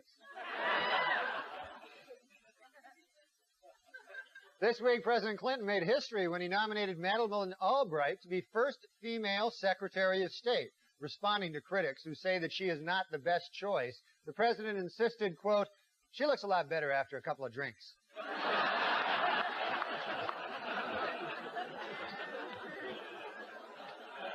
Jonathan Schmitz, the Jenny Jones guest who killed his secret gay admirer because of his fear and hatred of homosexuality, has been sentenced to 25 years in prison.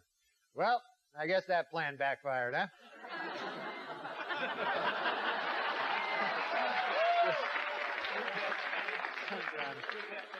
Well, the annual list of most dangerous holiday toys is out. Number 1 this year, Mattel's Eye Poker Outer.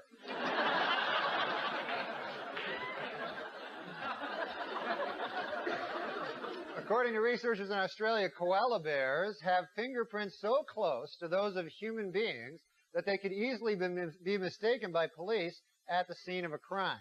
It should be noted, however, that the research was funded by O.J. Simpson. So,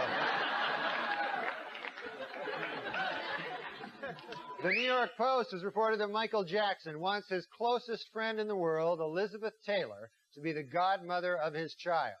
However, those close to the pair worry that this could eventually lead to heated arguments over whether the child will be molested or eaten.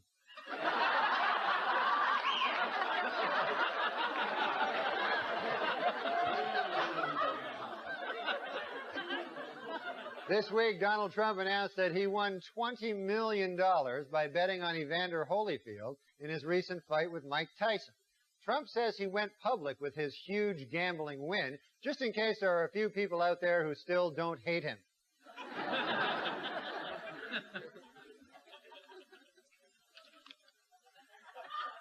And it's been reported that Keanu Reeves is engaged to actress Amanda Decadina.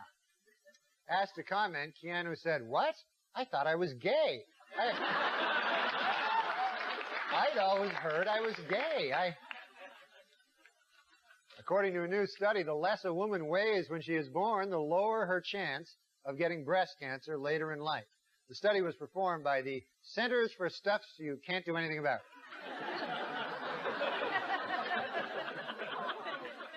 In New York City, the city council has introduced a plan to give motorists 10 free minutes at parking meters. Cars left longer than 10 minutes will be stolen. In Amsterdam, a rubber factory has begun producing water beds for cows. Let that be a reminder to anyone who wants to legalize marijuana here in the United States.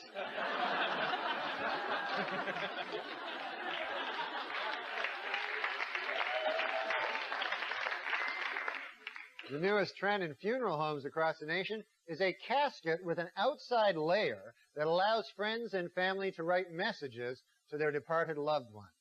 The most popular message so far has been, "Stay as sweet as you are, have a great summer."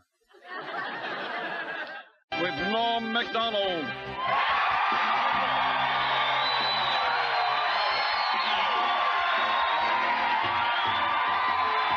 Thank you. I'm Norm MacDonald. And now the fake news. Our top story tonight.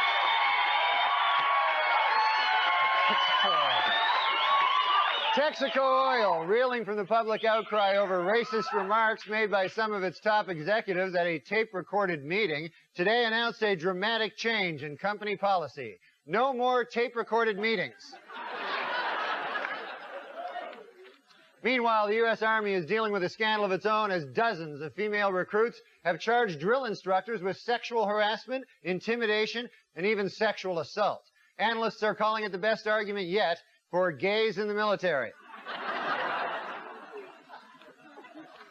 Attorney General Janet Reno has assembled a task force to determine whether federal campaign finance laws were violated by Democrats, Republicans, or both. Another task force will attempt to determine whether Attorney General Reno is a man, a woman, or both.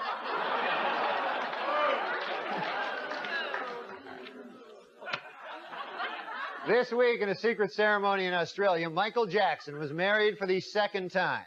Asked what makes his new bride special, the King of Pop said, quote, "She has taught me about the power of imagination, like imagining that a grown woman is a 10-year-old boy."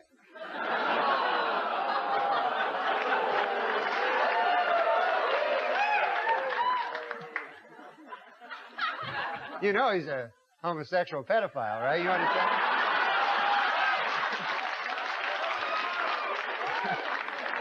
And yes, it is true, Michael Jackson is going to be a father. Already he has hired an entire staff of nannies, nurses, and extra bodyguards, which hopefully will protect the child from Michael Jackson.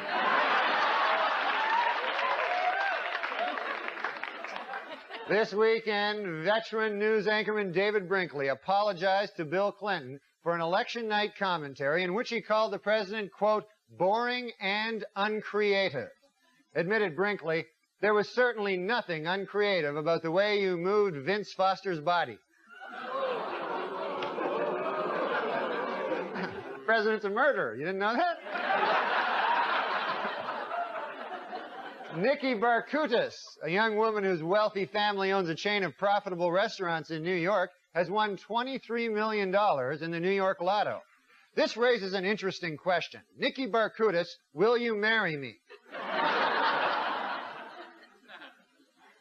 O.J. Simpson was in a different courtroom this week, attempting to regain custody of his 2 children. In order to prove to the court how much he loves his kids, O.J. pointed out, quote, "Hey, they're still alive, aren't they?"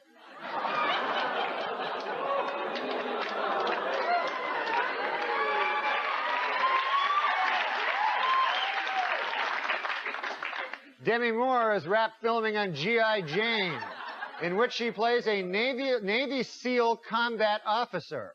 Moore says that in contrast to other Hollywood portrayals of women in the military, her character will have giant breasts.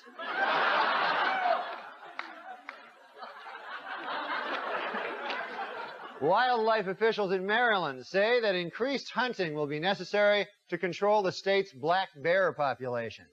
Gee, I wonder if hunting would be the answer if, instead of overpopulation of black bears, there were an overpopulation of rich old white men. Yeah. Yeah. Then I wonder. The New York City Transit Authority plans to put up signs in subway stations asking city residents to be more polite when getting on and off the subway. Most New Yorkers say the idea sounds great and that the new signs will make excellent urinals.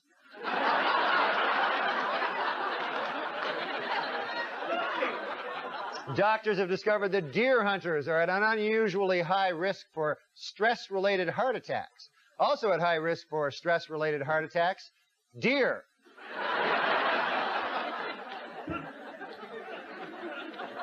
In Washington, D.C., reporter Alan Etter was doing a story on violence at a local high school when he was attacked and severely beaten by a gang of students.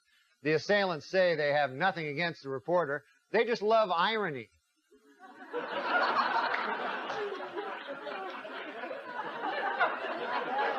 "80-year-old Frank Sinatra, recovering from a bout of pneumonia, was apparently well enough last Saturday to bet daughter Tina Sinatra that Mike Tyson would defeat Evander Holyfield. Well, Tina made him pay the $10, although later he had his people rough her up and take back the money.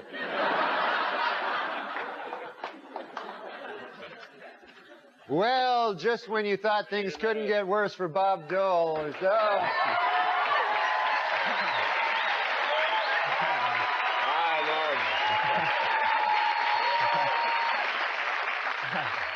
I was just doing yeah, I know, Art. You've had your fun now, Norm. You're out of work. Well, I thought I'd just do a joke about you. I had a little what joke. you've been doing, those, I've been missing a lot of them, but your fun's over, the election's over. Unless there's a recount, you're out of work. Oh, no. Okay, well, I guess that's it. Maybe we can go have a beer or something. How'd that be? You are with me. All right. Bob Dole, everybody. Good night, folks.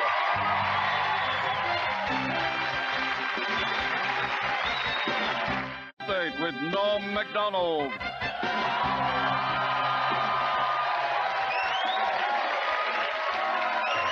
crowd. Oh, my Lord. Thank you. I'm Norm MacDonald. Now the fake news. Our top story tonight. Yesterday, in a dramatic finish to his White House bid, Bob Dole began a 96-hour, 15-state, non-stop campaign tour that will take him right through to Election Day. Political experts are calling the grueling marathon a, quote, last-ditch effort, while medical experts are calling it, quote, a suicide attempt. At a rally in California this week, Dole urged voters to ignore polls which have him trailing President Clinton by double digits. In addition, Dole asked them to ignore newspaper headlines next Wednesday that say, Dole loses in landslide. Meanwhile, a new development in the case of John Wong, the mysterious Indonesian accused of illegally raising millions for the Democratic Party. Earlier this week, Secret Service logs showed that Mr. Wong had visited the Clinton White House more than 60 times. But on Friday, administration spokesman revealed that there are actually two John Wongs. Furthermore, they stressed that the John Wong who visited the White House is a different man. He isn't the fundraiser. He's the guy who killed Vince Foster.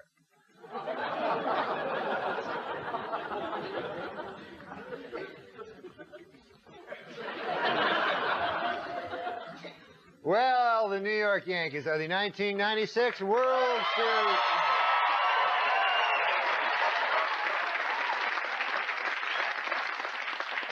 And this week, 3 million Yankees fans gathered on the streets of New York to honor their heroes. While the fans were of different ages, races, and religions, they shared one thing in common. They were all standing in urine.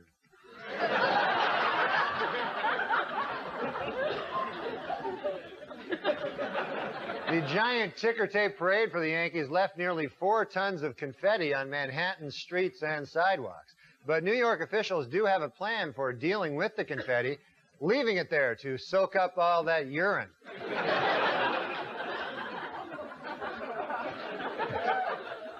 At an emotional press conference this week, a now exonerated Richard Jewell spoke about his ordeal as the chief suspect in the Olympic Park bombing. Quote, I couldn't think straight, I couldn't sleep, I couldn't eat, he said. Then later he admitted, all right, I could eat.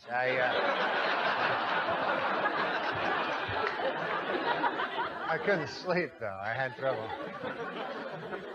In business news, a British company has announced its intention to purchase telecommunications giant MCI. This after MCI called the British company's owner at home 5,000 times.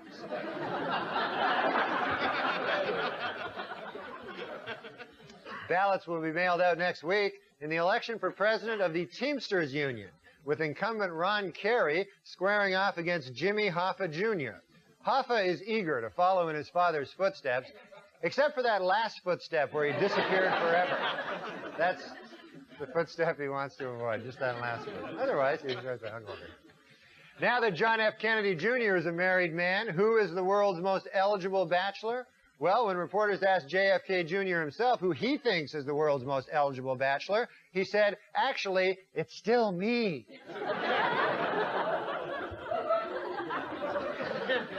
A French government survey finds that Disneyland Paris is the most popular tourist attraction in the country. And the most popular ride?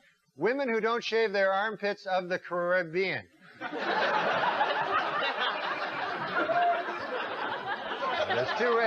There's two ways to pronounce that, and I got neither.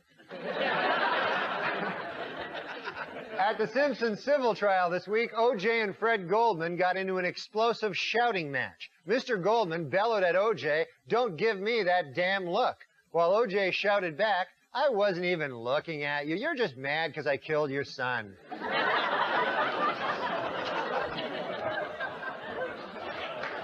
In the December issue of Playboy, 60 Minutes reporter Mike Wallace reveals that he has not only smoked marijuana, but that it made him sexually aroused. According to Wallace, he made these comments in an effort to frighten young people off sex and drugs forever.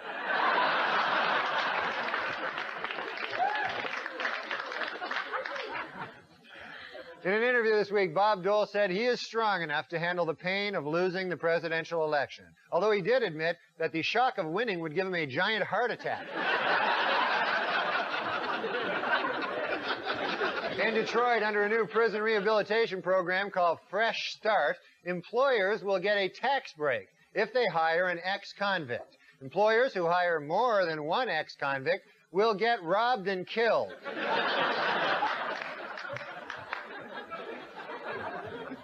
In economic news, unemployment figures rose slightly for the month of October, with declines in the Dow Jones and NASDAQ. The reason for the sudden downturn? You guessed it, Frank Stallone.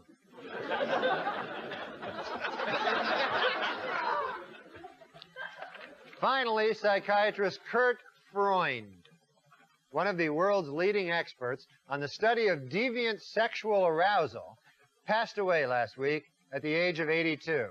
Dr. Freund's last words were, quote, "Whatever happens to me, can someone please make sure that the headline of my obituary does not contain the phrase deviant sexual arousal?"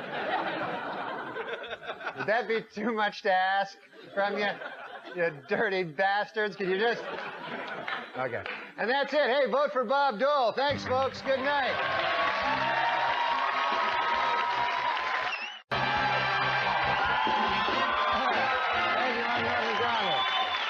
And now the fake news, our top story tonight. This week in Los Angeles civil court, an FBI expert testified that shoe prints left by the killer exactly matched shoes belonging to O.J. Simpson. In response, O.J. stood up and exclaimed, "Wait a minute. Wait a doggone minute. I just figured it out. The real killer is me." Speaking in Australia this week about the problems of being America's first lady, Hillary Clinton joked, quote, "Perhaps I'll walk around with a bag over my head when I come out into public and have no opinions and never express them publicly or privately." To which the president replied, "Yes, yes, oh God, yes." Last week at a dramatic press conference about the crash of TWA Flight 800, ABC News correspondent Pierre Salinger displayed a document which he believes is proof that the jet was shot down by a U.S. Navy missile. Later, he proudly showed reporters his solid gold Rolex that he bought on the street for just $15.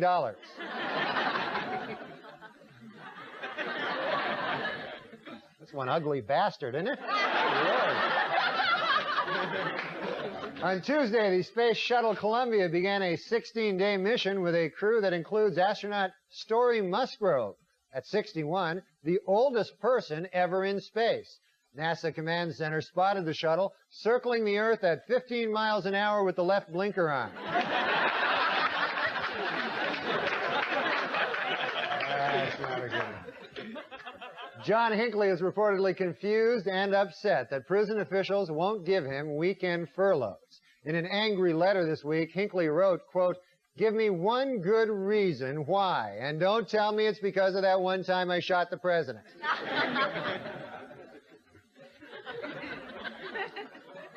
Due to his recent heart bypass surgery, Russian President Boris Yeltsin is now restricted to 1 glass of wine a day. It should be noted, however, in Russia, this is a wine glass.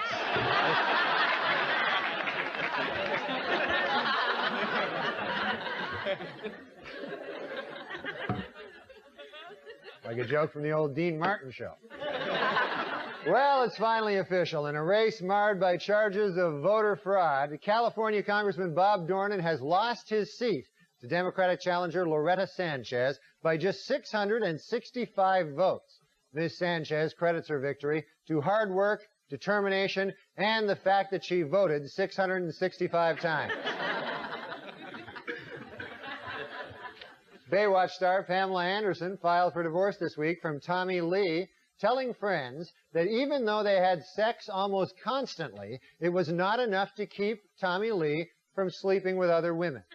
You can read all about Tommy Lee's exploits in my new book, Tommy Lee, the Greatest Man Who Ever Lived.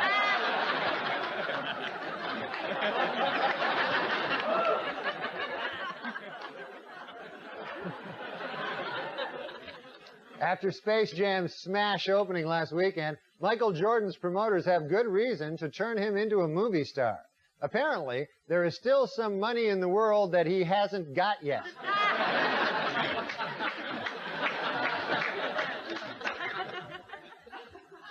Actress Sherry Stringfield announced this week that she is leaving the hit series ER. Several actors have already expressed great interest in the part, including Shelley Long and David Caruso.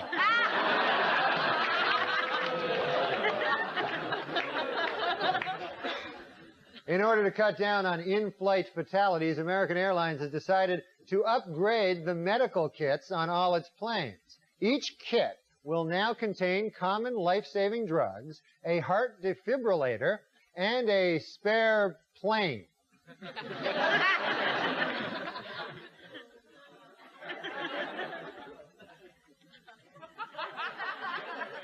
Last weekend, in a dramatic rescue off the coast of Long Island, fishermen pulled a 300-pound man from frigid waters. They were alerted by his desperate cries of, "Help! Help! I'm starving! I'm starving!"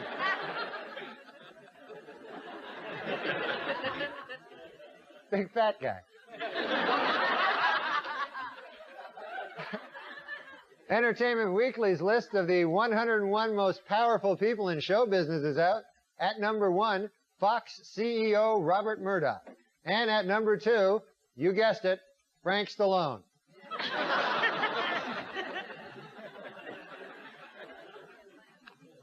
A Connecticut hotel where Bill Clinton spent the night has donated to a charity auction a bagel the president ordered from room service but never ate.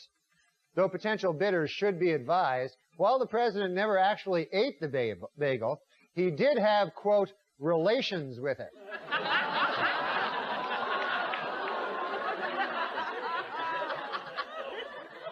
Sounds delicious. Well, yesterday, November 22nd, America's observed a milestone. The 75th birthday of Rodney Dangerfield.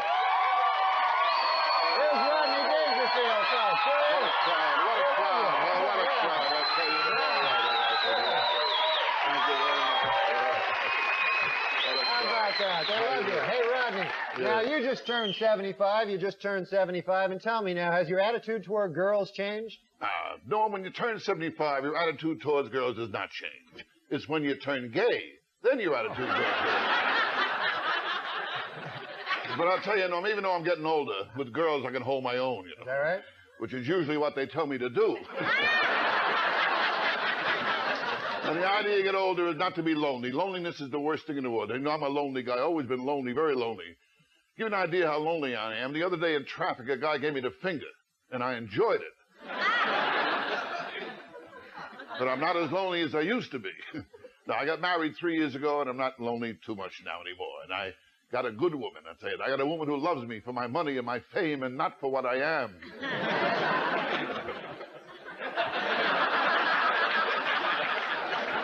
Now, when I tell you, before I got married for years, I was just playing the field. Or to be more accurate, I was playing with myself in the field. Well, you're 75 now, Rodney. This should be a happy time in your life. I mean, now you're into the golden years. Golden years, golden years. That means you go to the bathroom 5 times a night. That's the golden years.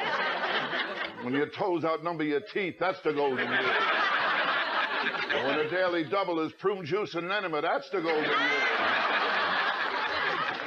If you get old, you get arthritis, too. Arthritis, that's a beauty. You get stiff in every place except the place you need it.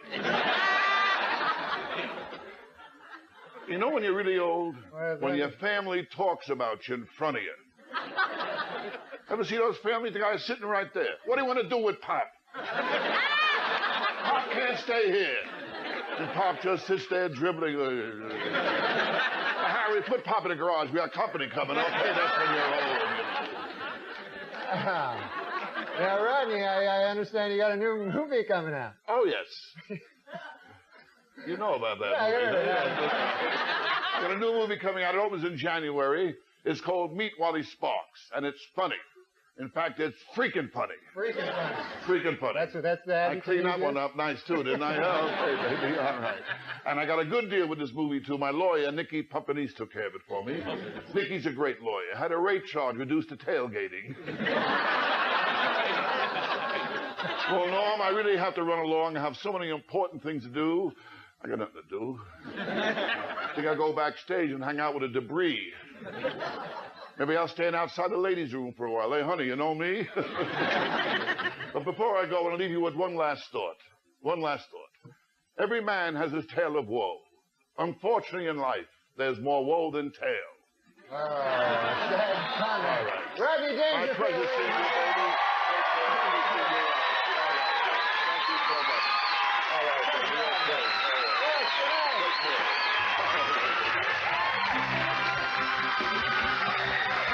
Weekend Update with Norm MacDonald.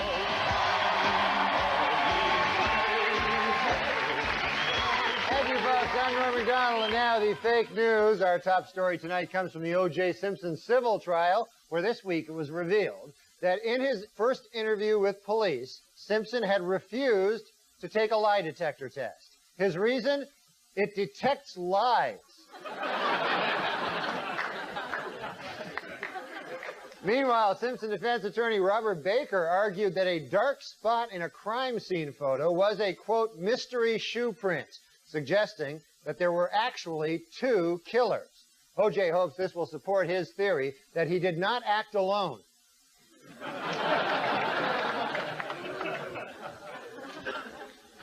President Bill Clinton and Russian President Boris Yeltsin have made tentative plans to meet early next year. According to the White House, the pair will use the meeting to resume their ongoing debate, drinking versus pot smoking.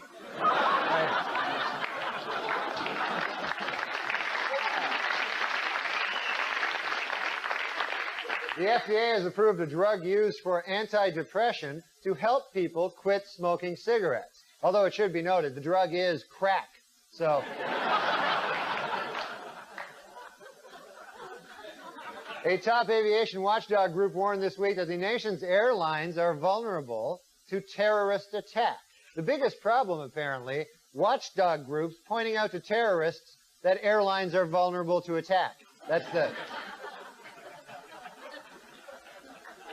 all right. Over the next 2 months, the murder, over the next, what are they?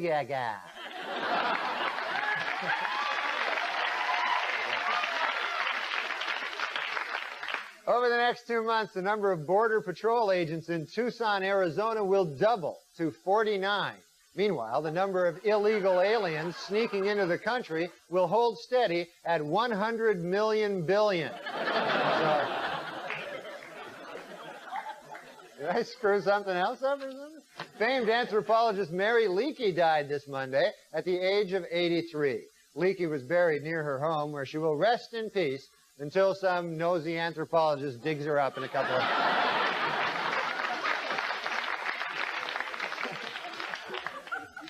That's a nice obituary for the lady. This week, renowned heart surgeon Michael DeBakey attacked the hypocrisy of Hollywood stars who oppose the use of animals in medical research and yet wear ribbons supporting the war on deadly diseases like AIDS. In response, animal activist Ricky Lake said, quote, but the red ribbon diverts attention from my gigantic ass.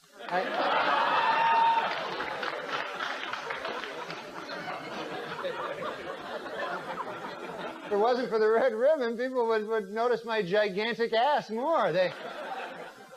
By wearing the red ribbon, less people... Well, a big seller this holiday season is Michael Bolton's Christmas album, This Is the Time. Happy birthday, Jesus. Hope you like crap.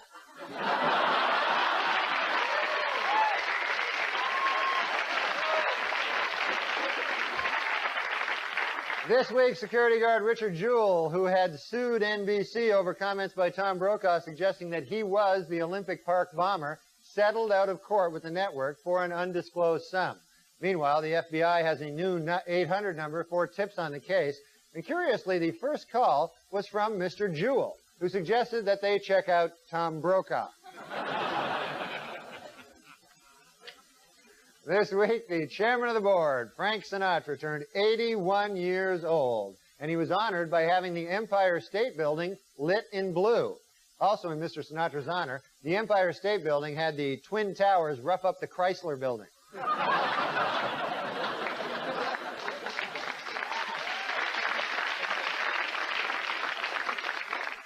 Grocery and department stores across America have added reserved parking spaces for expectant mothers. Especially excited about this innovation are handicapped drivers, who will finally get to park in someone else's space.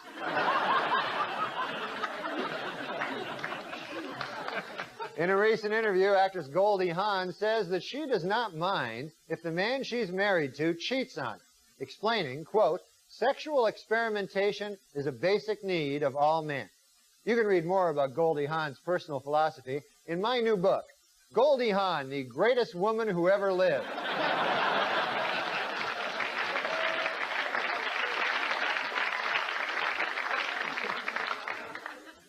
And finally, the #1 selling doll this Christmas is Tickle Me Elmo.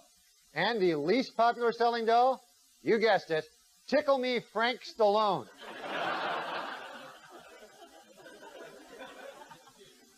Jesus. Good night, everybody. Thanks.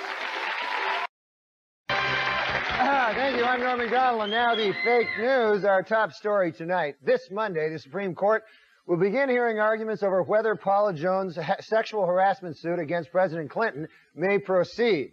Jones, who claims that while governor of Arkansas, Clinton exposed himself to her in a hotel room, says that she can accurately and precisely describe the president's genitalia. But White House spokesman scoffed, quote, "Any woman who's worked in the state of Arkansas for the last 20 years could do that."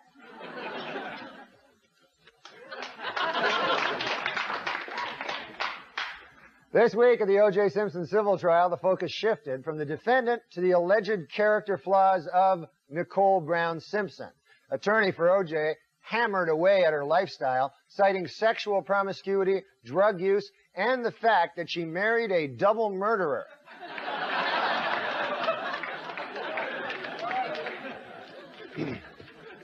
Eight letter bombs sent into the United States last week appear to have been mailed from the Middle East. FBI expert says that it is too early to jump to conclusions, but then added, "It's Richard Jewell."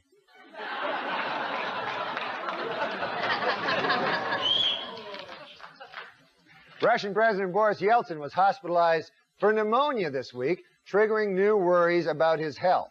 Yeltsin himself remains unconcerned, however, because he is completely hammered.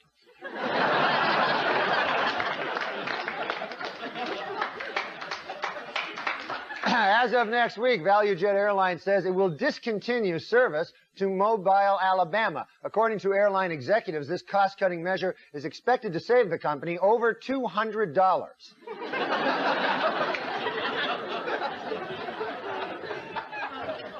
Despite recent criticism, the School Board of Oakland, California has voted to proceed with its controversial Ebonics programs for city schools. In fact, school board officials today announced the winner of the first citywide Ebonics spelling bee, fourth grader Soonduk Kim. Congratulations to Soonduk Kim. Good job. Good job. Dallas Cowboys stars Michael Irvin and Eric Williams were cleared of sexual assault charges yesterday when their accuser admitted that she made up her story. According to the woman, she concocted the hoax under duress after being kidnapped and held at gunpoint by Green Bay Packers Andre Rison and Reggie White. Dallas police promise a thorough investigation. The artist formerly known as Prince says he now wants to be known as simply the artist. Meanwhile, I will continue to refer to him as simply the fruit.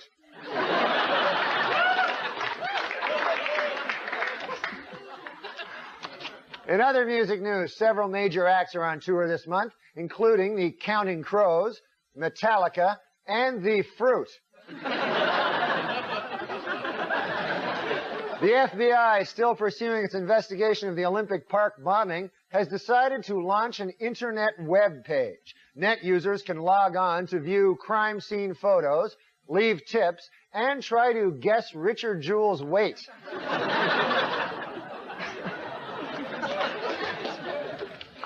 In Norwich, Connecticut, a local museum has made a long overdue effort at racial reconciliation by returning 21 ancient tribal artifacts to the Mohegan Indians. But as for everything else in the country, we'll be keeping that. It's good news, really. We don't have to give any of it that.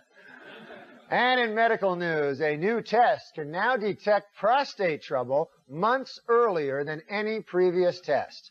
The only downside, it involves shoving some huge device up your ass. It's not all gravy, you know? The most famous vineyard in France, Chateau Mouton Rothschild, has been getting complaints about a new wine label which features a sketch of a naked woman. It should be noted, however, that the sketch is of Sally Jesse Raphael.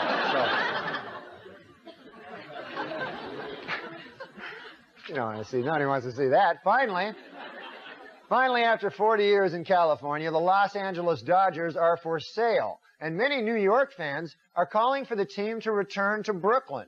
It's all part of a plan to mess with Bob Dole's mind. Good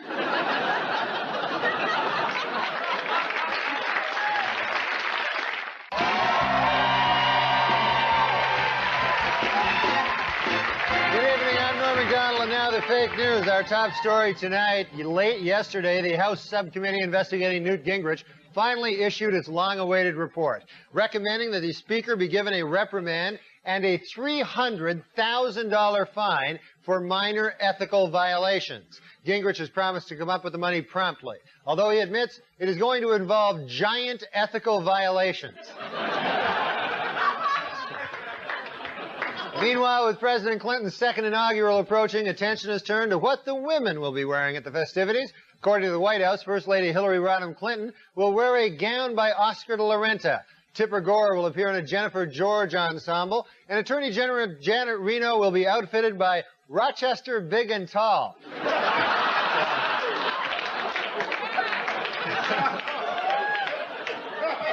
This week, in arguments before the Supreme Court, lawyers for President Clinton asked that the sexual harassment suit brought by Paula Jones be delayed until he leaves office. According to Clinton's attorney, quote, if the president were hauled into court every time some nut accused him of sexual harassment, he'd have no time to scare up tail.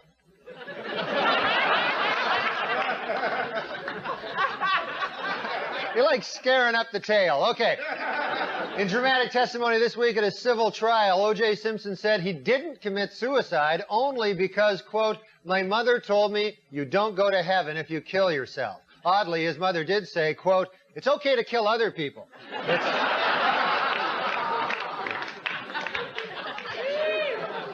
In Atlanta this week, 2 separate bomb blasts rocked a building which houses an abortion clinic. Asked if there were any suspects, FBI spokesman said, quote, we don't want to rush to judgment like we did in the Olympic Park bombing case, but then added, it's Richard Jewell.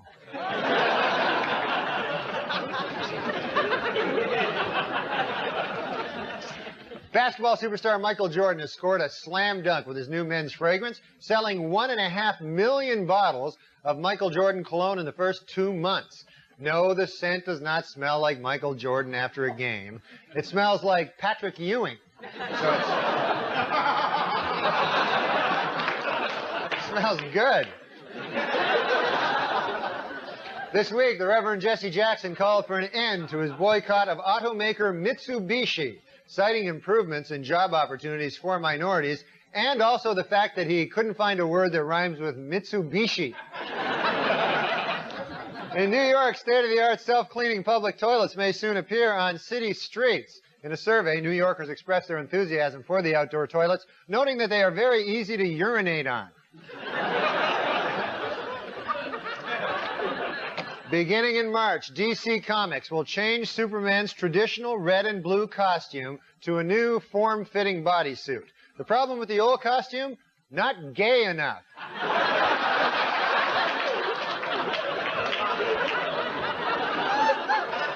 What the hell's going on in the country? That's not Superman. All right. Last week in Canastota, New York, fight promoter Don King was elected to the International Boxing Hall of Fame. King graciously thanked the Hall of Fame for the honor, then took all its money and left it bankrupt. In Springfield, Missouri, the local cable company mistakenly aired 5 minutes of explicit sex scenes from the Playboy Channel on the Cartoon Network during an episode of The Flintstones.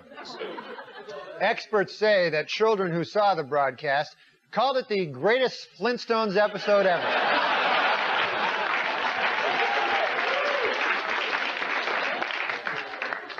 In literary news, the ever-reclusive J.D. Salinger will publish his first book in 34 years. Asked what inspired him to finally write again, Salinger said, "Get the hell off my lawn."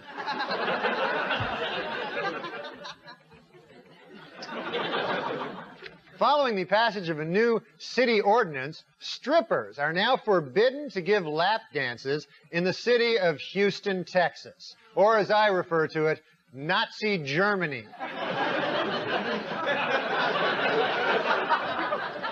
It's ridiculous. Completely ridiculous. Finally, according to the U.S. News and World Report 1997 Career Guide, the best job in the United States for the second year in a row is Interactive Business System Analyst. However, last year's worst job, Assistant Crack Whore,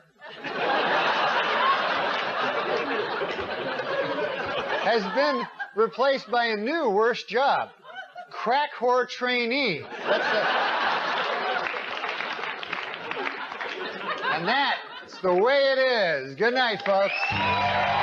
In a unanimous verdict this week, a Santa Monica jury found O.J. Simpson liable for the wrongful deaths of Nicole Brown Simpson and Ronald Goldman, awarding the plaintiffs damages of $8.5 million. Reacting to the verdict, Simpson insisted that he has nowhere near that amount of money and that his only remaining asset is 30 pairs of Brune Mali shoes.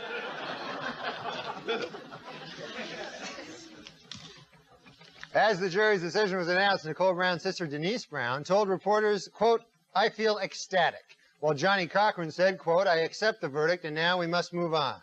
Meanwhile, Cato Kalin said, quote, "Please, God, don't let it be over."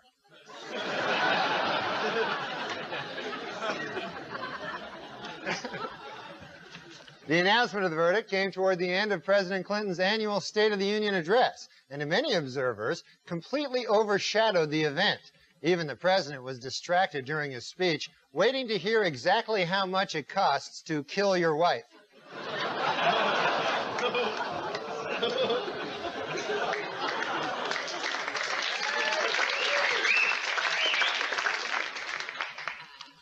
In other news, authorities in Pontiac, Michigan are trying to determine if Dr. Jack Kevorkian was involved in the death of a woman whose body was found in the back of his suicide van. You know, I'm no expert in police work, but yes. Meanwhile, 5,000 disabled Americans were in Washington last week to protest doctor-assisted suicide. On a sad note, the demonstration turned ugly when all 5,000 disabled people fought over 2 handicapped parking spaces. I told you, it was sad. Disgraced former presidential advisor Dick Morris revealed this week that President Clinton phoned him 2 days after the election. Pressed as to what the two men talked about during their 3-hour conversation, Morris said, "Horse."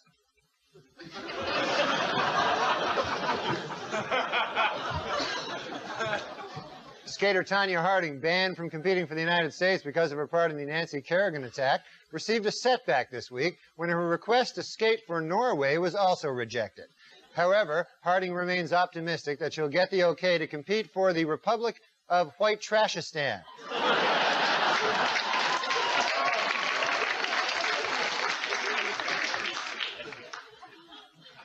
And in business news, American Express has announced plans to lay off 3,000 workers. According to the company, employees will be notified of the layoffs with pink slips reading simply, "Don't leave home."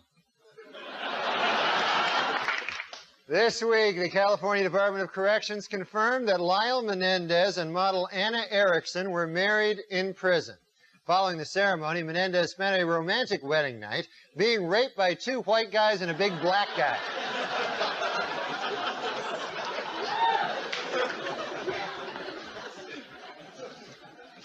TriStar's Picture is planning a film about the 70s disco act, The Village People. While the movie will be coming out next summer, it plans to wait until Thanksgiving to come out to its parents.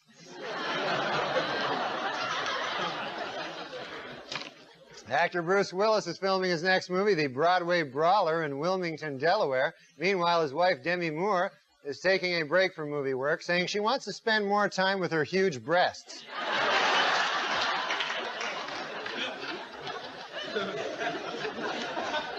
Well, how's this for a coincidence? Last week in New York, 3 sisters each had a baby on the same day at the same hospital. Though it should be noted, the 3 women were in different hospitals. They're not sisters, and they didn't have babies. Also, it was 2 guys. Still kind of a coincidence, you know, when you think about it. According to a new ordinance in Kansas City, Missouri, anyone convicted of indecent exposure, prostitution, or soliciting prostitution will have his name posted on a local cable channel. If I can be permitted a personal comment, while the plan's goal of publicly shaming sex offenders is well-intentioned, it's important to remember in this democracy of ours that Norm MacDonald is a very common name.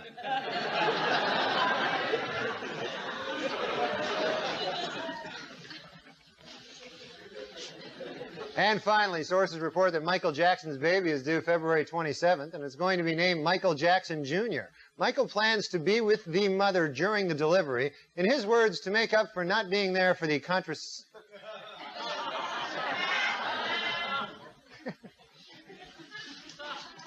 Sources report that Michael Jackson's baby is due February 27th. It's conception. The last word was conception, so...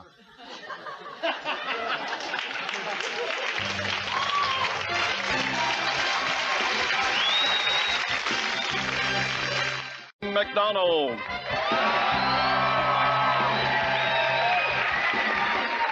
Hi, I'm Norm MacDonald, and this is the fake news. Our top story tonight, this week at the civil trial of O.J. Simpson, the jury, which had earlier found him liable in the deaths of Ron Goldman and Nicole Brown Simpson, this week tacked on an additional $25 million in punitive damages. On hearing the news, Simpson declared, quote, "This is far from over." Asked to clarify that statement, O.J. said, quote, "I'm going to kill more people. What do you think I meant?" Just hours after, works both ways, just hours after President Clinton again pledged to clean up the Democratic Party's fundraising operation, the White House announced he will attend a $1 million fundraiser next week. However, spokesman Mike McCurry stressed that at this event, quote, "Donations from Indonesia or other foreign countries will not be accepted unless they are left in a brown paper bag under the sink in the men's room." Unquote.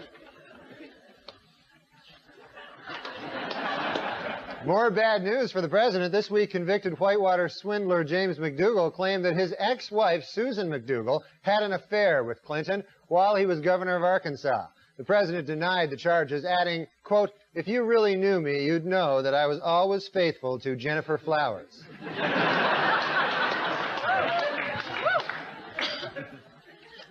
In an angry speech last week, Cuban leader Fidel Castro called on the United States to give back the land he claims was stolen from Mexico, an area that includes California, Arizona, New Mexico, and Texas. U.S. officials immediately denounced the idea, insisting that it would only lead to Mexicans sneaking into Nevada.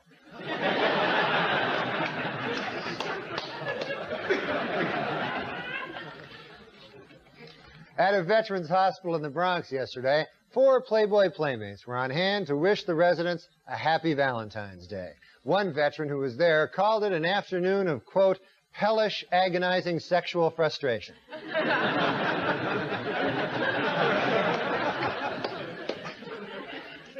On Wednesday, Michael Jackson and wife Debbie Rowe became the proud parents of a 7-pound, 10-ounce baby boy. Asked about the baby's appearance, a family spokesman said he's got Debbie's eyes, LaToya's mouth, and one of Michael's noses.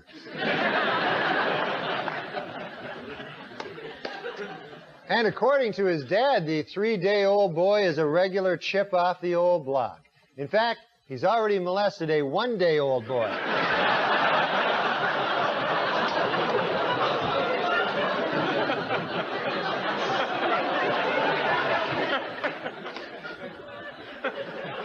Here's an interesting sidebar to the story. During the delivery, the doctor allowed Jackson himself to cut the umbilical cord. Michael then took the cord home so that the Elephant Man's remains would have a new playframe.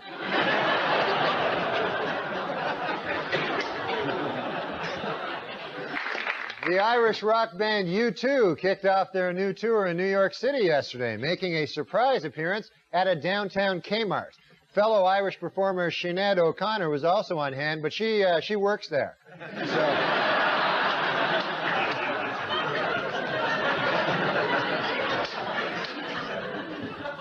Well, it's Oscar time once again, and Breaking the Waves star Emily Watson was nominated for Best Actress. Asked to comment, Watson said, "Who the hell am I? I've never heard of myself." Senator Strom Thurmond, at 94, the oldest person ever to serve in Congress, has been hospitalized this week with a bout of the flu. Doctors who examined the senator thoroughly got kind of nauseous.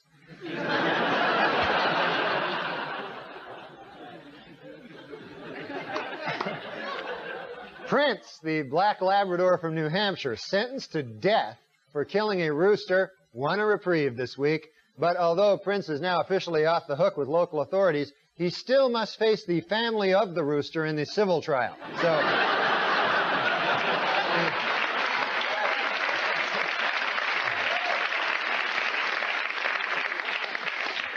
he may be giving up a few milk bones or whatever that is. Stephen J. Hawking, the renowned astrophysicist, regarded as Albert Einstein's intellectual successor, conceded defeat this week in a wager he made 6 years ago with 2 professors at the California Institute of Technology. Hawking incorrectly bet against the existence of naked singularities, the mathematical point in a black hole where space and time are infinitely distorted, where matter is infinitely dense, and where the rules of relativistic physics break down. With all due respect to Mr. Hawking, what the hell were you thinking?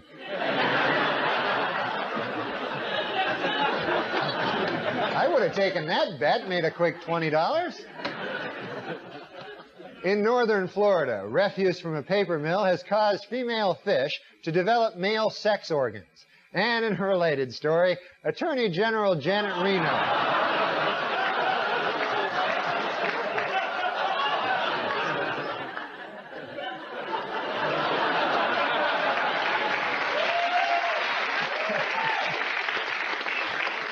Connecticut legislatures are about to pass a law that would make it illegal to prohibit breastfeeding in public. Then, hopefully, these legislatures will also change the fascist law that the person being breastfed in public has to be a baby.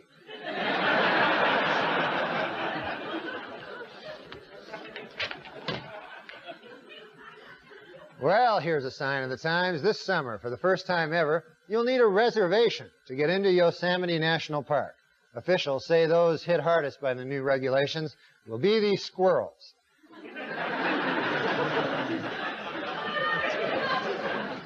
Gary Larson's writing for the show now. And finally, first place in Weekend Update's Most Romantic Valentine contest goes to David Delafera of Kearney, New Jersey. Yesterday, Mr. Delafera, who works as a fireman here in the city, climbed the ladder of a fire truck up to the third-floor office window of his girlfriend, Alexandra. There, with a dozen roses and a wedding ring, he proposed to her in front of all her co-workers. Congratulations, David. And coming in last place for the third year in a row, O.J. Simpson. And that's the way it is. Good night, folks. Enjoy your Sunday.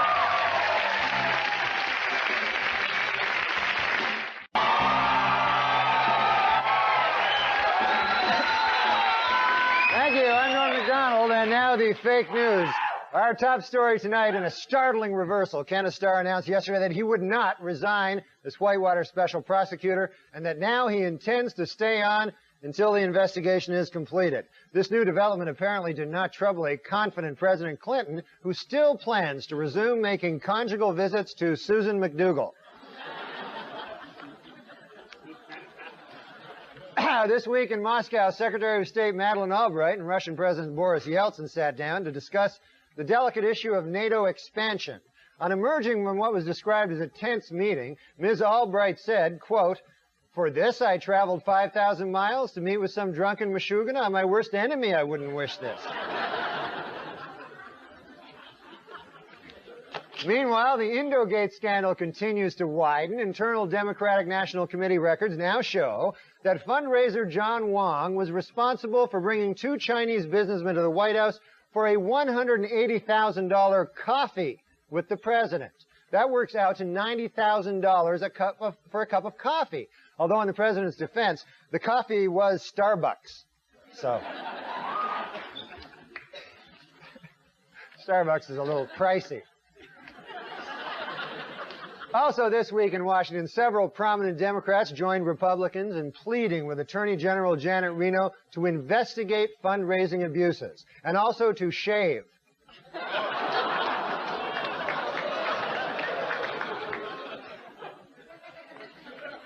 At a book signing in New York this week, Fred Goldman once again offered to forget the millions owed to him by O.J. Simpson if he would simply admit to the Brentwood murders. A visibly annoyed O.J. responded, "Why in the world would I do that when I have no intention of paying you anyway?"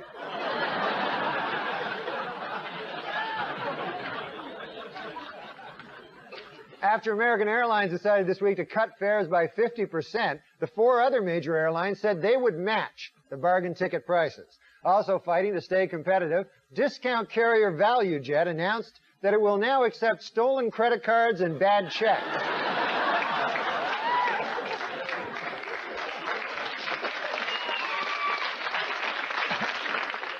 Michael Jackson has reportedly stepped right into his new role as a dad, spending many hours a day with his newborn son, doing the changing, the burping, even the breastfeeding. So it's nice when a fella does that. In Wisconsin, students at Menominee High School are desperately fighting efforts by the politically correct to change their team nickname the Indians. Already, opponents of the name have rejected the students' first compromise, the Drunken Indians. They feel that's almost worse in a way, you know? Bessie the cow, the most famous bovine citizen of San Antonio, Texas, is now listed in Ripley's Believe It or Not after giving birth to her 10th set of calf twins. Bessie also made Ripley's under the category Least Original Name for a Cow.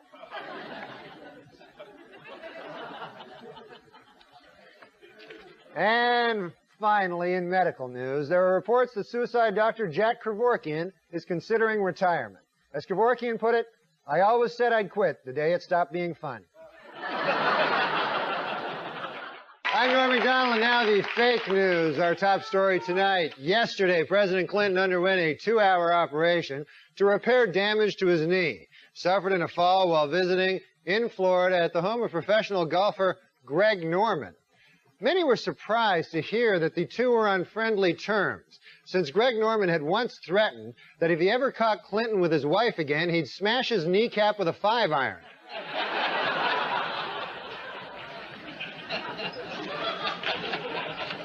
The president spent last night at Bethesda Naval Hospital in a private room, which he shared with 3 Chinese businessmen who came up with the required $200,000.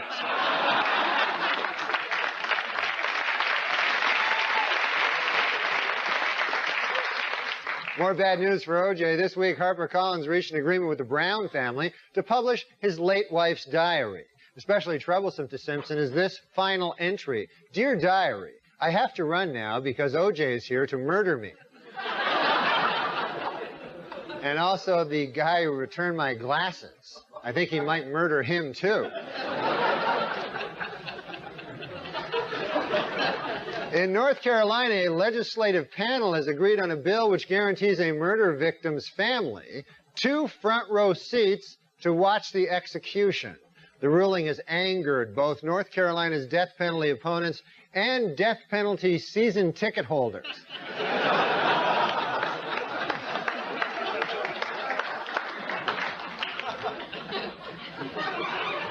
And in Fairbanks, Alaska, a new high-tech emergency phone system will give operators the name and address of anyone who calls 911. Note to self, don't make any more prank 911 calls in Fairbanks, Alaska.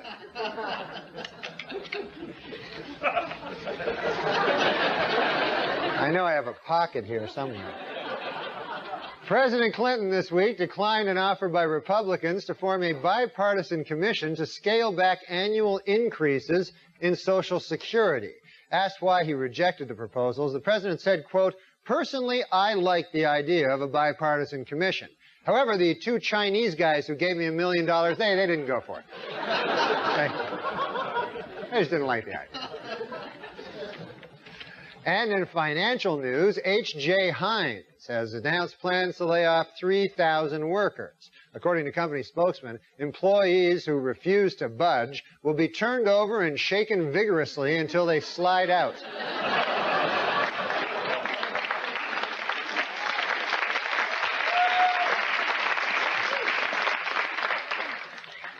Much like ketchup. In Portland, Oregon, 8 anthropologists are in court arguing the constitutional right to study a 9,300-year-old Native American skeleton, which a local tribe wants to rebury. Though the case has merit, authorities are suspicious that one of the people involved in the suit is not really an anthropologist. It's this guy over here. In New York, police have arrested a local Queens man whom they are calling the serial fondler. Apparently, the man suffers from an intense desire to run up behind women and squeeze their buttocks. Psychologists call this impulse, quote, normal.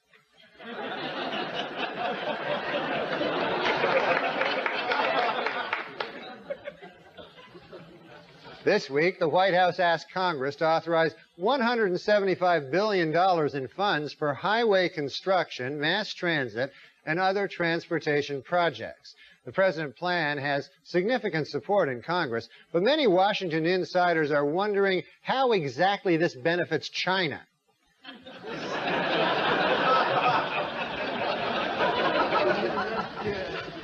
In New Mexico this week, lawmakers passed a measure to abolish the state's 15-year statute of limitations on first-degree murder. Note to self, cancel plans to return to New Mexico.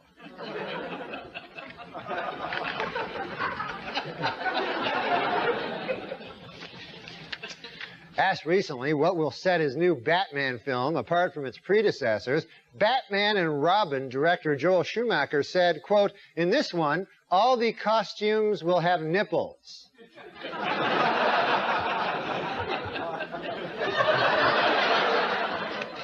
Note to self, do not watch the next Batman and Robin.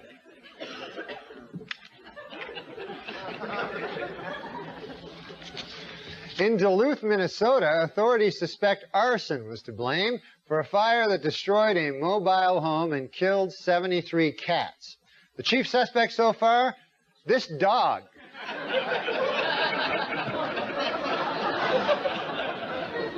Dogs don't care for cats much, you know. What's that? Yeah, I know. Oh, you want me to say that? You'd like me to say that? Thank you, ladies and parents. Keep your kids out of show business. I said it. Weekend Update's 1997 survey of the most dangerous jobs in America is out today. The biggest change, last year's #1 West Coast rap star. You know, it'd probably be better if I was over on this camera.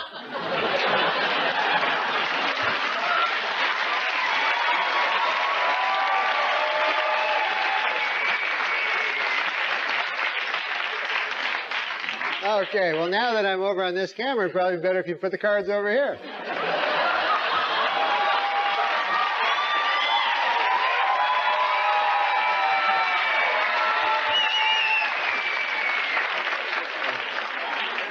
Last year's #1. Why don't we start at the start of the joke now?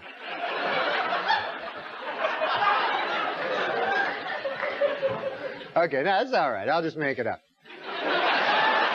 The 1997 most dangerous jobs in America is out, and this year, a little bit of a change. Last year's #1 West Coast rap star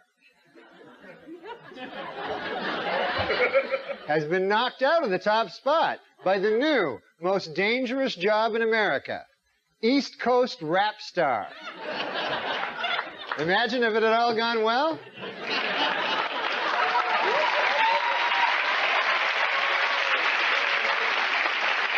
And finally, next week, people everywhere will celebrate St. Patrick's Day, or as alcoholics refer to it, Monday. That's it, folks. Good night.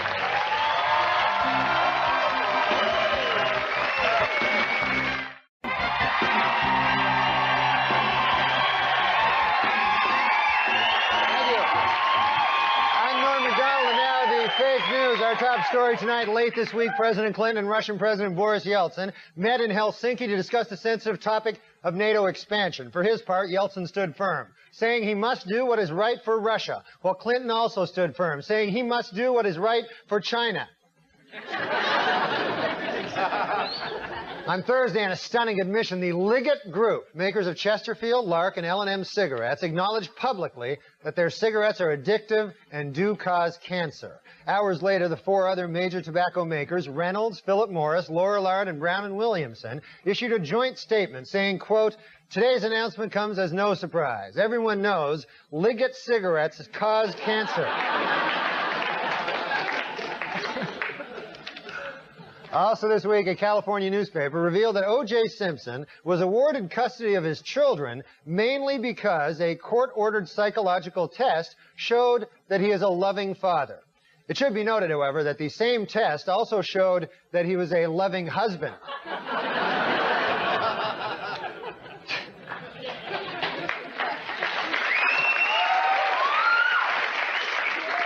Following the surprise withdrawal of his nominee, Anthony Lake, President Clinton has chosen acting CIA Director George Tenet to head up the agency. Now all he needs is the approval of the House, the Senate, and this Chinese guy.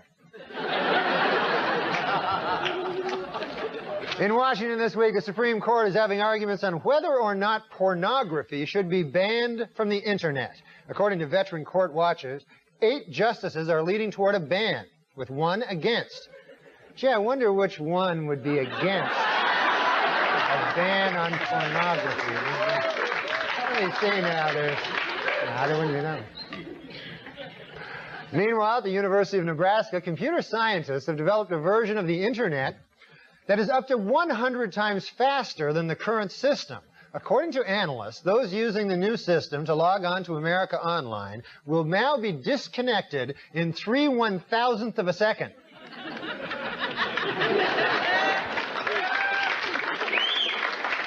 You ever get on the computer? Do you know anything about them? In Congress, members of the House Women's Caucus say prosecution of sex offenders must be the Army's top priority, despite concerns of racial insensitivity on the part of investigators, which would be the second priority. Then I guess the Army's third priority would be defending the nation. That would, you know, that'd be third.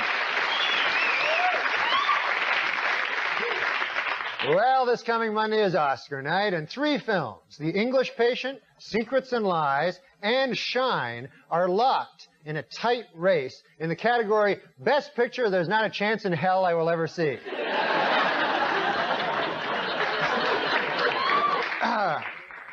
A person who suffers 2 sharp, powerful blows to the head within a short period of time can suffer brain damage or even die. This, according to a new study in the medical journal Duh.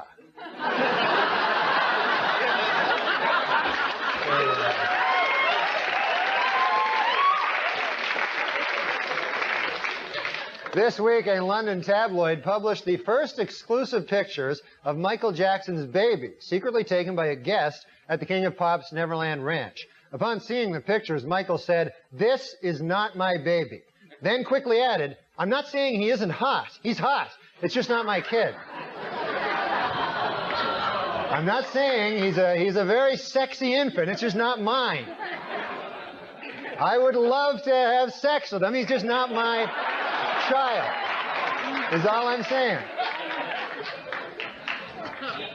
This week, pilot Linda Finch marked the 60-year anniversary of Amelia Earhart's attempt to fly around the world by setting out on her own round-the-world flight. Finch took off Monday from the same Oakland, California airfield as Earhart and hopes to reach Europe by next Wednesday. By Sunday evening, if all goes well, she plans to have mysteriously disappeared forever. In music news, Dr. Jack Kevorkian has performed and recorded a 1-hour CD of his own jazz compositions for the flute. You know, Dr. Kevorkian, I've listened to your CD, and I've got some advice. Don't quit your day job, all right?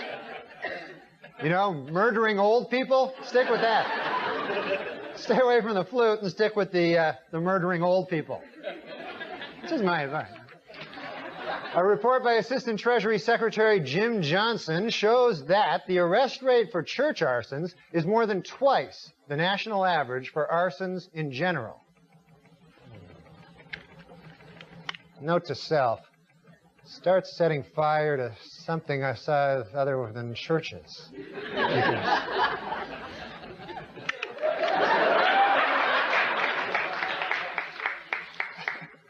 Earlier today, the biggest auction ever of Beatles memorabilia took place in Tokyo.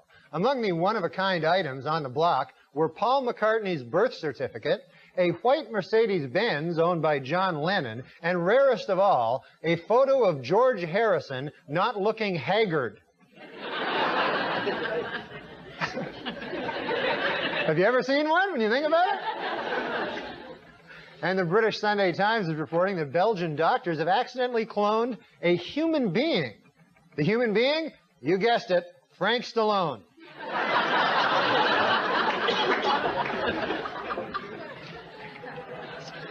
Well, Reader's Digest has released its 1997 list of the best and worst places to raise a family in the United States. The best place? Sheboygan, Wisconsin.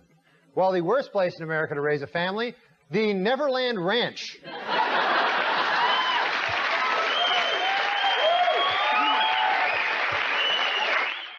Thank you, I'm Norm MacDonald. Now the fake news, our top story tonight. This week, after months of speculation, sitcom star Ellen DeGeneres finally admitted that, yes, she is gay. Inspired by her courage, today, diet guru Richard Simmons admitted that he is really, really, really, really gay.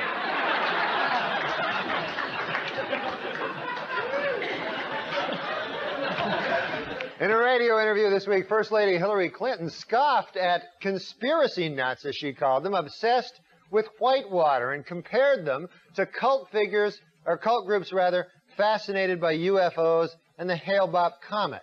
Although she did concede one point of similarity between Whitewater and Heaven's Gate, 39 castrated dead people.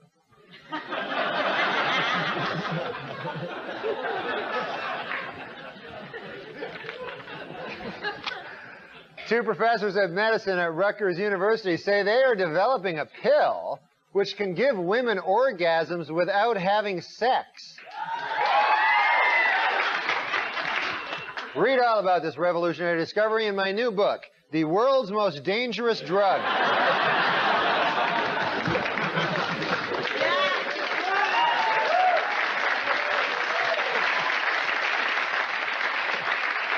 The women clapped at the premise and the men clapped at the punchline.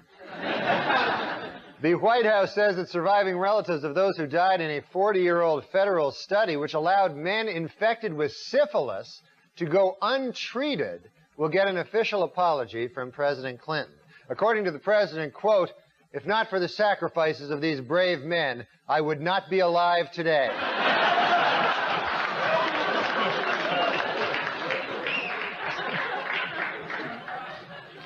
On Capitol Hill this week, the House unanimously passed a measure which would prevent prison inmates from being counted as household members for purposes of food stamp eligibility. Note to self, find new way of fraudulently obtaining food stamps.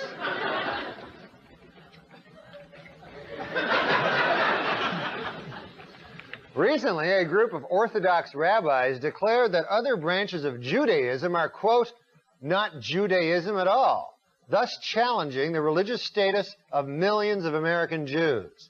This week, that statement was rejected by Reform leader Rabbi Don Schonstein, who said, quote, "Our legitimacy as Jews flows from the richness of our Jewish lives, the strength of our Jewish communities, and most important of all, our deep and abiding belief in Jesus Christ."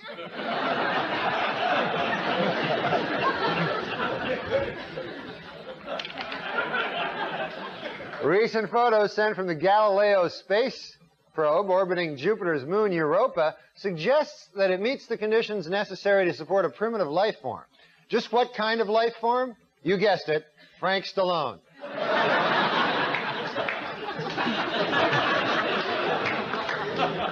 Oprah Winfrey's longtime boyfriend, Stedman Graham, has written a new book called You Can Make It Happen, a 9-step plan for success. Step number 1, become Oprah Winfrey's boyfriend.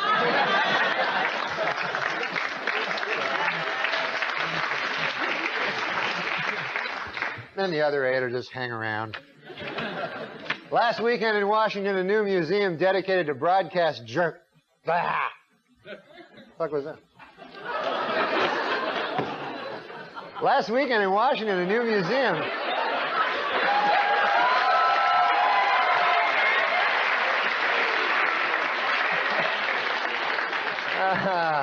My farewell performance. Last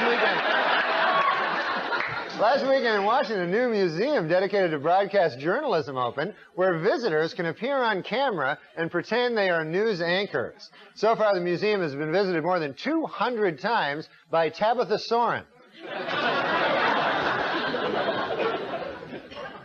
In St. Louis, Missouri, a father who lost joint custody of his 2 sons after undergoing a sex change operation now plans to ask an appeals court to reconsider its ruling that gave sole custody to the boy's mother. I wonder who's going to win this case. The mother of the 2 children or the guy who had his penis twisted into a fake vagina?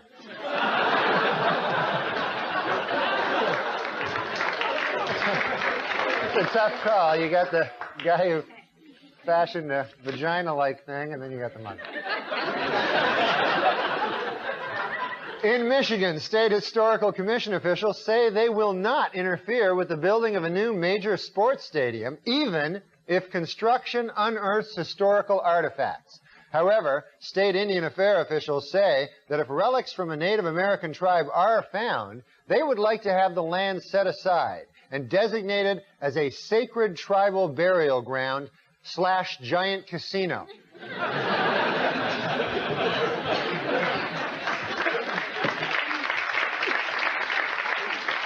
The Nuclear Regulatory Commission has warned that an industrial camera stolen from a Montana company could pose a radiation hazard if its casing is open. Oh. Note to self, after show, remember to close the casing on that industrial camera that I borrowed from a thing while I was in Montana.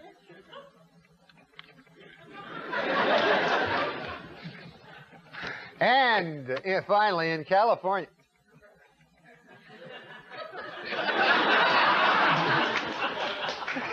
And finally, in California, pet owners Pet owners can now take their canine friends to the world's first doggy wedding chapel, where dogs can actually be married in a civil ceremony. The ceremony ends when the justice of the peace says, "You may now sniff the ass." All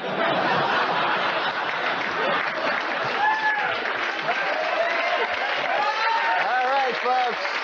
Maybe we'll see you next week. Good night. Thank you. I'm Norm MacDonald, and now the fake news. Our top story tonight. Embattled House Speaker Newt Gingrich may finally have solved his financial troubles. On Thursday, Gingrich announced that former Senator Bob Dole has loaned him the $300,000 needed to pay his ethics committee fine. And today, more good news for Gingrich. Dole has already forgotten he loaned him the money. Meanwhile, Gingrich this week criticized Attorney General Janet Reno's decision not to seek an independent counsel to investigate Democratic fundraising, even comparing her to notorious Watergate figure John Mitchell. Reno called the comparison ridiculous, saying, quote, "For one thing, John Mitchell did not have a mustache."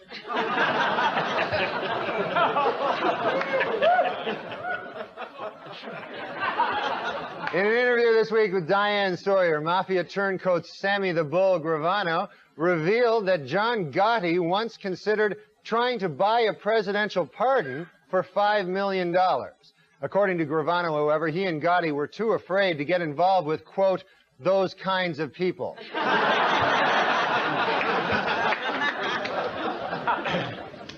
According to O.J. Simpson niece Terry Baker, when O.J.'s mother, Eunice Simpson, first heard about the slaying of Nicole Brown, she exclaimed, "He did it." Reached for comment, O.J. said, "My mom was just guessing. I hadn't even told her yet."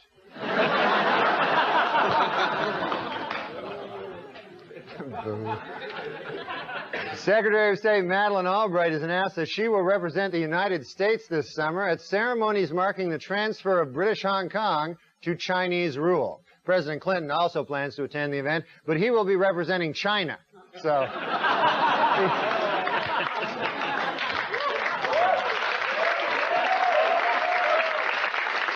This week, as America marked the 50th anniversary of Jackie Robinson's entry into Major League Baseball, there was a sobering reminder that racial prejudice in sports is not yet a thing of the past. In a shocking move, today, all but one of the 125 playing members of the Professional Golf Association has signed a petition to ban African-American golfers from the tour.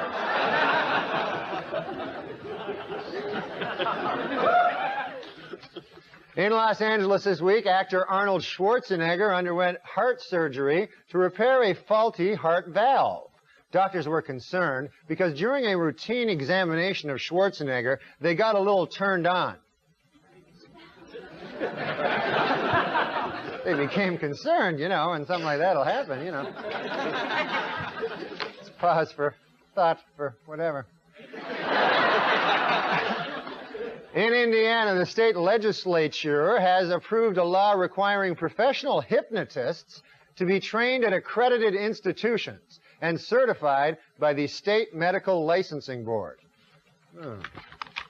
Note to self, cancel plans to tour Indiana as hypnotist this summer. Oh, wait. Ignore previous note. Instead, note to self, get fake hypnotism diploma and proceed as planned.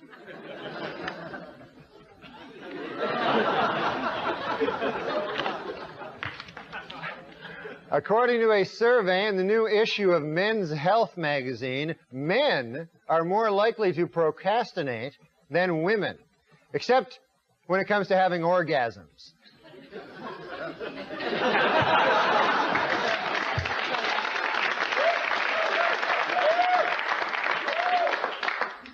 Last week in Tampa, Florida, William Santiago, a mail carrier for 27 years, was fired from his job and now faces up to 5 years in jail for keeping 2 magazines which had been sent to a non-existent address. Postal officials admit that they could have let him off with just a warning, but then he wouldn't come back someday and shoot 30 people. So they decided to be a little strict. Last week in Kansas City, two people Oh, drats.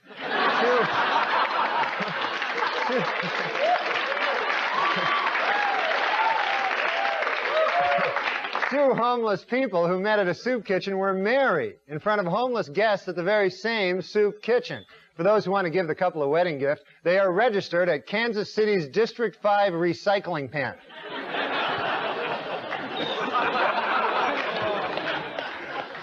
In South Dakota, inmates at the state penitentiary say that a new policy which allows officials to read their mail is an example of the routine violations of individual rights in prison. A better example would be the daily anal rapes, but I guess they want to start off small and then work up to the daily anal rapes. You know, they'll start off with the reading their mail, you know. With the resignation of 2 police officers in Virginia, Vermont, the city's 2,500 residents are now left with only 1 policeman. Note to self, if I get fired for cursing on the air last week, drive up to Virginia, Vermont, hypnotize the remaining policeman, and loot town.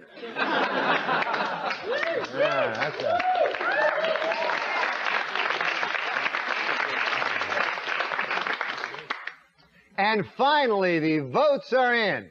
And Entertainment Weekly has chosen its funniest man alive. And who is the funniest man alive? You guessed it, Frank Stallone. Congratulations, Frank Stallone. And that's the way it is. Good night.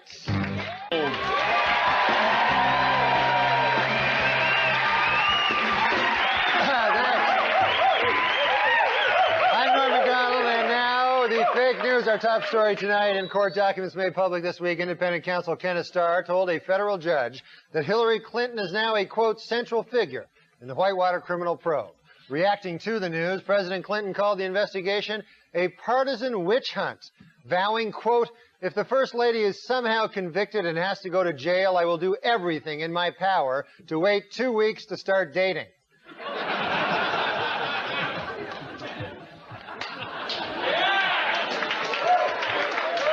Meanwhile, FBI Director Louis Freeh said this week that Attorney General Janet Reno might have a conflict of interest in her investigation of Democratic fundraising. Freeh also pointed out that Reno might have a conflict of interest between her X and Y chromosomes.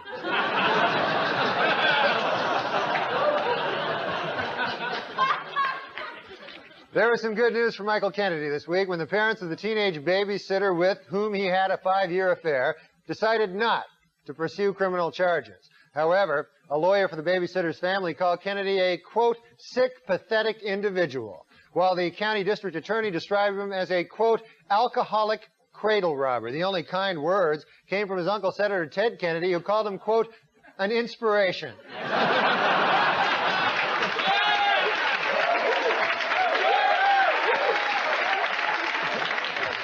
Real estate mogul Donald Trump announced this week that after 3.5 years of marriage, he is seeking a divorce from wife Marla Maples. According to Trump, Maples violated part of their marriage agreement when she decided to turn 30.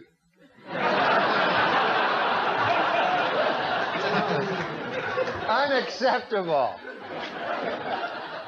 At their annual convention this week, board members of the National Rifle Association narrowly elected actor Charlton Heston vice president of the powerful gun lobby. According to Heston, his first priority will be a push to legalize the hunting of, quote, damn dirty apes.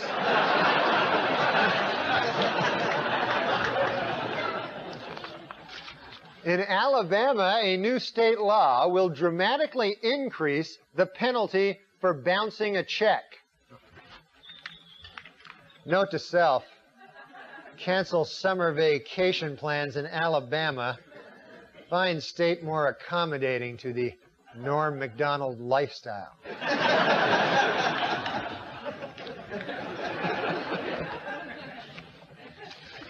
On Wednesday, world chess champion Garry Kasparov tied Deep Blue, the IBM supercomputer that can examine 200 million positions per second, in the 4th game of their 6-game series. Earlier in the week, Kasparov admitted he made a catastrophic blunder in Game 2 when he failed to force a draw by moving rook to e8, opting instead for a Caro-Kann defense that soon transposed into a Pribble defense, which, after Deep Blue moved bishop to e7, gave him the advantage with his knight position. With all due respect to Mr. Kasparov, what the hell were you thinking?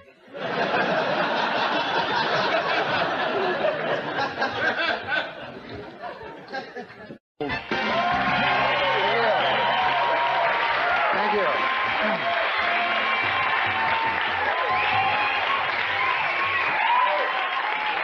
I'm Norm MacDonald, now the fake news. Our top story tonight, court-martial proceedings are set to begin Tuesday against Air Force Lieutenant Kelly Flynn, the nation's first female B-52 pilot. Flynn is accused of conducting an adulterous affair with a married man, as well as having a brief fling with a second airman, and then lying about it. An Air Force prosecutor called her, quote, a sexual predator, while her commanding officer called her a, quote, lying sex addict. Meanwhile, President Clinton called her.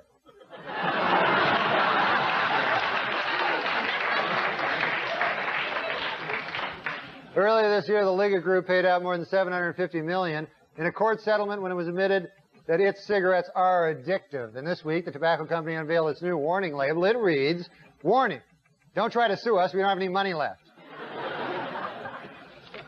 Yesterday, the House Budget Committee approved an outline of the deal between President Clinton and congressional leaders to balance the budget. But both sides caution it is not set in stone. In order to become official, of course, it must still be approved by this Chinese guy here. He's got a... boo, what the hell? No reason to boo anything. It was reported this week that Simpson prosecutors Marcia Clark and Chris Darden often passed sexually explicit notes back and forth at the trial. Notes which discussed each other's, quote, turn-ons. And according to the notes, both Darden and Clark are turned on by the same freakish thing, Alan Dershowitz.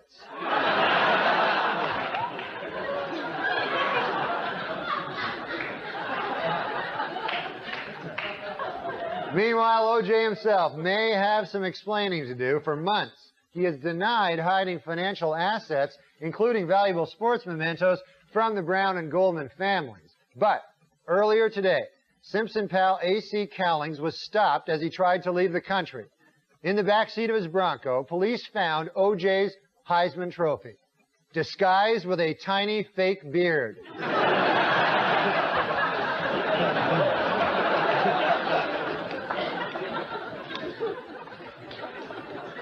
According to prosecutors in Tulsa, Oklahoma, Henrietta Collins, a 90-year-old widow, was bilked out of her life savings by the trustees of her estate. Note to self, forget trying to bilk Henrietta Collins out of her life savings. Some dirty bastard got there first.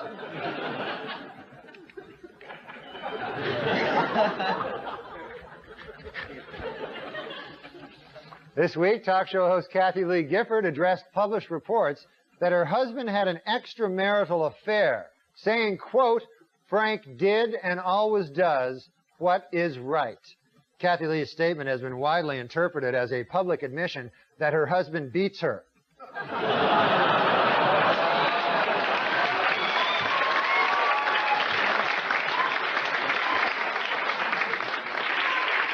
In San Francisco last week, a birthday party for one of the area's leading political figures, attended by the city's mayor, sheriff, and members of the Board of Supervisors, culminated with a performance in which a dominatrix used a razor blade to carve a satanic star into the back of her male partner, then urinated on him, before finally sodomizing the man with a liquor bottle. After learning of the incident from press reports, San Franciscans expressed shock and outrage that the liquor bottle was not recycled.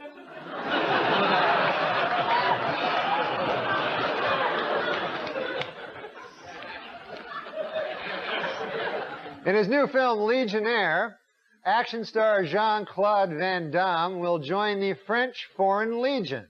In the film, Van Damme is a playboy in 1920s Paris who flees a mob boss after falling in love with the man's mistress.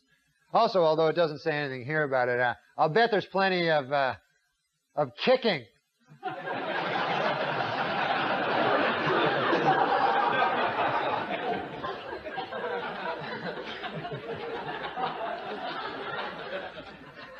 Tonight we are proud to present a new feature on Weekend Update, In Their Own Words.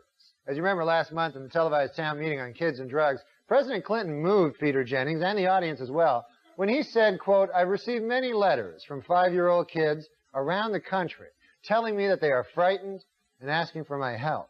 Earlier this week, the White House released the text of some of these letters. Walker D. of Connecticut, a 5-year-old child, writes, "Dear Mr. President, when the Republicans are finished wasting taxpayer money on their Whitewater witch hunt, perhaps they can join you in your efforts to protect Medicare and the environment and to expand the Earned Income Tax Credit. P.S.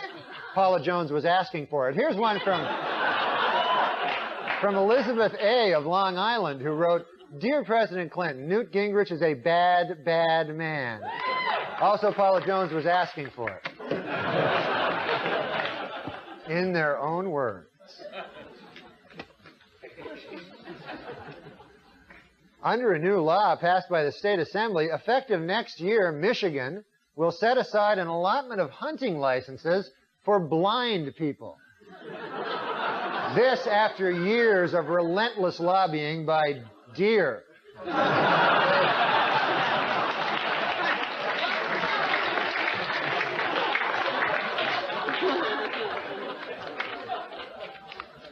Good news for Hawaii. Next year, the state will receive $20 million in federal funds to help teach poor children how to read. Oh. Note to self, swindle poor Hawaiians out of $20 million by pretending to be a guy who teaches reading.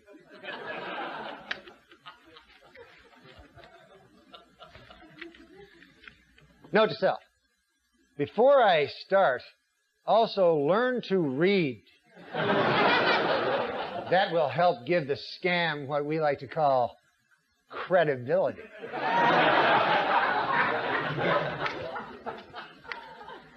That's a big word. A new survey by the Washington Post reports that D.C. Mayor Marion Barry's popularity among city residents has dropped to its lowest point in 5 years. However, Mayor Barry insists he has no interest in polls, or for that matter, anything else that isn't crack. Yes. Really has no interest in it. How good are polls going to do it? Finally, reports out of Germany continue to indicate that David Hasselhoff is a major recording star in that country, where his concerts routinely sell out and his albums turn platinum. Which once again proves my old theory, Germans love David Hasselhoff. And it's been fun, folks. Thank you.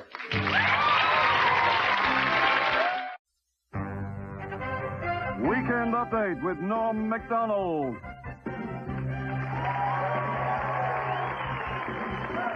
Thank you. I'm Norm MacDonald. Now the fake news. Our top story tonight. This Thursday in an Arlington, Virginia courtroom, sportscaster Marv Albert accepted a plea bargain in his trial on forcible sodomy charges. This following revelations of Albert's compulsion for biting women, three-way sex, and wearing panties and garters. Said Albert about his decision, quote, "At least I've still got my dignity."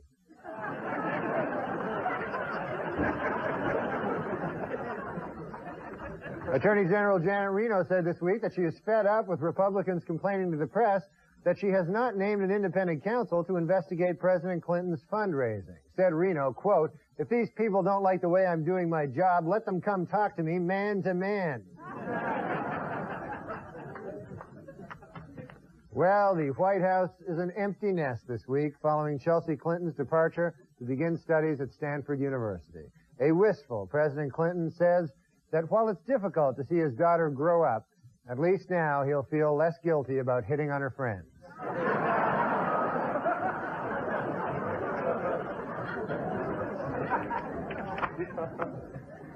According to the U.S. Bureau of the Census, California's population is expected to grow nearly 18 million by the year 2025. Also by the year 2025, it will be much easier to find a vacant apartment in Mexico.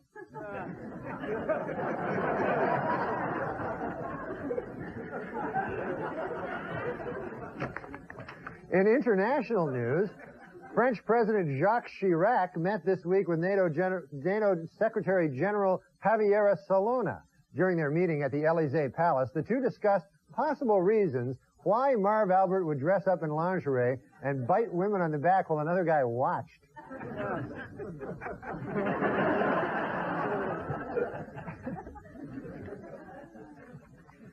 After closing out a successful first season, the WNBA is considering several changes to improve the level of play in the league next year. Among the proposals, extending the playoffs, increasing salaries, bringing back the three-point line, and replacing all the female players with guys.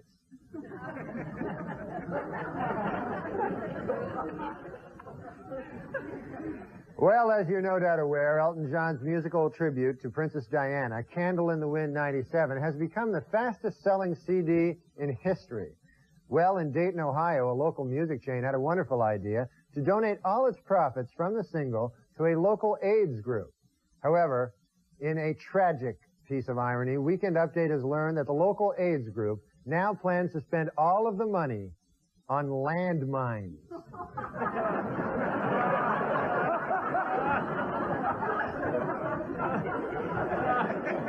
What a world we live in. Dirty, dirty landmines. Richard Thomas of Chicago is taking a novel approach to getting his wife Sally to quit smoking. He is suing her in U.S. District Court, asking a judge to order her to quit. Legal experts say that considering all factors, Mr. Thomas actually has a very good chance of never having sex with his wife again. According to published reports, Michael Jackson's wife is now pregnant with the pop star's second child. Asked why he decided to become a father again so soon, Jackson explained that his 7-month-old son is starting to lose his looks.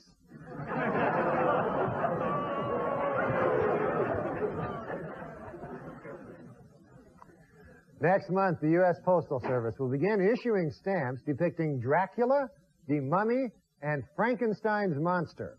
These stamps are part of a new series called People Who Abbott and Costello Have Met.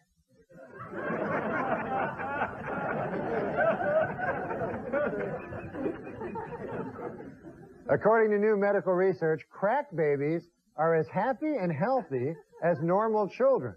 You know, that's amazing, you know, because I thought they'd be much happier with all that crack in their system. You know,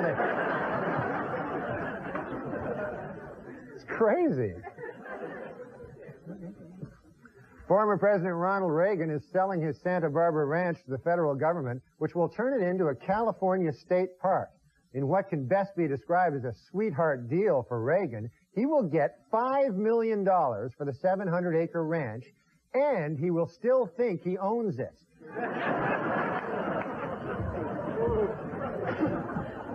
The rich get richer, you know? Ridiculous. David Kaczynski, the brother who turned in Unabomber defendant Ted Kaczynski, said he plans to share the $1 million reward money he will receive with the bombing survivors. He says roughly $400,000 will go to the bombing victims, and the other $600,000 he will blow on whores and cocaine.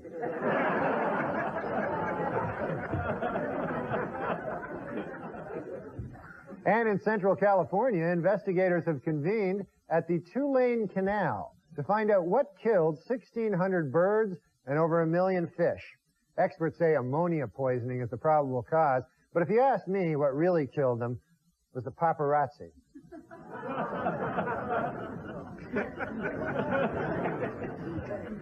In a recent interview, Paul McCartney confessed that Bob Dylan turned the Beatles on to marijuana. In return, George Harrison turned Dylan on to looking old and haggard. Well, finally, our congratulations to musician Ike Turner, who recently got married for the 13th time. The ceremony marked the first time that a minister performing a wedding has ever asked, "Does anyone here not object?"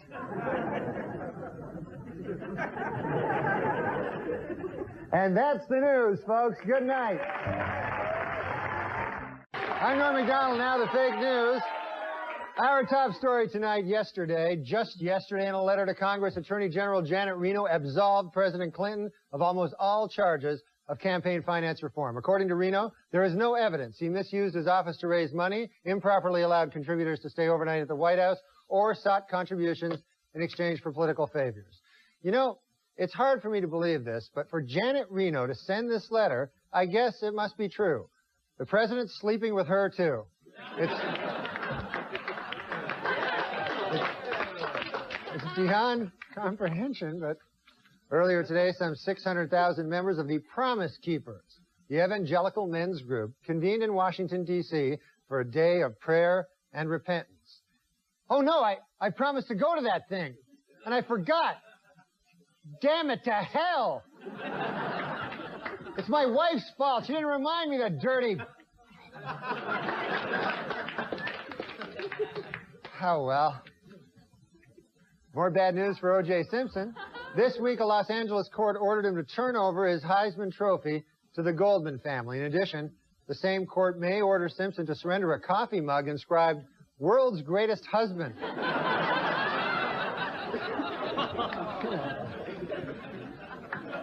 A new development in the Marv Albert story. This week, his accuser, Vanessa Perhatch, decided to go public, allowing news agency to print her name and picture. Following the publications of the photograph, legal experts were left wondering, who was the real victim?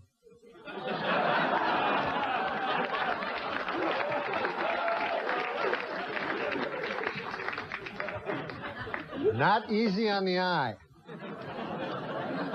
In a recent interview on the subject of parenting, Jane Fonda admitted that it wasn't easy to talk to her children about sex, but she felt it was necessary because she did not want them to learn about sex the way that she did, by reading North Vietnamese propaganda pamphlets. We're not going to forget that. Hanoi Jane. It was a bad week for the restaurant chain Hooters. The company has been forced to pay $3.75 million to settle a sex discrimination suit brought by male job applicants who claim that its policy of hiring only women is unfair. The settlement was hailed as a landmark case for guys who try to ruin everything.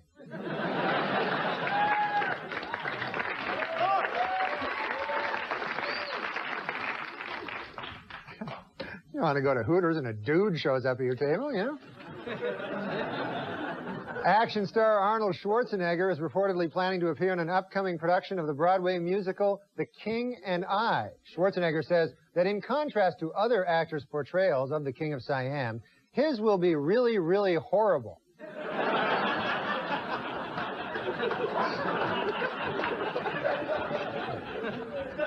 Also in entertainment, the play Hiroshima, a tribute to the victims of the first atomic bomb, with music and singing by Yoko Ono, opened in New York City this week. One tearful Japanese survivor of the attack who attended the premiere called the play, quote, "the most horrifying experience of my life."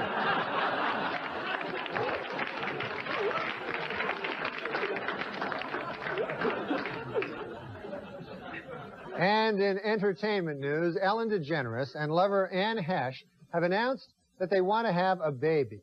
However, their plan has hit a snag. They are both women. It is not possible to have a child. Well, Bart, the 1,800-pound bear who co-stars with Anthony Hopkins and Alec Baldwin in the movie The Edge, reportedly earns a whopping $10,000 per day as a Hollywood actor. A small amount of the grizzly's income goes toward the preservation of bears' natural habitat. Bart spends the remaining money on bear whores and cocaine.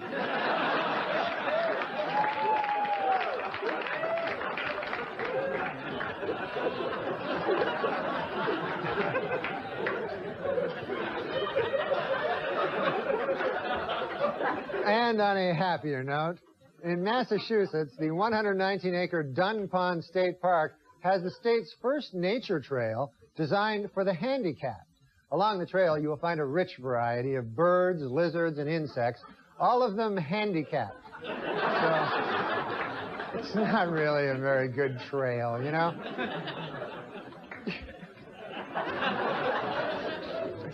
And next summer in Battle Creek, Michigan, Kellogg's will open Cereal City, a new $18 million theme park. Note to self, start buying up land next to Cereal Theme Park, then open Milk Theme Park. And watch the money roll in.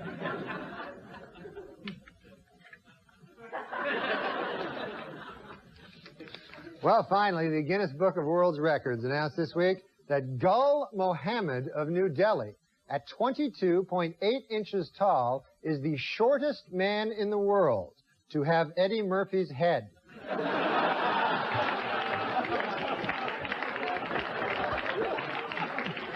And that's it, folks. Thanks a lot.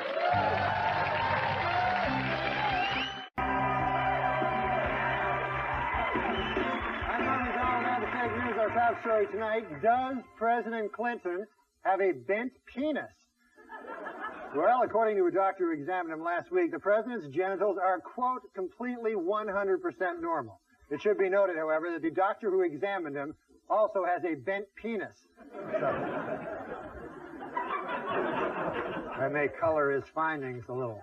While this controversy raged, the president himself was on a state trip to South America, where he met with various leaders and repeatedly stressed his strong ties to the region. Finally asked to elaborate on these ties, Clinton replied, "Are you kidding me? My brother Roger was a huge coke dealer."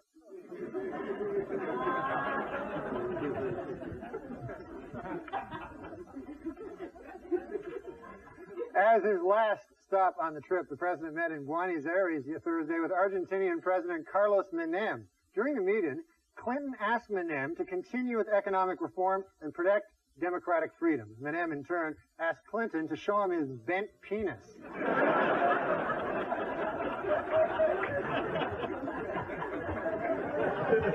According to a new survey by the Women's Vote Project, women would be more likely to vote if they could send in ballots by mail or if polls were open longer.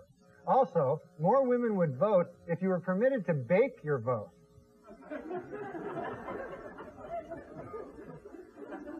They like to bake. Rejecting conspiracy theories that President Clinton killed Vince Foster, a report out this week from independent counsel Kenneth Starr has officially concluded that Vince Foster took his own life. Among other things, the report cites evidence that Foster was deeply depressed in the days leading up to his death. Although the report does concede, Foster was deeply depressed because President Clinton was trying to murder him.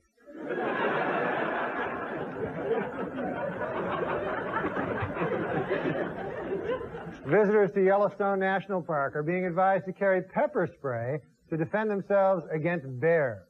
According to park officials, pepper spray is inexpensive, and it is far more effective against bears than their first idea, which was honey spray. That didn't work out at all. That worked completely counter to the sources in Hollywood report the on-again, off-again relationship between actor Johnny Depp and supermodel Kate Moss is on again, and that Depp and Moss are now engaged. According to her friends, Moss is so excited she hasn't eaten a thing in 23 years.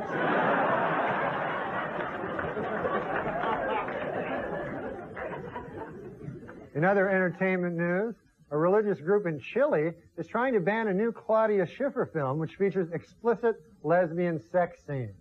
According to the group, sex between two women is an abomination before God, almost as blasphemous as sex between a woman and David Copperfield. I don't know which is worse, which is more of an abomination. Well, the 1997 World Series began tonight with the Marlins beating the Indians 7-4. Joining us on Weekend Update with an analysis of each team is a baseball legend and a dear, dear friend. Please welcome Hall of Fame broadcaster Harry Carey. Hey, Harry. Hi, everybody. Harry Carey here. I gotta tell you, folks, it looks like we've got a very exciting World Series on our hands. The American League is represented by the Cleveland Indians. And for the National League, the Florida Marlins. It sure is exciting, Norm. Yeah, well, it certainly is, Harry. Now, who do you like in the series? It's tough to say, Norm. On one hand, you've got the Marlins. Now, that's an odd mascot, a Marlin. Yeah, I guess it is. Of course, pound for pound, it's the smartest fish in the ocean. With its sword-like snout, it'll carve your eye out and not think twice about it. Norm, to this day, if I walk into a seafood restaurant and I see a marlin on the wall, I just grab my wife and leave. Is that a fact, huh? Of course, on the other hand, you have the Indians, a group of untrustworthy savages. You look away, next thing you know, they steal your land. That's true. Well, Harry, you're talking a lot about the mascots now. What about the players? They won't be a factor, trust me. Hi, Norm. You ever been alone in a room face to face with a marlin? No. No matter where you go in the room, its eye follows your every move. You should try it sometime. It's a rush. I should know. I used to hunt them. Really? You hunted marlins, huh? No, Indians. I've got a whole closet full of scalps at home. They're just collecting dust. The government stopped buying them years ago. Hey, Norm, you interested in buying a scalp? Well, I mean, I guess... It's a simple yes or no question. Well, what does this have to do with the World Series? This sale isn't going to make or break me, Norm, so don't jerk me around. Do you want to buy a scalp or not? No, I don't, no. Fine. Just take my card and give me a call when you want to get serious. Okay, thanks. And peruse through this when you get a chance. What's that? A catalog of all the scalps available. Good Lord. I got all of them, Apache to Zuni. Oh, well, you got any mohawk in there? Oh, Norm, if I had a mohawk scalp, I wouldn't be sitting here talking to you. I'd be relaxing on a tropical island. Why is that? Because they're highly valuable. All right, well, thanks for stopping by. Mohawk. You can't find one. No? No. Harry Carey, everybody. Come to win.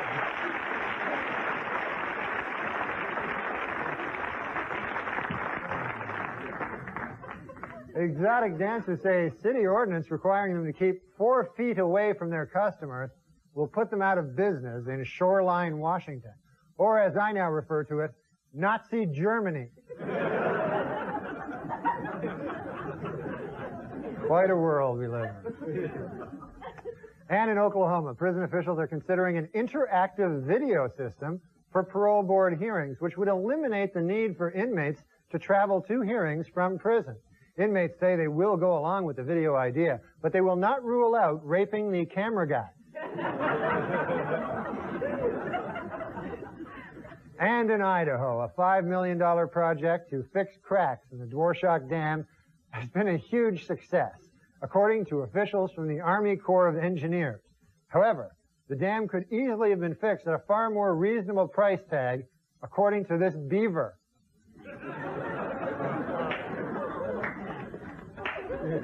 They'll have to agree to disagree. Finally, the Rolling Stones are back on tour again, and Keith Richards says that he is thrilled to still be doing what he's been doing for 25 years. Cheating death. That's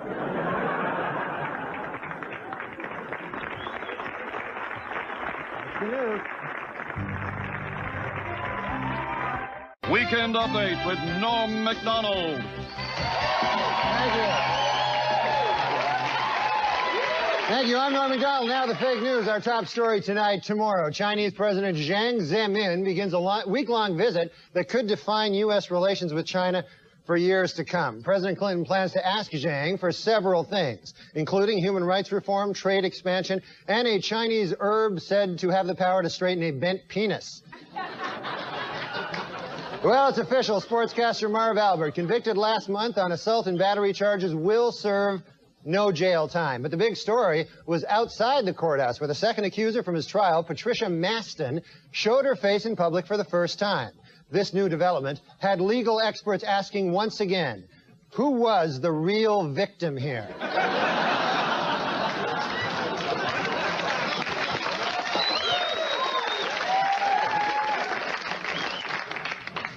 Incidentally, Ms. Maston will be represented in her civil suit by feminist attorney Gloria Allred, who is also quite unattractive.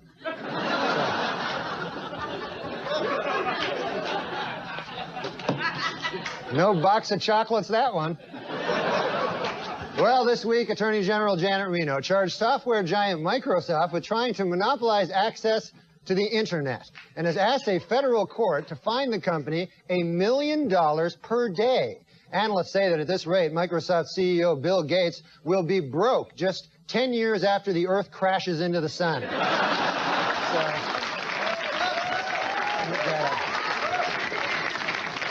got a hefty pocketbook. According to new medical studies, exposure to secondhand smoke dramatically increases a non-smoker's risk of getting heart disease and lung cancer. Jubilant tobacco company executives say the study proved beyond a shadow of a doubt that non-smoking can kill you.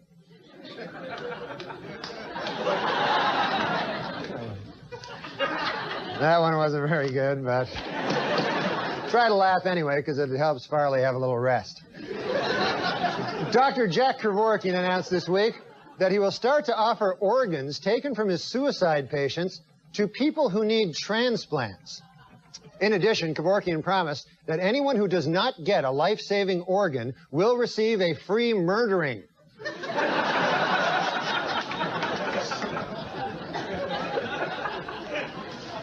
And in London, British scientists have created a frog embryo without a head, a breakthrough that could lead to the production of headless human clones to provide organs and tissue for transplant, as well as horrific nightmares for the rest of my life. I can't deal with this kind of stuff anymore. Well, in Maine, political activists are trying to push through a constitutional amendment that would expand voting rights for the mentally ill. But according to insiders, it's really just a ploy by supporters of Ross Perot.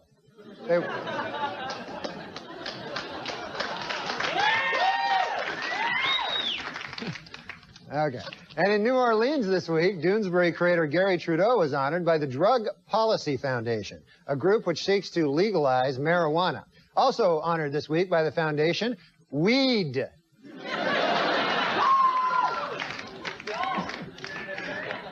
They honor that every week.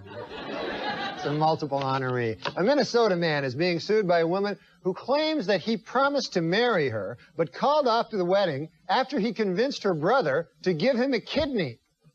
Don't I know it?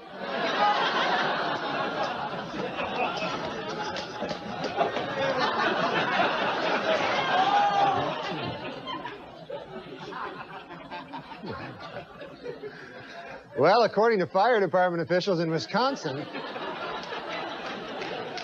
many of the state's communities can't find enough people to be volunteer firefighters. As a possible explanation, officials cite the extreme danger of the job combined with the complete absence of pay.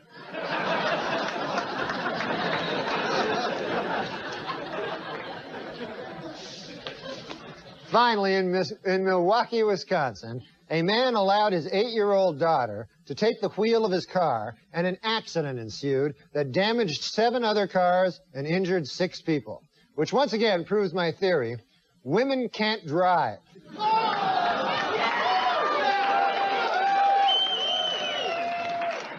Okay, folks, that's the news. Thank you.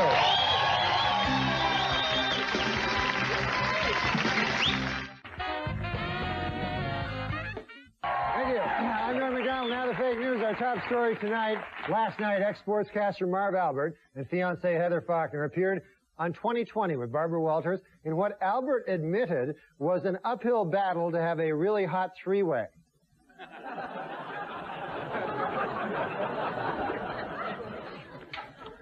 Earlier today, following 2 weeks of provocation by Saddam Hussein over UN weapons inspection, President Clinton has issued his clearest warning yet to the Iraqi leader. The unusually frank, strongly worded letter reads as follows, quote, "Should your government persist in flouting international law, I will have no choice but to order military action which will be both swift and devastating. Of course, when the time for military action comes, I may simply panic, flee to England, and smoke dope until the whole thing's over. But then again, I may not. More followed from the recent conviction of British au pair Louise Woodward on murder charges. This week, her attorney Barry Scheck lashed out at the legal system, saying, quote, "What kind of sick society do we live in where an innocent girl is sent to prison, while a double murderer like O.J. Simpson goes free?" Kind of a... Meanwhile, O.J. Simpson's Brentwood estate officially went on sale this week with an asking price of $3.9 million. According to realtors, some of the home's highlights include a newly renovated gourmet kitchen and a luxurious master bathroom with separate sinks for murderer and murderee.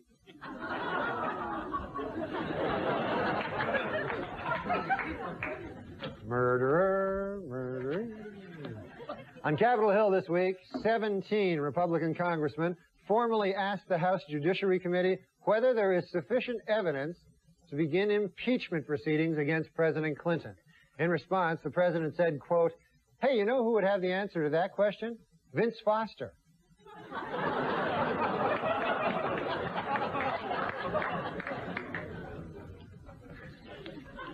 With the release of over 100 hours of videotape of President Clinton and campaign fundraisers, the pressure continues to mount on Attorney General Janet Reno to name an independent counsel to investigate the president. In addition, some senators are said to be furious that instead of watching the videotapes, Reno has been taping over them with episodes of Xena Warrior Princess.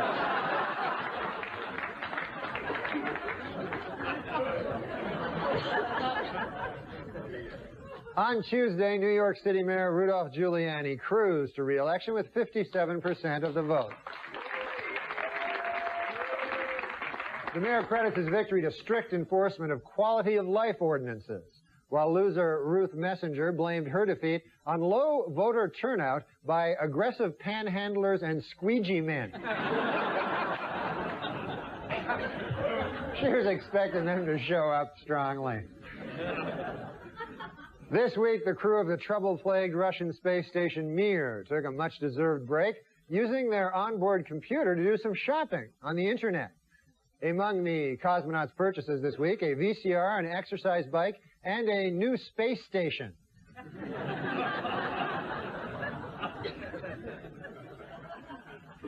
The Franklin Mint has announced plans to market a Princess Diana porcelain doll, and the timing of the move has made some people very unhappy. Critics charge that the doll is in poor taste, and they're even more upset about the Franklin Mint's other new offering, porcelain landmines.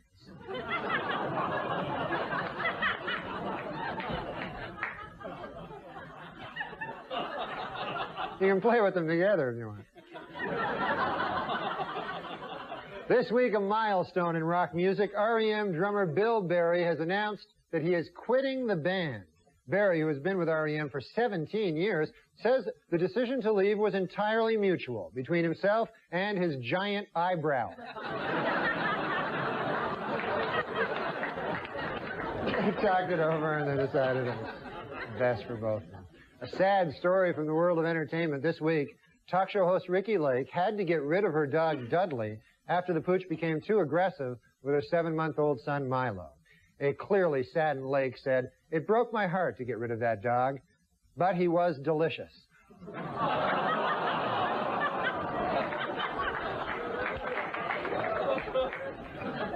She ate a whole dog. In aviation news, a new study suggests there might be more survivors of plane crashes if all seats were equipped with airbags. According to the study, this is especially true for plane crashes under 50 miles per hour. The other one just doesn't do much good. In Waukesha, Wisconsin, 5 grade school students have been charged with holding down a boy and giving him a wedgie, tearing his underwear in the process. The students now face 3-day suspensions as well as fines of up to $140. Meanwhile, the boy himself faces more wedgies. In New Zealand, a convicted swindler who weighs 670 pounds has been sentenced to house arrest because he is too big for prison. According to prison officials, it took 4 inmates just to rape him.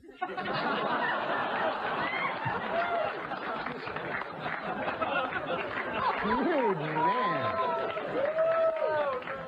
And finally, when Richard Gere made his first appearance recently on the Oprah Winfrey Show, the two got along famously. But all that may change when the actor hears about this month's Oprah Winfrey Book Club selection. It's called What Really Happened by Richard Gere's Gerbil.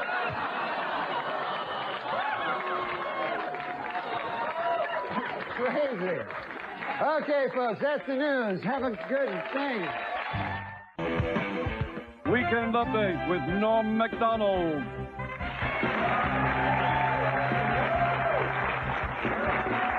I'm Norm MacDonald. Now the fake news, our top story tonight. As the war of words between the U.S. and Iraq continues to heat up, President Clinton today sent his latest blunt message to Saddam Hussein.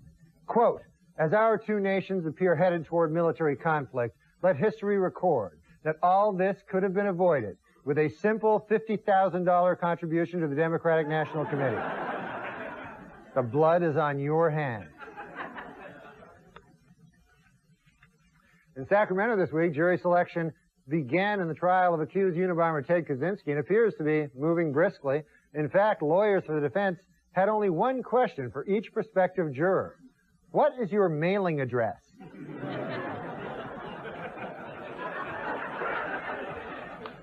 Just days after she was freed by a Massachusetts judge, British nanny Louise Woodward has received numerous job offers from families seeking an au pair. Although her attorneys refuse to say precisely who has made these offers, speculation has surfaced that Jean-Benet Ramsey's parents are expecting. Yeah, they're going to have a little bundle of joy there in their life. A frightening moment this week for First Lady Hillary Clinton. Her plane, en route to the former Soviet Union, was forced to make an emergency landing when it was discovered that a frayed wire in the engine was causing serious malfunctions. The president was said to be furious and demanded an immediate investigation of what went wrong with Operation Frayed Wire.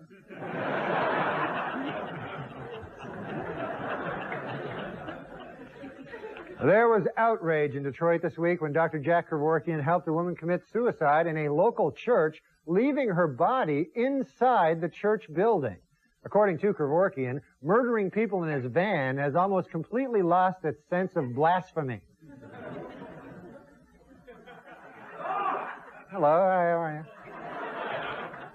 you? In a statement with profound legal implications, the FBI announced this week that for the first time, its experts can now identify an individual with 100% accuracy through his DNA.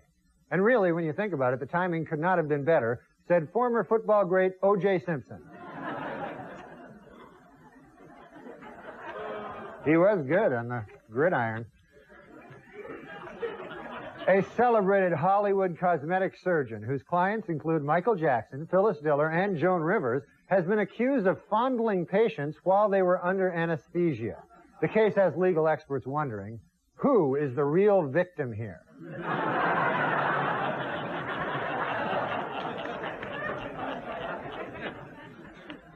In Bridgeport, Connecticut, Robert Auger, who suffers from emphysema, blew up his home trying to smoke a cigarette while breathing with an oxygen tank.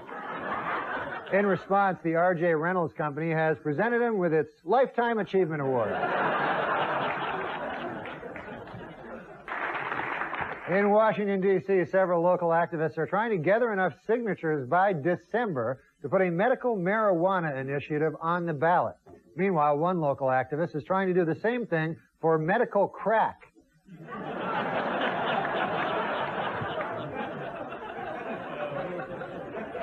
The WNBA officials expanded to 10 teams this week, adding franchises in Detroit and Washington, D.C.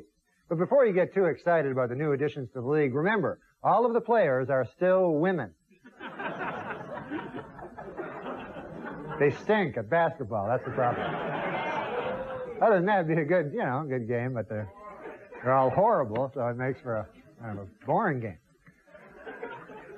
4 Wisconsin men have been charged with felony hate crimes after burning a man's buggy simply because he was Amish. If convicted, the men face up to 25 years in prison. But furious Amish leaders say that is not enough. They want the dunking wheel.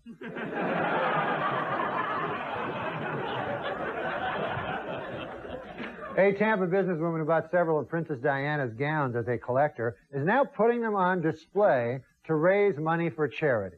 However, her method of display is being described by many as inappropriate.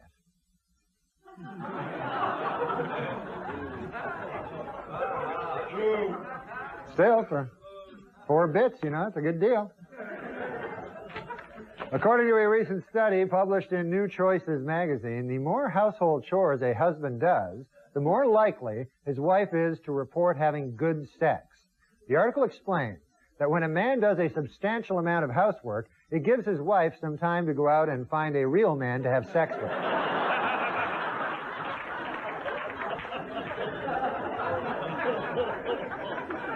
And in Sugarland, Texas, a Florida-bound Amtrak train collided with the back of a tractor-trailer carrying bagged sand. Thankfully, no serious injuries were reported. However, the accident did draw protests from the group People for the Ethical Treatment of Sand. Yeah, those people. And finally, in Burien, Washington, elementary school teacher Mary Kay Letourneau pled guilty this week to having sex with a 6th grade student whose child she bore in May. Miss Letourneau has been branded as a sex offender, or as the kids refer to her, the greatest teacher ever.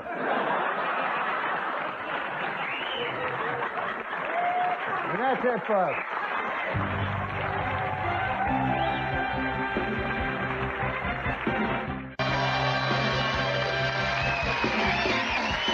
Thanks, I'm Norm MacDonald. Now the fake news. Our top story tonight. This week, the Clinton White House angrily denied charges that burial plots in Arlington National Cemetery were being handed out as political favors. Although presidential spokesman Mike McCurry did acknowledge that it is not easy to explain the tomb of the unknown Asian contributor.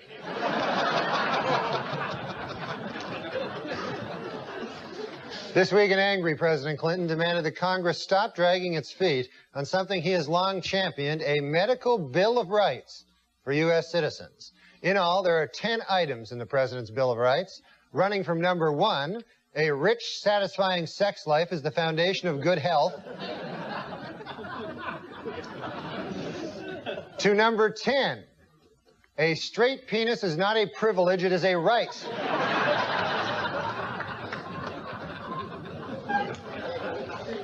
Toy maker Mattel has decided to give its Barbie doll a new and less curvaceous body. This in response to criticism that Barbie's current measurements, if she were 6 feet tall, would read an unrealistic 38-18-34. Feminists are applauding the move, but personally, I think that instead of all this petty tinkering with measurements, they should just make her 6 feet tall.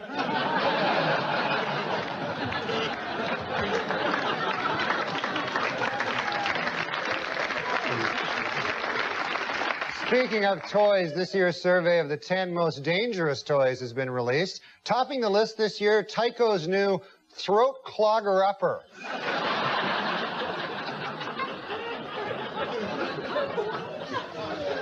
The FDA is considering approval of a new, highly effective treatment for baldness. The drug Propecia has been shown in trials to grow thick, luxuriant hair. Although there is a downside, it only works on ears, noses, and backs.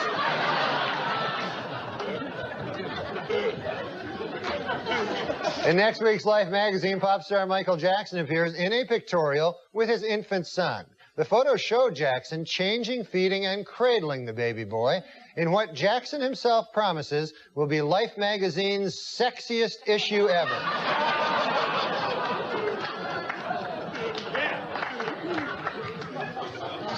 First Lady Hillary Clinton has been out of the country this week visiting the remote region of Siberia. Said the president, quote, "When the cat's away, the mice..." Oh, who am I kidding? The mouse screws plenty of women even when the cat's right here.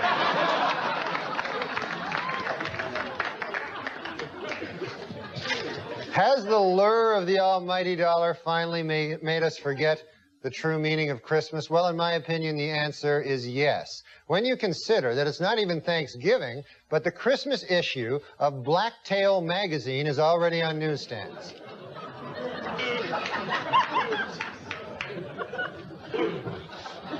Shame on you, people at Blacktail magazine. Wednesday on CBS's This Morning program, correspondent Eleanor Mondale went toy shopping with Kato Kalin. According to producers, it was part of a new segment on the show called Let's Punish the Audience.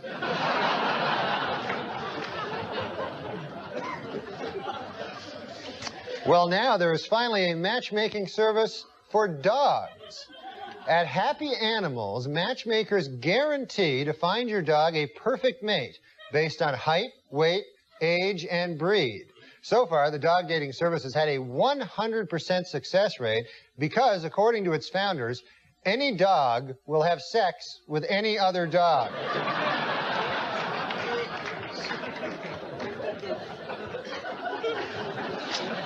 An extremely rare albino lobster found recently in Maine will not end up on a dinner table, but will instead live out its days in a private aquarium. The lobster has already been flown from Casco Bay to Texas, where it will be lovingly cared for by rock legend Johnny Winter.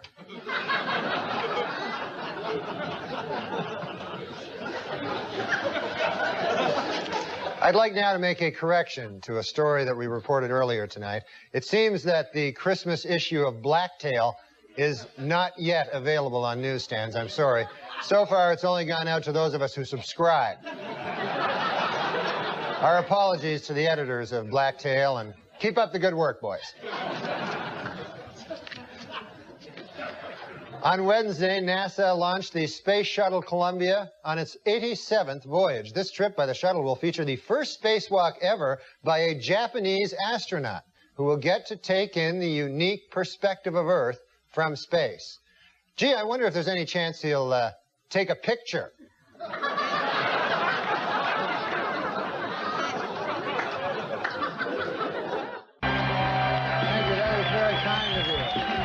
I'm Norm MacDonald. Now the fake news. Our top story tonight. This week, Attorney General Janet Reno announced she will not name an independent counsel who will investigate campaign fundraising by the president. At a press conference, she said, quote, "The decision was mine. It was based on the facts, on the law, not pressure, not politics, not any other factor." She was then led away at gunpoint by the First Lady and 9 Chinese guys. Meanwhile, President Clinton was in Akron, Ohio this week, presiding at a town meeting about race relations in America. The president chose Akron as the site of the meeting, partly because it is the home of the Coming Together Project, an organized effort to end racism, and partly because it is the home of Suzanne Rosenberg, an old classmate from Oxford the president still has sex with.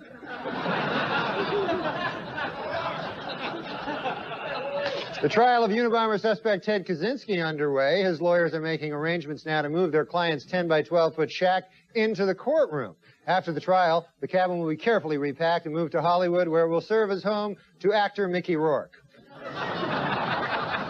Well, a sad story from Britain this week. According to the Earl of Spencer, several intruders have recently broken into his family estate in search of souvenirs from Princess Diana's grave. But the Earl says he knows just how to protect the site: landmines.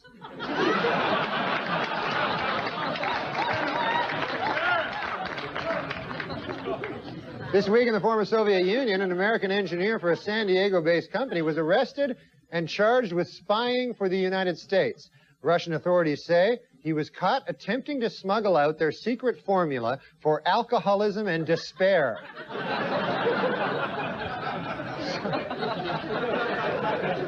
A new study has found that Americans are in the best of health and the worst of health, with lifespans that can differ by as much as 40 years from one U.S. locality to another. The longest lifespans are found in Stearns County, Minnesota, while the shortest lifespans are found in Drunk Driverville, New Jersey.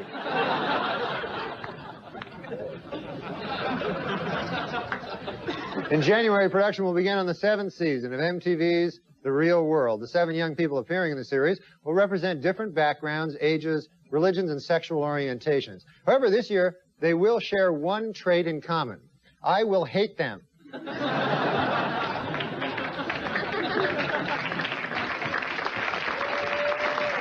In Maryland, Bell Atlantic plans to offer a service that would allow customers to learn the address of any listed telephone number in the state.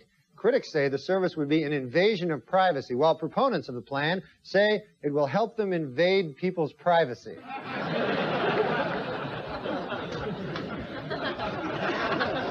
On Tom Snyder this week, actor Tony Danza said he thought the recent open display of affection by lesbian couple Ellen DeGeneres and Anne Hesh in front of President Clinton was extremely disrespectful. On hearing the comment, President Clinton responded, "Someone should tell Tony Danza to shut the hell up."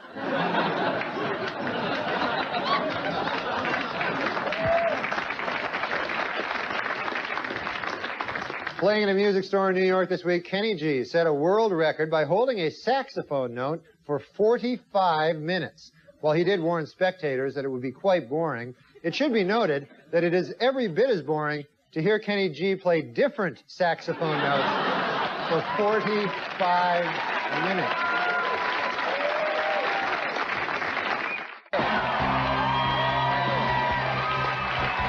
Thank you. I'm Norm MacDonald, and now the fake news. Our top story tonight this week, following revelations that he lied about his military service, the body of former diplomat and Democratic contributor Larry Lawrence was removed from Arlington Cemetery. Commenting on the affair, an angry President Clinton called it, quote, "the most outrageous deception regarding one's military service since me."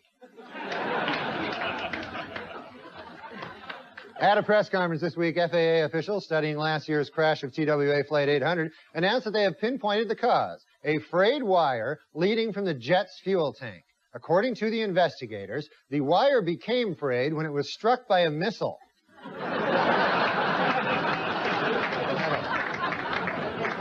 That'll fray a wire.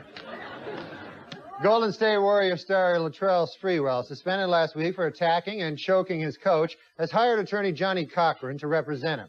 At a press conference Tuesday, Cochran said that his client did not choke his coach, and even offered a reward to help find the real chokers.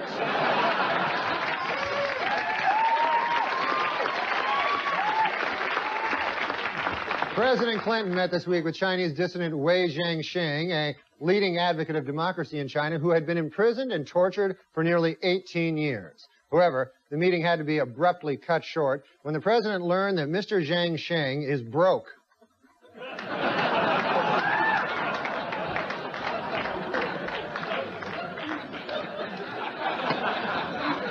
At a congressional hearing this week, Republicans blasted Attorney General Janet Reno for her refusal to investigate White House fundraising. Responding to criticisms, Reno said, "Wow, some congressmen must really want their homes firebombed and run over by tanks, huh?" Well, our best wishes to North Carolina Senator Jesse Helms, who at 76 years old recently underwent surgery to repair an old knee injury. Doctors say the senator will no longer need his cane for walking, but Helms says he will continue to use it to scare off young whippersnappers. Nothing better than a cane to scare off young whippersnappers. This week, computer hackers broke into Yahoo, the internet's most popular website, and vowed to unleash a crippling computer virus if a fellow hacker is not released from prison.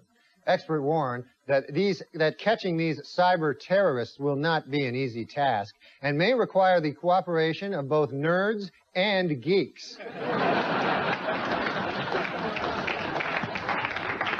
Well, President Clinton received an early Christmas present this week, an adorable Labrador puppy. And presidential historians say that it will be good for his image. According to these scholars, in comparison to a male dog, the president's sex life will seem relatively normal.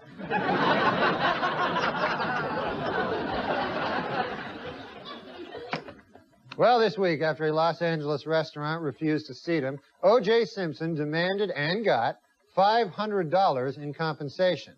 In addition, the restaurant must now offer separate murderer and non-murderer sections.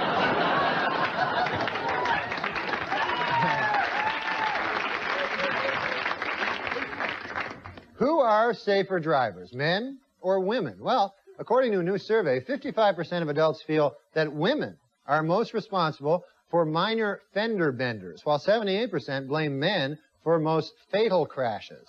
Please note that the percentages in these pie graphs do not add up to 100% because the math was done by a woman.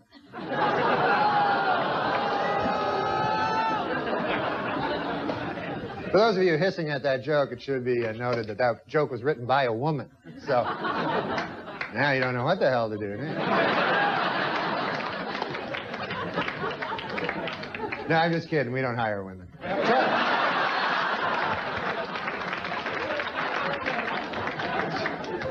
Tel Aviv's Hard Rock Cafe, which is sandwiched between the sites of two gruesome suicide bombings, has closed due to slumping tourism in Israel. Also contributing to the closing of the Hard Rock, the restaurant's best piece of rock memorabilia is Henry Kissinger's ukulele. Well, a sad story from the world of entertainment this week. Actor Bob Bell, better known to millions as Bozo the Clown, has died at the age of 75. Commenting on his passing, President Clinton said, quote, "You know, for $50,000, he can be buried next to JFK."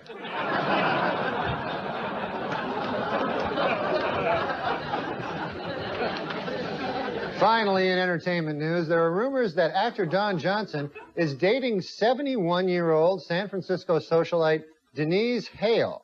An observer who spotted the couple necking in a restaurant will have trouble getting an erection for the rest of his life.